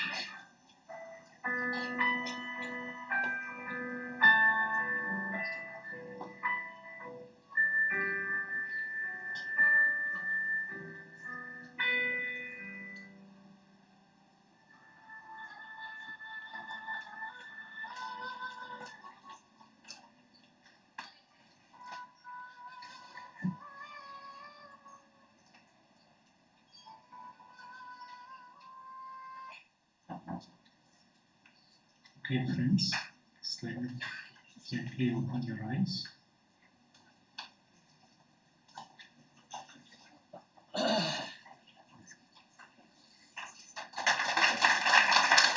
Okay. How was the meditation?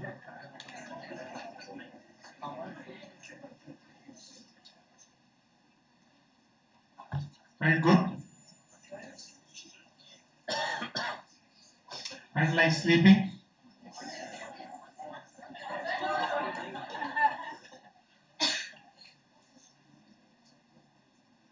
Meditation is many things. How many of you felt lightness in the body? Okay. Anyone felt like floating? Okay. It's possible. Anyone felt heaven? your body is, any part of the body is like, like a rock or, feeling heavy? Anyone? Okay, wonderful. Anyone saw some visions, colors, black color? Yes, absolutely. Emptiness can be any color. Anyone saw visions like mountains or some, dark sea or whatever? Okay. Anyone felt deep emotions? Like laughing, crying, anything that you wanted?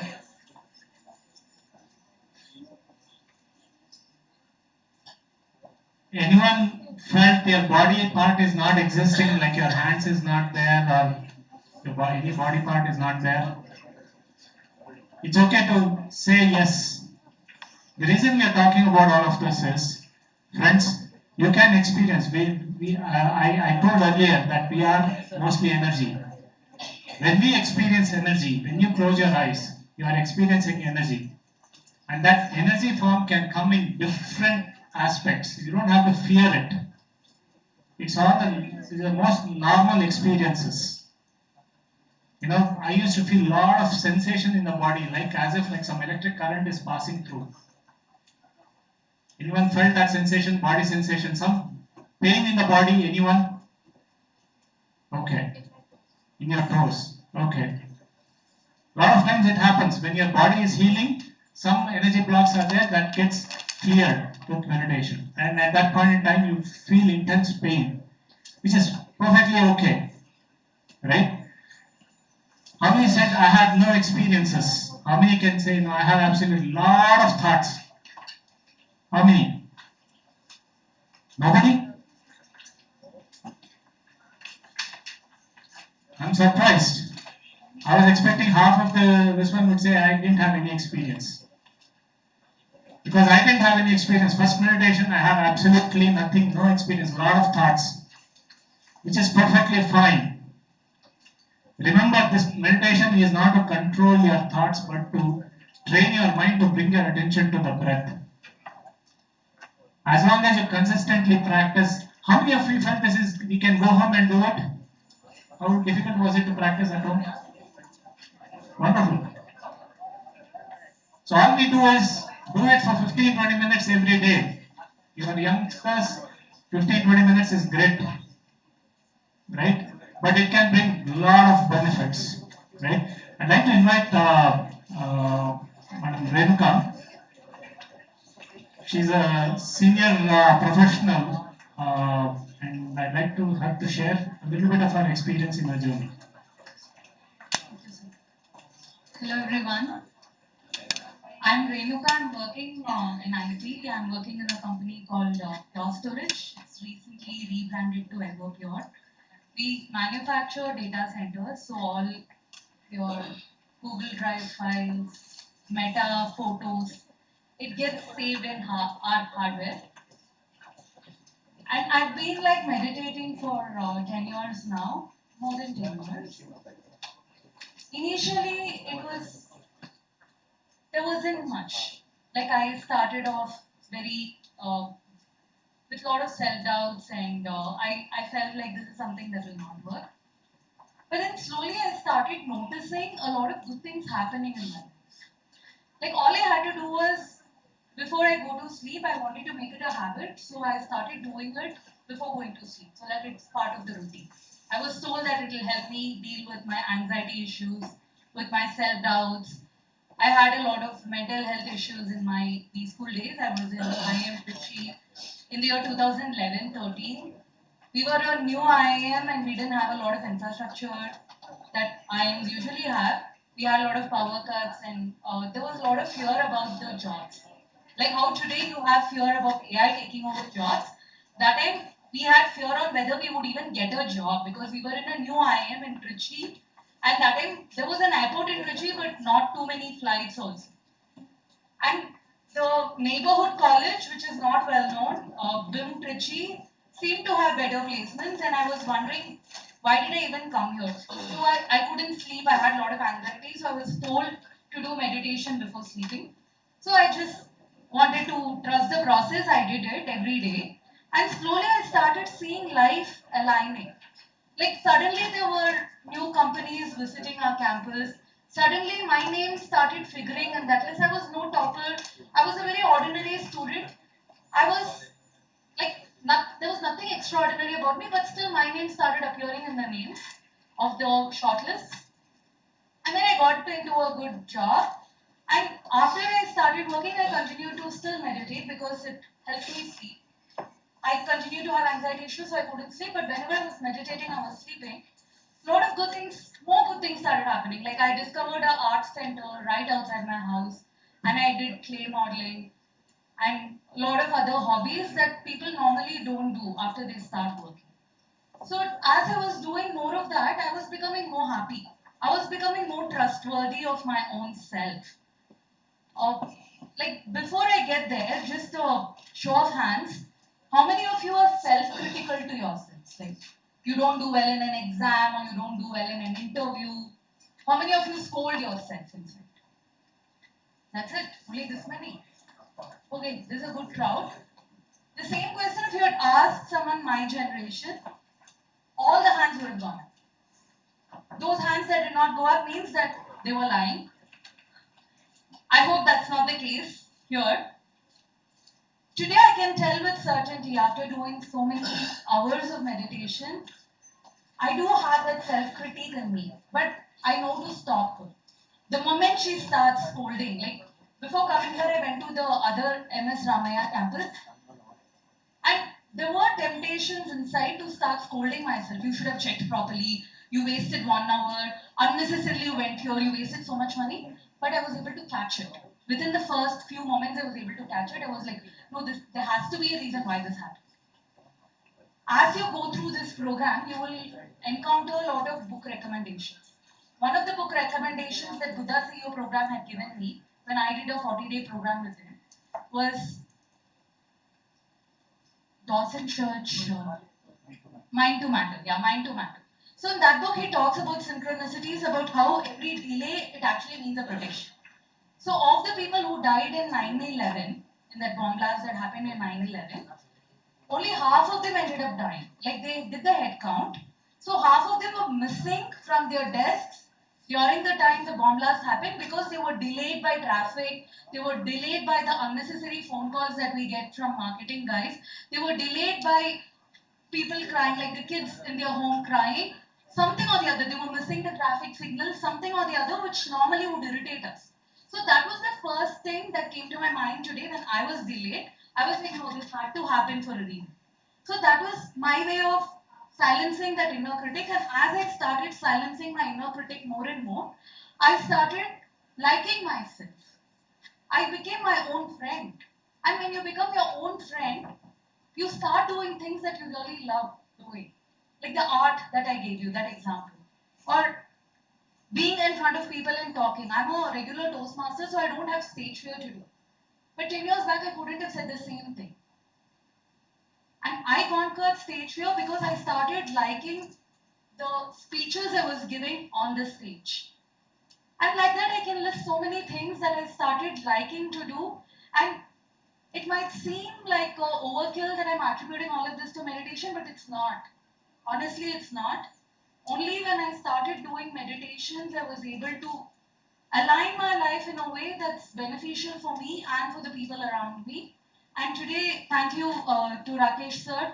I'm getting this opportunity to share my experience with all of you. And I really hope when you go back home, you take back something very valuable. Like you saw, meditation is so easy. You just have to close your eyes and keep focusing on your breath. Every time there's a thought, you bring your attention back to breath. That's it. This is going to solve ton of problems.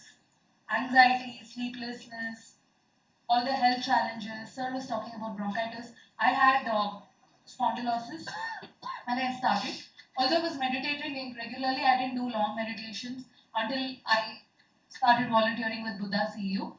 And when I started volunteering, now I don't have spondylosis. I don't wake up with numb hands. Earlier I used to, it was so scary. I used to wake up with numb hands and numb toes. Now I don't. Now I'm like, when I wake up, I just want to bounce out of my bed. Because like now we are meditating as a group in Zoom for 2 hours every morning. And I'm looking forward to meditating, like being part of the 2 hour meditation. So it is like generally a very happy thing, and I really hope you embrace it as part of your lifestyle. And I hope to see all of you becoming very successful as professionals, as individuals, in whatever you choose to do. And I'm sure when you become a success, you will attribute a lot of it to meditation. Thank you. Thank you, Madam. Because she has many more to share. I mean, please interact with her. She has a lot of experience of how she was able to overcome many challenges in her life through meditation. Essentially, meditation for us is a leadership tool for the mind, right? Transformation tool for the mind. Essentially, you ask any leader, what is their biggest strength? Is mastery of their self.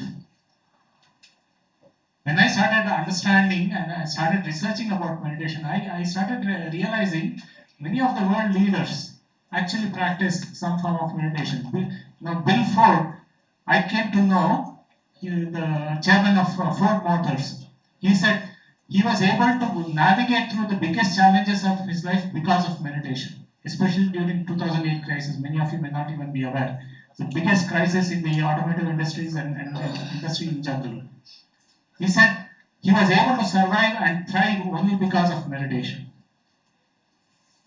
Many leaders, Ray Dalio, the biggest hedge fund manager, how can you attribute meditation to finance? But he said the biggest intuition came through because of meditation. So meditation can bring a lot of benefits, and as you say, it's like a tool for leadership. We have many programs. Quantum Mind is one such program. You can work with your college, or you can do it on your own, where we have a more like a credit course where you understand the science of meditation, but also practice and learn a lot of science of meditation, right? So it's a certificate program that you can enroll. It is recognized by SVASA. I don't know if you know, it's a premier research institute on yoga and meditation, and that is something that we can do.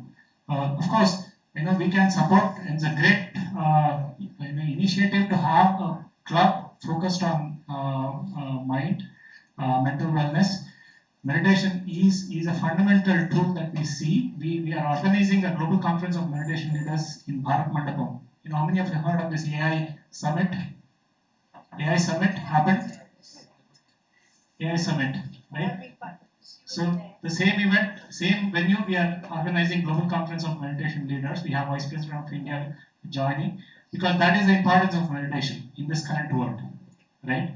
Of course, we'll invite you, madam, to be part of that conference, where we'll bring researchers, leaders, business leaders, as well as leaders in other area, healthcare, who will come and talk about benefits of meditation and how we can actually practice and experience it, right? So this is something that you can do. I don't have time, but you can reach out. Please, we'll give. But you can start from today. You can download the Buddha CEO app, which has a lot of free programs and meditations. Science of meditation. The key is this has a lot of scientific backing, right? And you start, experiencing benefits, within 2-3 weeks. Once you start, right? No matter where you are, even if you have told today that I'm not, meditation is not for me, you start practicing, commit to yourself for 3 weeks. At the end of 3 weeks, you will come and say, hey, I'm going to stick with meditation for the rest of my life. That is the experience we have seen thousands of times, right? So thank you for this opportunity, madam, and I do hope that you take this up, and we are there to support you in any way we can. Okay.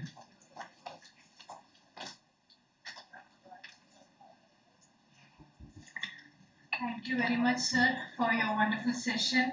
and not only making us understand how science is there behind meditation, and also giving us a practical sense and experience of what meditation can do to our mind, body, and soul. We are very happy to have you here. May I request Dr. Nayana Patil ma'am to hand over a memento.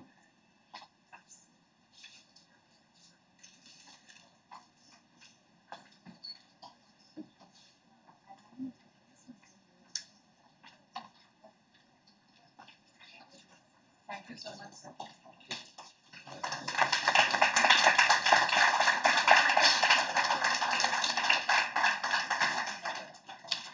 Actually, seeing you, I was really happy because those you were not connected, you were not at all disturbed. The way you carried yourself, the way you conducted the class, it was amazing. And this session, what we had actually, I think we felt very light. Actually, we were disconnected. I think it was really a very amazing experience. I hope all the students will carry forward this. Am I right? Not just for today, please carry it forward. Your life only will be benefited. Thank you so much. You know, a lot of times we say for our parents, we have a lot of challenge with our parents, our teachers. You know, the best way to solve that problem, give them meditation. Teach them meditation. Teach them meditation, then they'll align and they'll give a lot of freedom to you. Okay? So align with you and support you. Alright? So thank you, friends, and hope to see you soon in our sessions. Thank you.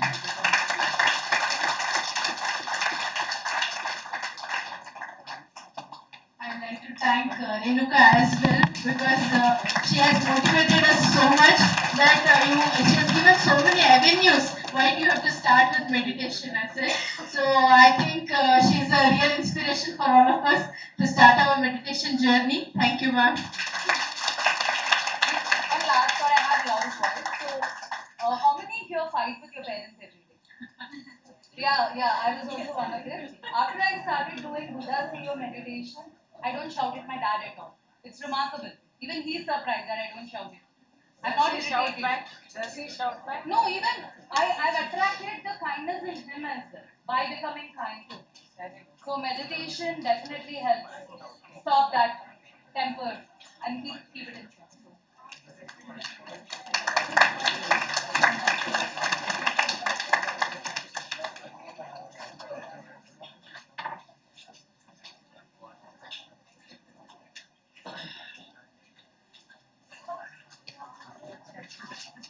So now we will move on to our next session, which highlights the importance connection between nutrition, energy, and mental well-being. So it's a pleasure to welcome Ms. Edwina Raj, a registered dietitian and a PhD scholar, currently serving as the head of clinical nutrition at Aster CMI Hospital. So I would request Aarti ma'am to welcome Edwina with a flower.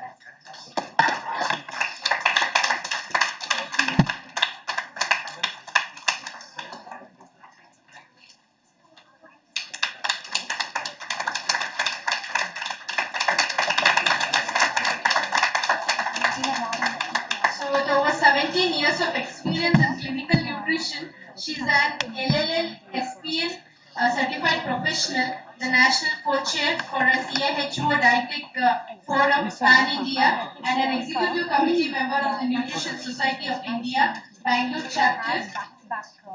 She has she's a 2 times gold medalist as such, big round of applause, and rank holder from the University of Mysore, and a recipient of Young Professional Award by the Indian Council for Agricultural Research. Her work in nutrition science and research has earned several recognitions, including awards for scientific research, and also she has published more than 35 research papers and over 275 articles featured in leading media platforms. So I truly honored to have you here, ma'am. Thanks for accepting our invite. I will hand over the session to ma'am. Thank you so so much for the kind introduction.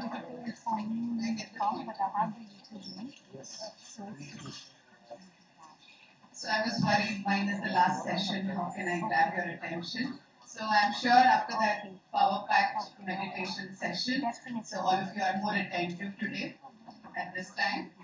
Are you? Yes.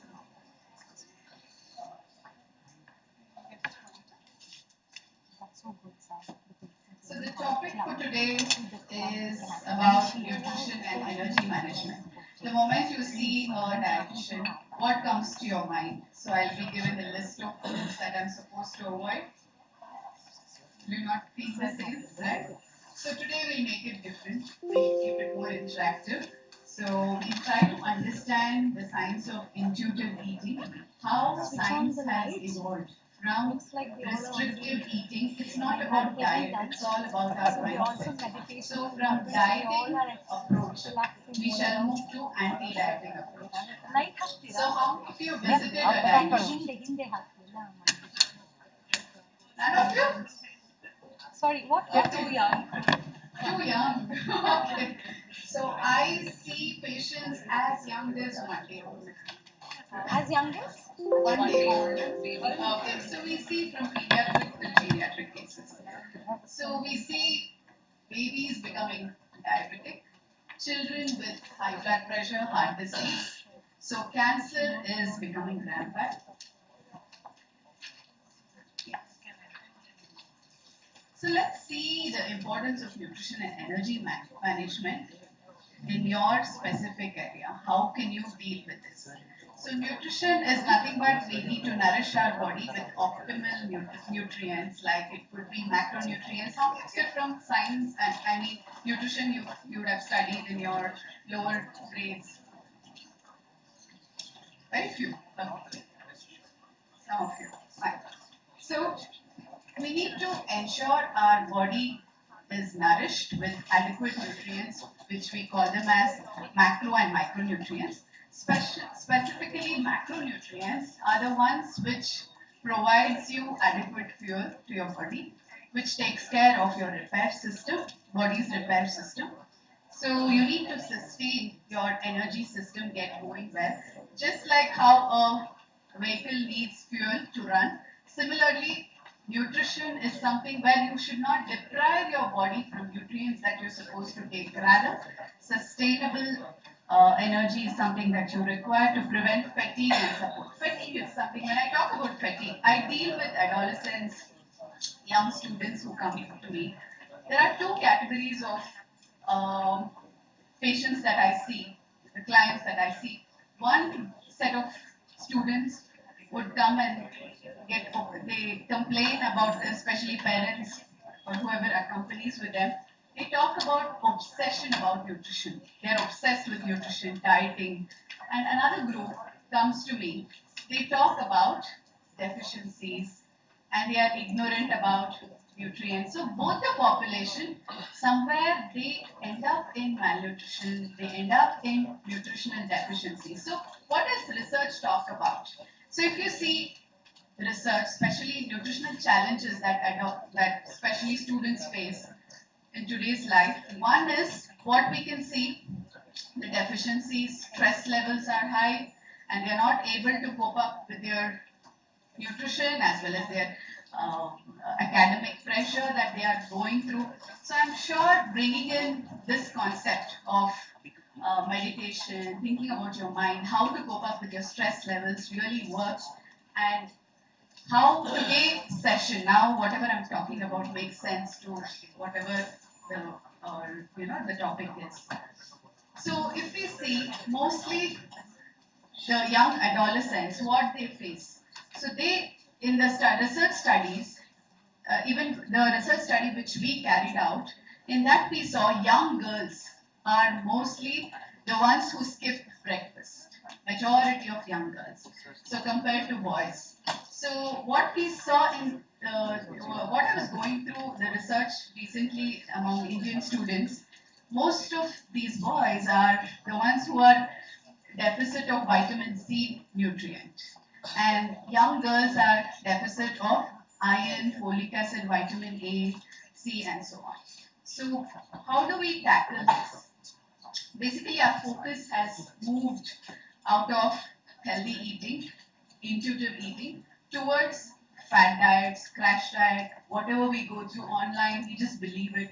Rather, we don't check from whom it is coming from, the authenticity of the data, whether it is right for me. Most of the influencers just pick up the data from AI and they put it across and they bring confusion among us. So try to verify the source and try to understand what our body really needs and what we should be aware of. So talking about nutrients like carbs, protein, fat, we all know this should be taken in the right proportion. Carbs, of course, little higher in proportion, and protein we need to take adequately, and fat should be there around 30%. So going in depth about each nutrient.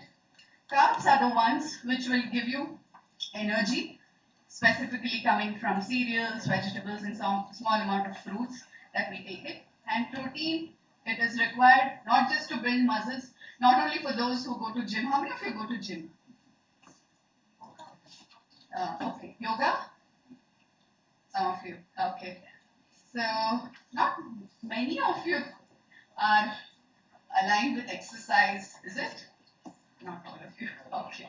So, thinking about, talking about protein. Protein helps not just to build muscle, rather it works as a repair system for wear and tear and also various other roles. I'll be talking about that in detail. Vitamins, minerals, all that we require.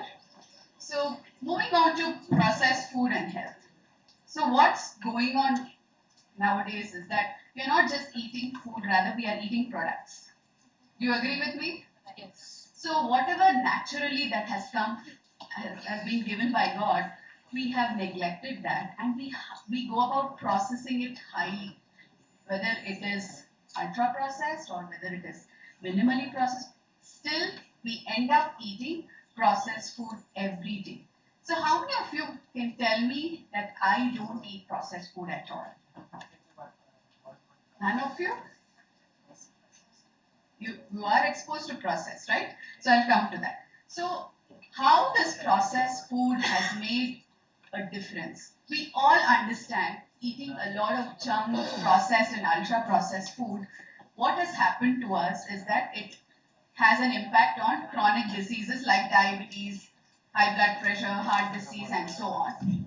Right? So that we all understand. But when it comes to mental health, so the recent research talks about how processed food has an impact on our mental well-being, irritability, anxiety issue, right? So we have many researches that's coming in. Even we have also done a research on emotional eating. So this is something, as I was telling you about the processed food, with what is processed. So that is the NOAA classification of food. The first part of it, what you see.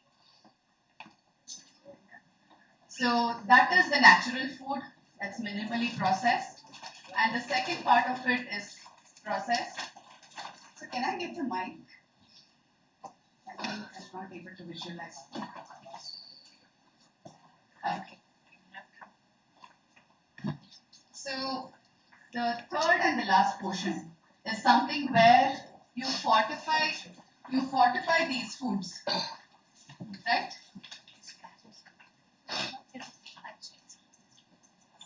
You fortify by adding oils, fat, it could be butter or it could be salt or sugar, whatever. So you fortify and that becomes processed. And then finally, when it gets packaged, so it's highly processed. So that's the third part of it, which is ultra processed. Even the breads come into that category. So that is the global classification. So what we have done is that the impact is not just on the chronic disease, but it is impacting us even mentally, right? So how the lifestyle also has changed over a period of time. So India is #1 in the world for diabetes. Are you aware about this? Yes. So what are we doing about this? We have changed over a period of time in our eating habits, in the lifestyle that we are following. So most of you are still thinking about exercise, right? So how important it is for us to change our lifestyle.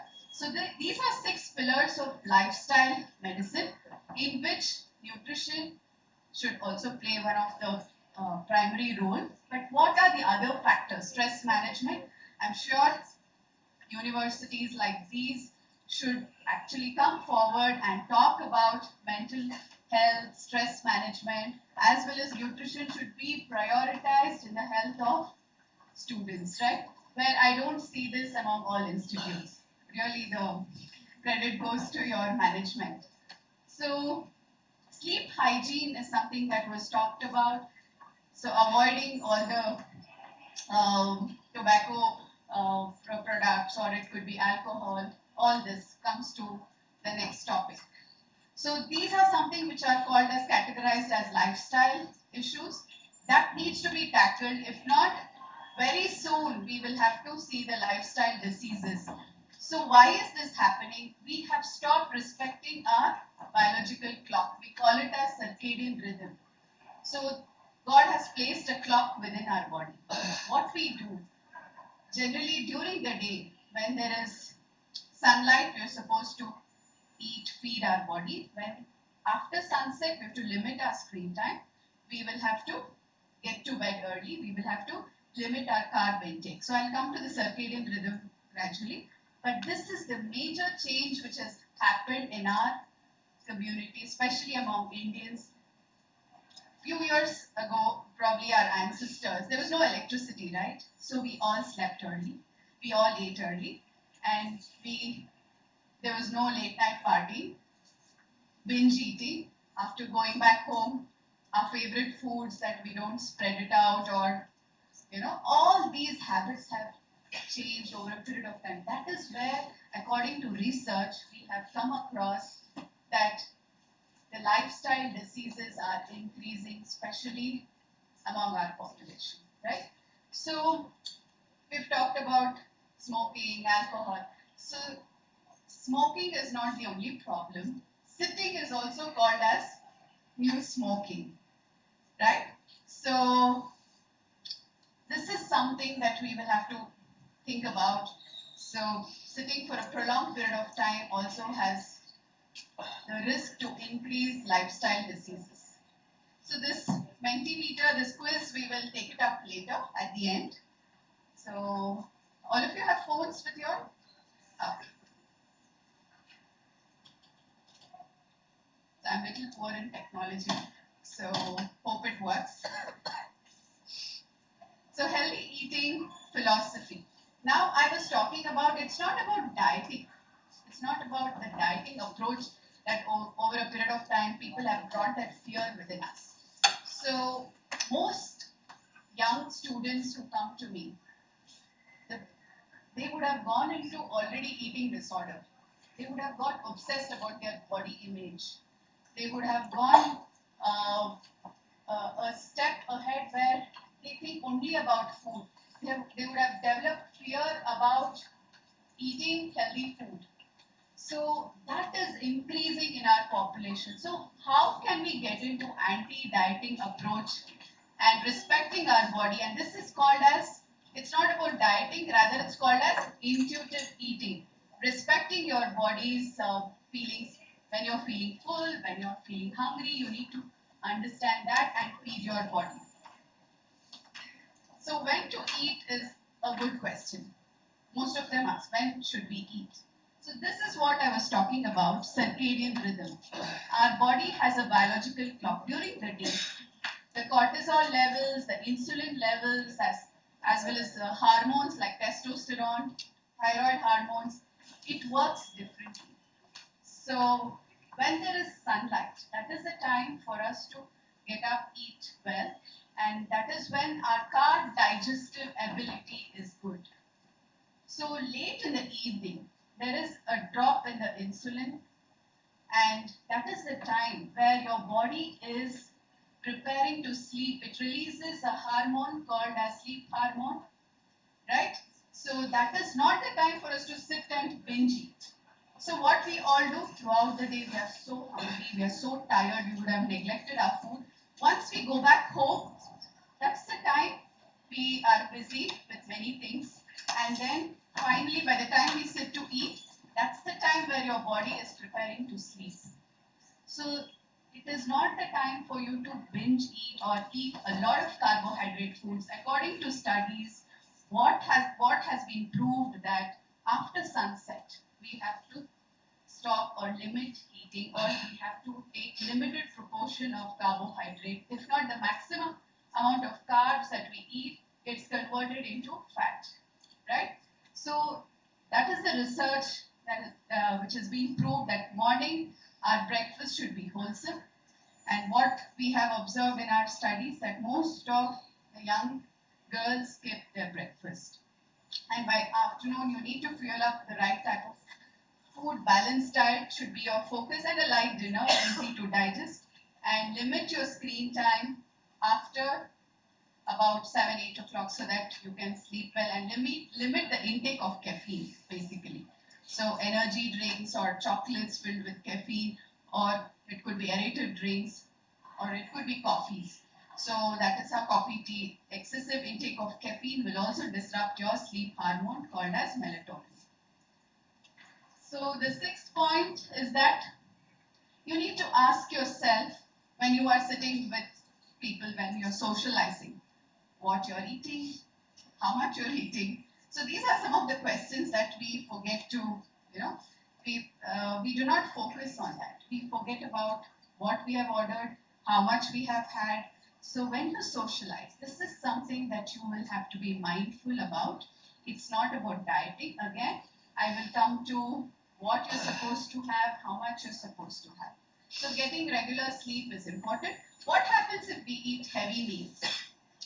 Eating heavy meals, how it can impact. We have seen many patients coming up with reflux issue. So they eat large meal and they have GERD. There's something called GERD issue. Some of them, they repetitively have this acidity or gastritis concerns, right? So GERD is something where the food comes back when you eat large meal, heavy meal, late night. So this is something, it will also disrupt your sleep. Most of them will not get adequate sleep because of this. So eating heavy meal at dinner is something that we can change. It's possible. So how do we deal with all this? I have some quick 7 practical tips that we can think about. So how many of you chase only your weight? You don't know your weight? You are? Okay. So it's not about weight. Weight is an age-old practice to check your weight, BMI. So now we have moved beyond that. There's something called body composition. How many of you check your body fat muscle? Some of you? Great. So now research has moved towards body fat muscle, body composition. It's not just about your weight, because we Indians are called as thin fat Indians.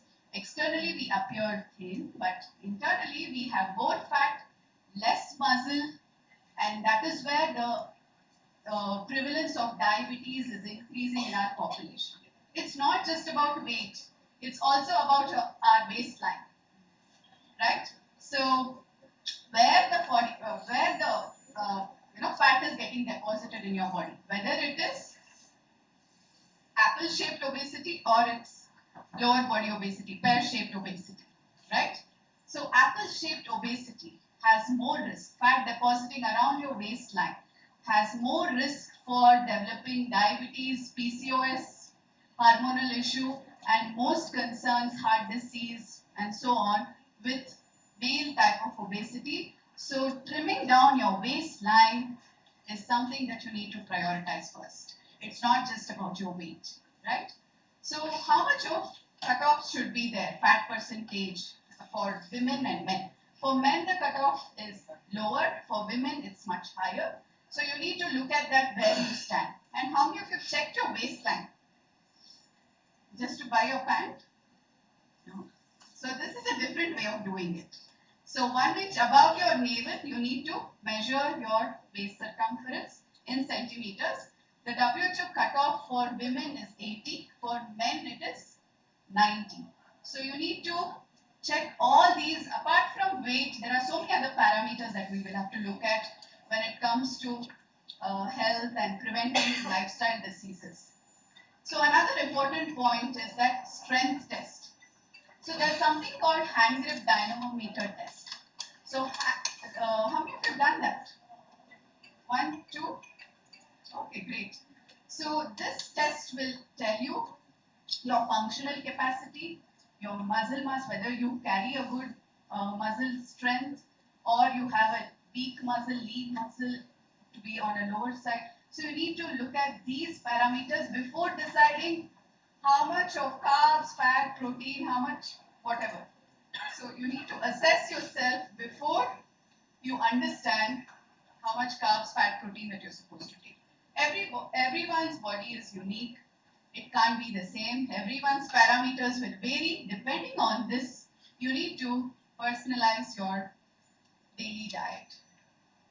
So for how is it different from boys and girls, the nutrient intake? It can't be the same.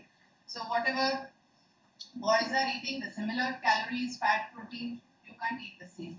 So your body is unique again. The reason being, women, girls have a lower metabolism, fat burning capacity compared to boys, and higher body fat compared to boys. And the nutrient requirement varies. So women at different stages of life, the iron requirement, specifically magnesium requirement. If you have premenstrual syndrome, there are various nutrients that you need to focus. Some of them we have seen having prolonged vitamin D deficiency would also have poor metabolism, fat burning capacity. They would end up having obesity. So it could be very simple for you to check your thyroid levels or to check your vitamin D levels, how much it is, for you to reduce your fat percentage. So this is being given by Indian ICMR guidelines for your age group basically. The weight cutoff that is taken for this age group is between 55 to 65. 65 for boys, 64 for boys, and then 55 for girls. So the requirement varies, the calories varies, and depending on your physical activity level. So ideally what they talk about, half of your plate should be kept green. That is your vegetable intake, fruit intake should maximize your plate. Does your plate look colorful like this? Not really? So what is dominating over your plate? Rice. Okay. So rice has been added, but along with that, there's some complex carbs. Unpolished grains are also added here to depict that you need to include more of complex carbs, more of fiber, more of antioxidants, vitamins, minerals to manage your overall well-being. And protein should be prioritized. So we'll come to that in upcoming slides. So how a balanced plate should look like. So if you are a non-vegetarian, so this is how the carb portion should be limited and kept as much as possible complex, that is unpolished grains. There should be focus on vegetables, small amount of fruit that can be added. So your plate cannot have just rice and rasam. Your plate cannot delete protein. So this is how you need to work on your meal plate. If you've been doing that, it's great. So protein. So prioritizing protein is quite essential. Not going very high on protein. There are a lot of myths around. You have to go on very high protein, whey protein, and so on. You need to, that again depends on your activity, depends on your lean muscle mass, depends on your health condition, and various other parameters we look at before prescribing how much of protein. So most of them we tell protein helps in your recovery, in building up your immunity, frequently falling ill. So you have to go back and check what nutrients you're deficit with. Right? So this can affect your academic performance as well. So start counting how much of protein you have taken. Some of them we do tell that you're not taking adequate protein. So that's when we give them this table. We tell them to calculate by themselves. If it is one chapati, it is about 3 grams of protein, if it is 1 whole egg, 7 grams of protein, ideally we are supposed to consume how much of protein? Bodybuilders? No, I'm talking about normal individuals. Okay, 0.8 to 1 gram is something that's recommended. So roughly for Indians, between 50, 55, 60, you can go about, it depends from every individual. Some who are in high athletic performance, we look at the requirement based on that, we would tweak it. So another role of protein, it helps in good recovery when it comes to muscle wear and tear. If you are into gymming, doing some sprint activities, resistance training, and not only that, protein has a great role to play for those who are watching their weight. Any idea what it does? Builds muscle. Okay, then how does it help? You can just take yes, it will make you feel full because it works on your hunger hormone called as ghrelin. So hunger hormone reduces the moment you pick up protein and you start eating protein, right? So this is a way where you can cut down overeating your carb, right? So you'll feel full and you'll not frequently reach out to food or junk. So when it comes to carbs, which are the carbs that we need to pick and choose? So Indian millets, how many of you eat millets at home? You have started? Okay, great. So ragi is also one of the millets that we can include. So Indian millets, different types of millets are available. So be it ragi, jowar. How many of you have tried brown top, proso, little millet? Little millet. Great. So start exploring because they are rich in fiber, specifically calcium, iron, and various vital nutrients. And you will also feel full. You can't eat more millets like how you eat rice. Correct? So start including them. Fiber helps in constipation because it binds water. Most students do come and tell us they suffer from constipation and they don't tell anyone. So when you drink water, there should be presence of adequate whole grains, fiber, vegetables, fruits, so that it binds and it softens your stools. Correct? So there are different types of fiber again. Let's not get into that. So role of fiber, not just constipation, it helps to feed your healthy bacteria in the gut. So we need to work on adding fiber through various sources. So adding leafy vegetables are also important. So how much of vegetables, all that we will see in further slides. So maintain your exercise, I'm sure. I think today we will have to start thinking about exercise. Some of you have not yet started. So exercise is not just to prevent from you to gain your weight. Rather, it has benefits in terms of improving your immunity and various other roles to play in your body. It will prevent you from losing muscle. The problem with our Indian population is that we start losing muscle at very early phase and we think only walking is enough. Okay, so most of the kids who come to me, they say, I just do walking, going till my college and coming back home. That doesn't work. It's not meant for even aged people. Even patients who are lying on the bed in our hospital, we make them do passive exercise. If you don't use your muscle, you will lose it. Very simple. You have to use them so that whatever protein you're taking, your muscles will utilize, help in building up and repairing. If not, you will start losing muscle and your appearance will be only with fat and less muscle. And that's when you will start seeing various lifestyle diseases attacking you. So start using your muscle right from today, even for people at home, aged, everyone should do resistance and strength training along with cardio. Right? So hydration, we need to prioritize hydration. We need to focus on this. We all know we need to drink water. How much? Depends on your body weight, depends on the type of exercise that you've been doing, how much you sweat, whether you are ill, what medication you've been taking. It varies between 2 to 2.5 liters minimum that you're supposed to take. So having a lot of caffeine. How many of you drink energy drinks? You feel low and you pick up energy drink. So these are loaded with caffeine. So again, they dehydrate you. Again, your water requirement goes higher because caffeine is a diuretic. It removes water from your body. So you need to start looking at hydration. Most young students come to me and they say that they don't like the taste of water. How many of you say that? So we give them options. So most international kids, they do tell that they don't like the taste of water. They go for sparkling water. They go with aerated drinks, energy drinks.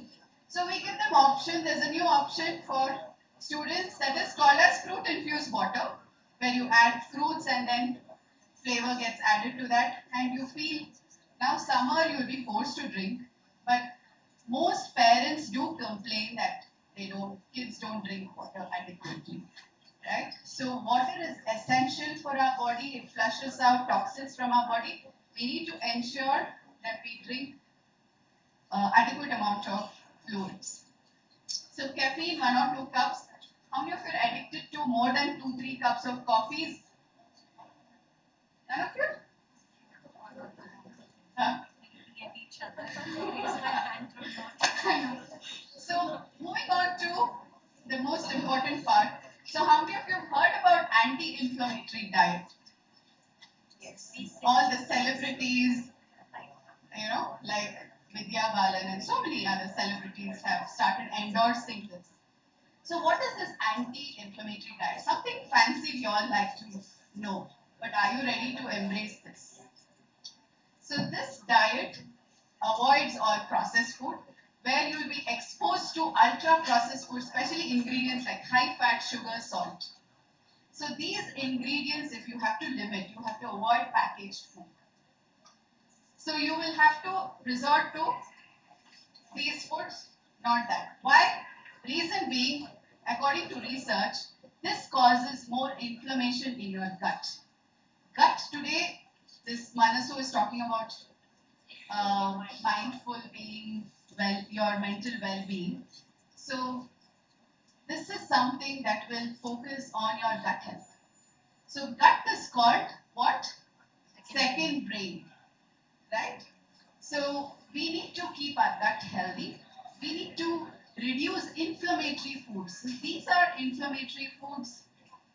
All those mentioned: excessive intake of sugar, excessive intake of carbs, refined carbs, basically packaged food. These are the ones which goes and affects your gut health. What happens to gut health? When you were kids, you were aware about deworming. Your doctor or your parents would insist, right? What was the reason? That is artificially killing the harmful bacteria. What does this bacteria do? They go and disrupt the intestinal barrier, the protection of the intestine, which it has to protect you from all the inflammatory substances that enters from your body, toxins, specifically these additives, chemicals, and so on. So that protection barrier is lost because of the poor gut health, bad bacteria, and the good bacteria is lost. So once the good bacteria goes out, what happens? The inflammatory markers increases in our blood, all the toxins increases, and the deficiencies, the nutrient deficiencies will also start occurring. So we have seen most of them come and tell us that we are eating everything and anything, but still why do we have these deficiencies? Specifically, non-vegetarians also have B12 deficiency, anemia, even the vegetarians also. So this is also because of the poor gut health that we have been suffering from.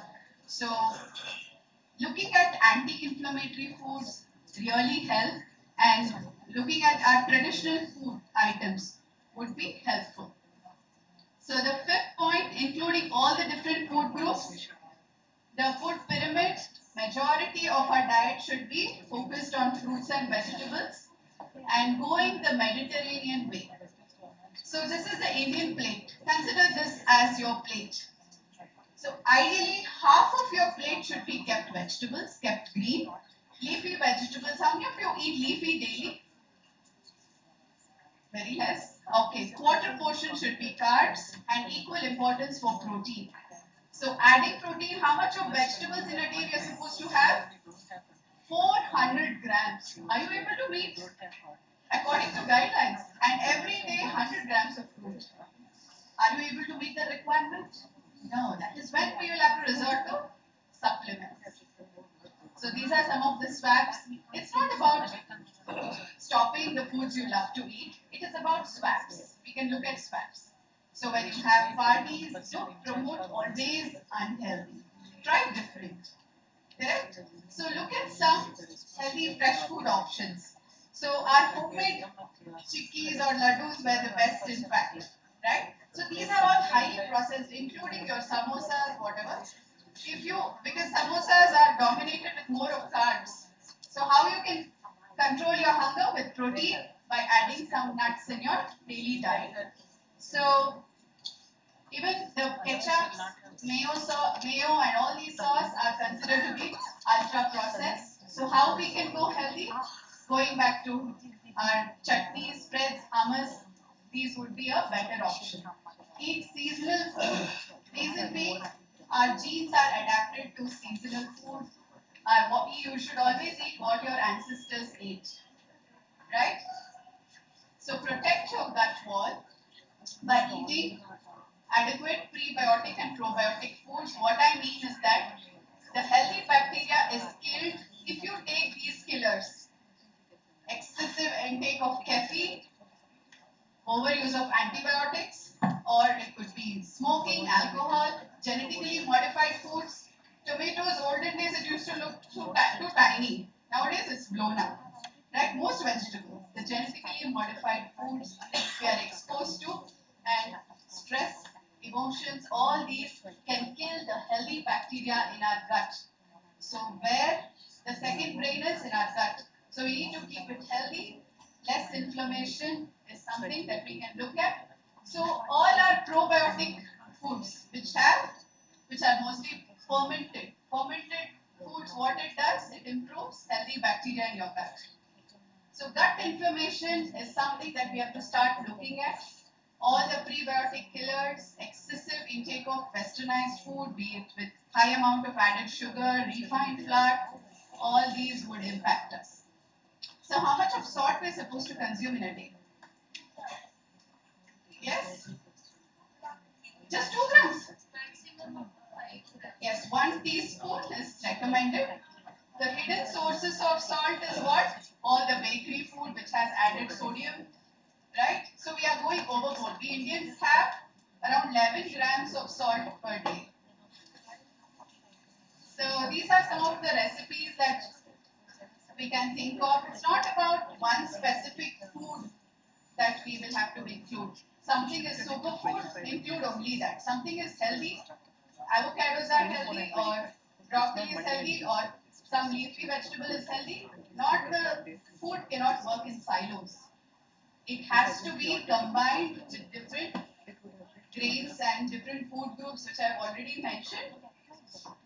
So this is how we need to package it together so that it becomes a balanced diet and prevent you from having deficiencies. This is a generalized one.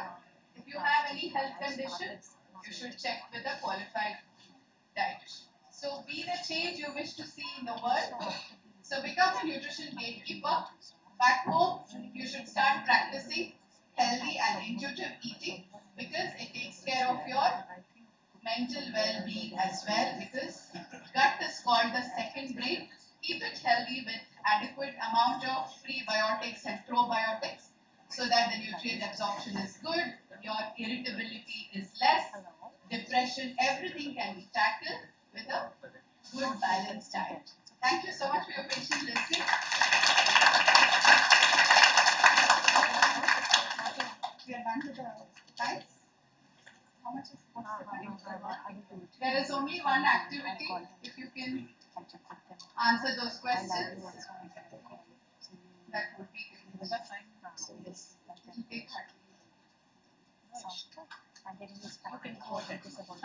You can download this.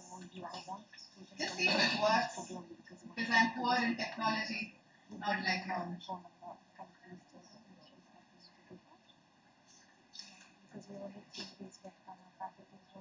All of you logged in?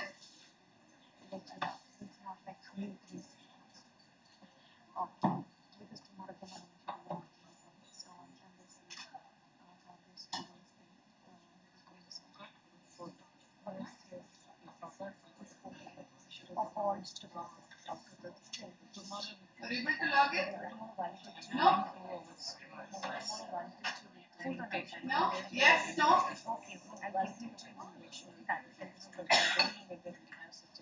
What's that? You're not able to log in. It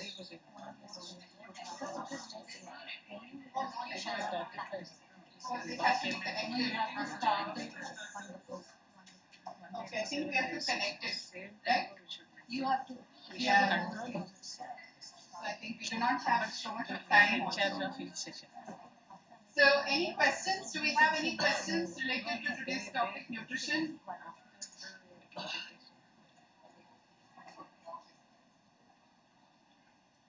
Okay, thank you for your patient listening. I'm sure all of you have it.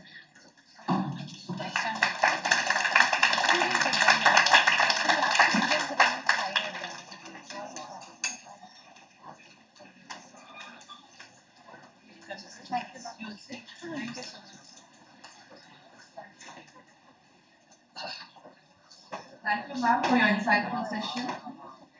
I request Edwina, ma'am, thank you so much for your insightful session. I request our Associate Dean, ma'am, Dr. Rainan Patil, to felicitate our speaker for today with a momentum. Ma'am, could you please come forward to receive the memento?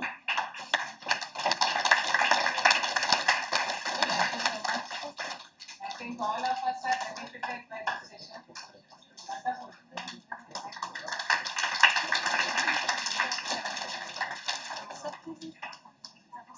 Thank you. See you tomorrow, everyone.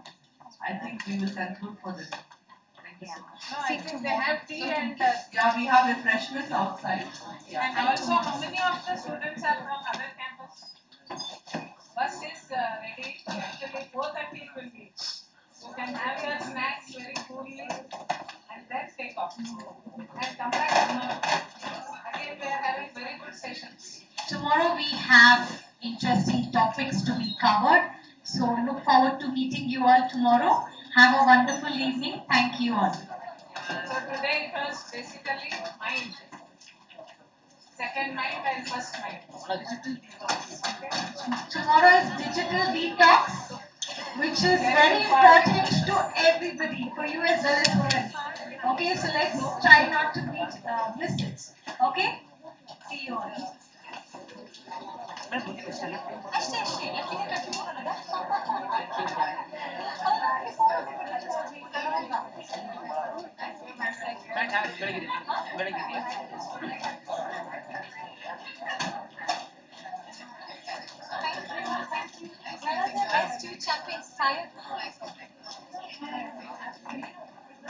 Tomorrow.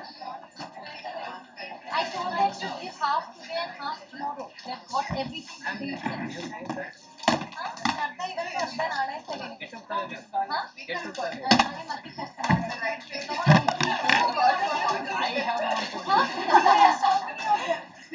Nice meeting you. We'll be connected. We require these sessions. Through our Manasu for sure. Okay, nice concept, in fact. That we will be ourselves. That's also doesn't have. Yeah, they don't have for student. I think we are the first of this time. They have conferences, they talk about it. They have contributed on the topic. Yeah. No, they have meditation, but not for students. For faculty.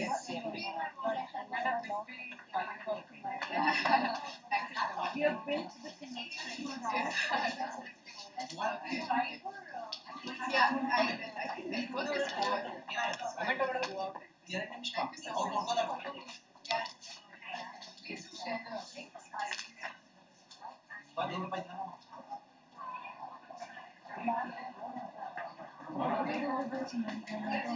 Actually, tomorrow we have new one. You keep it in my cabin. All of those bags and CSC department. camera. CSC department. No, no, no. We have at the moment. Yes, ma'am.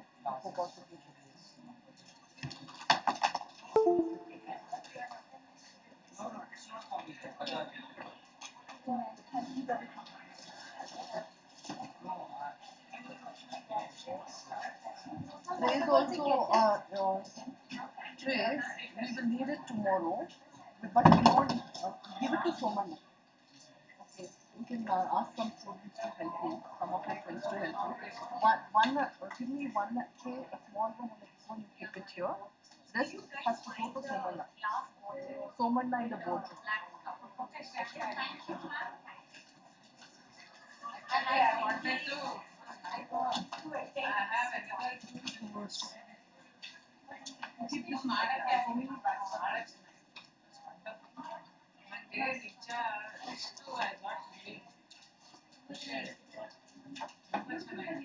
that small one and one white tray you keep here. The remaining we are returning. Yes, yes. A small green one. Yes, that. How can we keep this one? These two have got this one has. We should do it for only keep this one and return these because this one looks a bit. This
one only, no? No, they're super nice.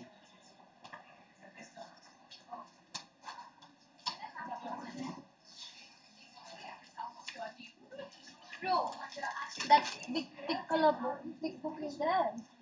No. No. No. Is the water fully done or it's there still? Water is. Take it off. Only 3 bottles are there. Take. What they will do? Give me one. Give any another one.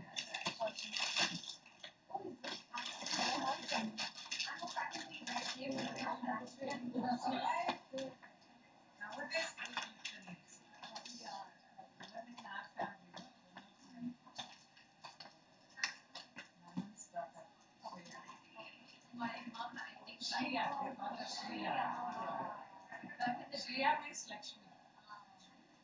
That's what they thought in the game. My mom was like back in the days there was that there. So she would that. So very so I meant to say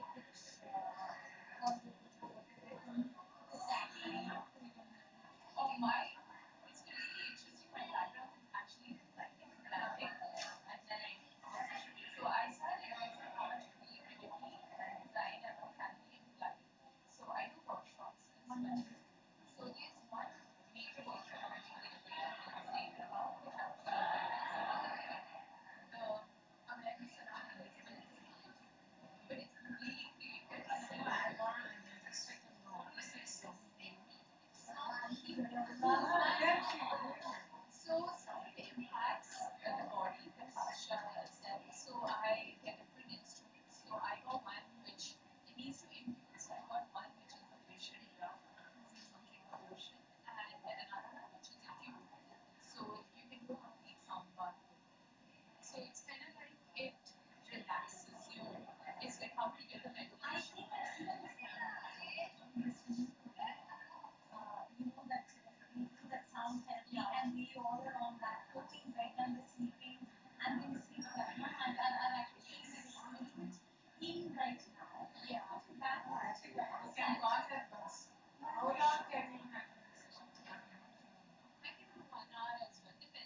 share what are you doing actually.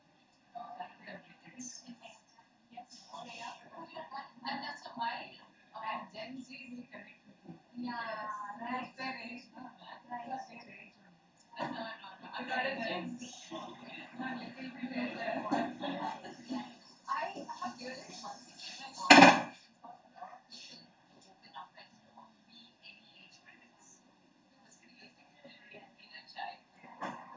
He's from MSc.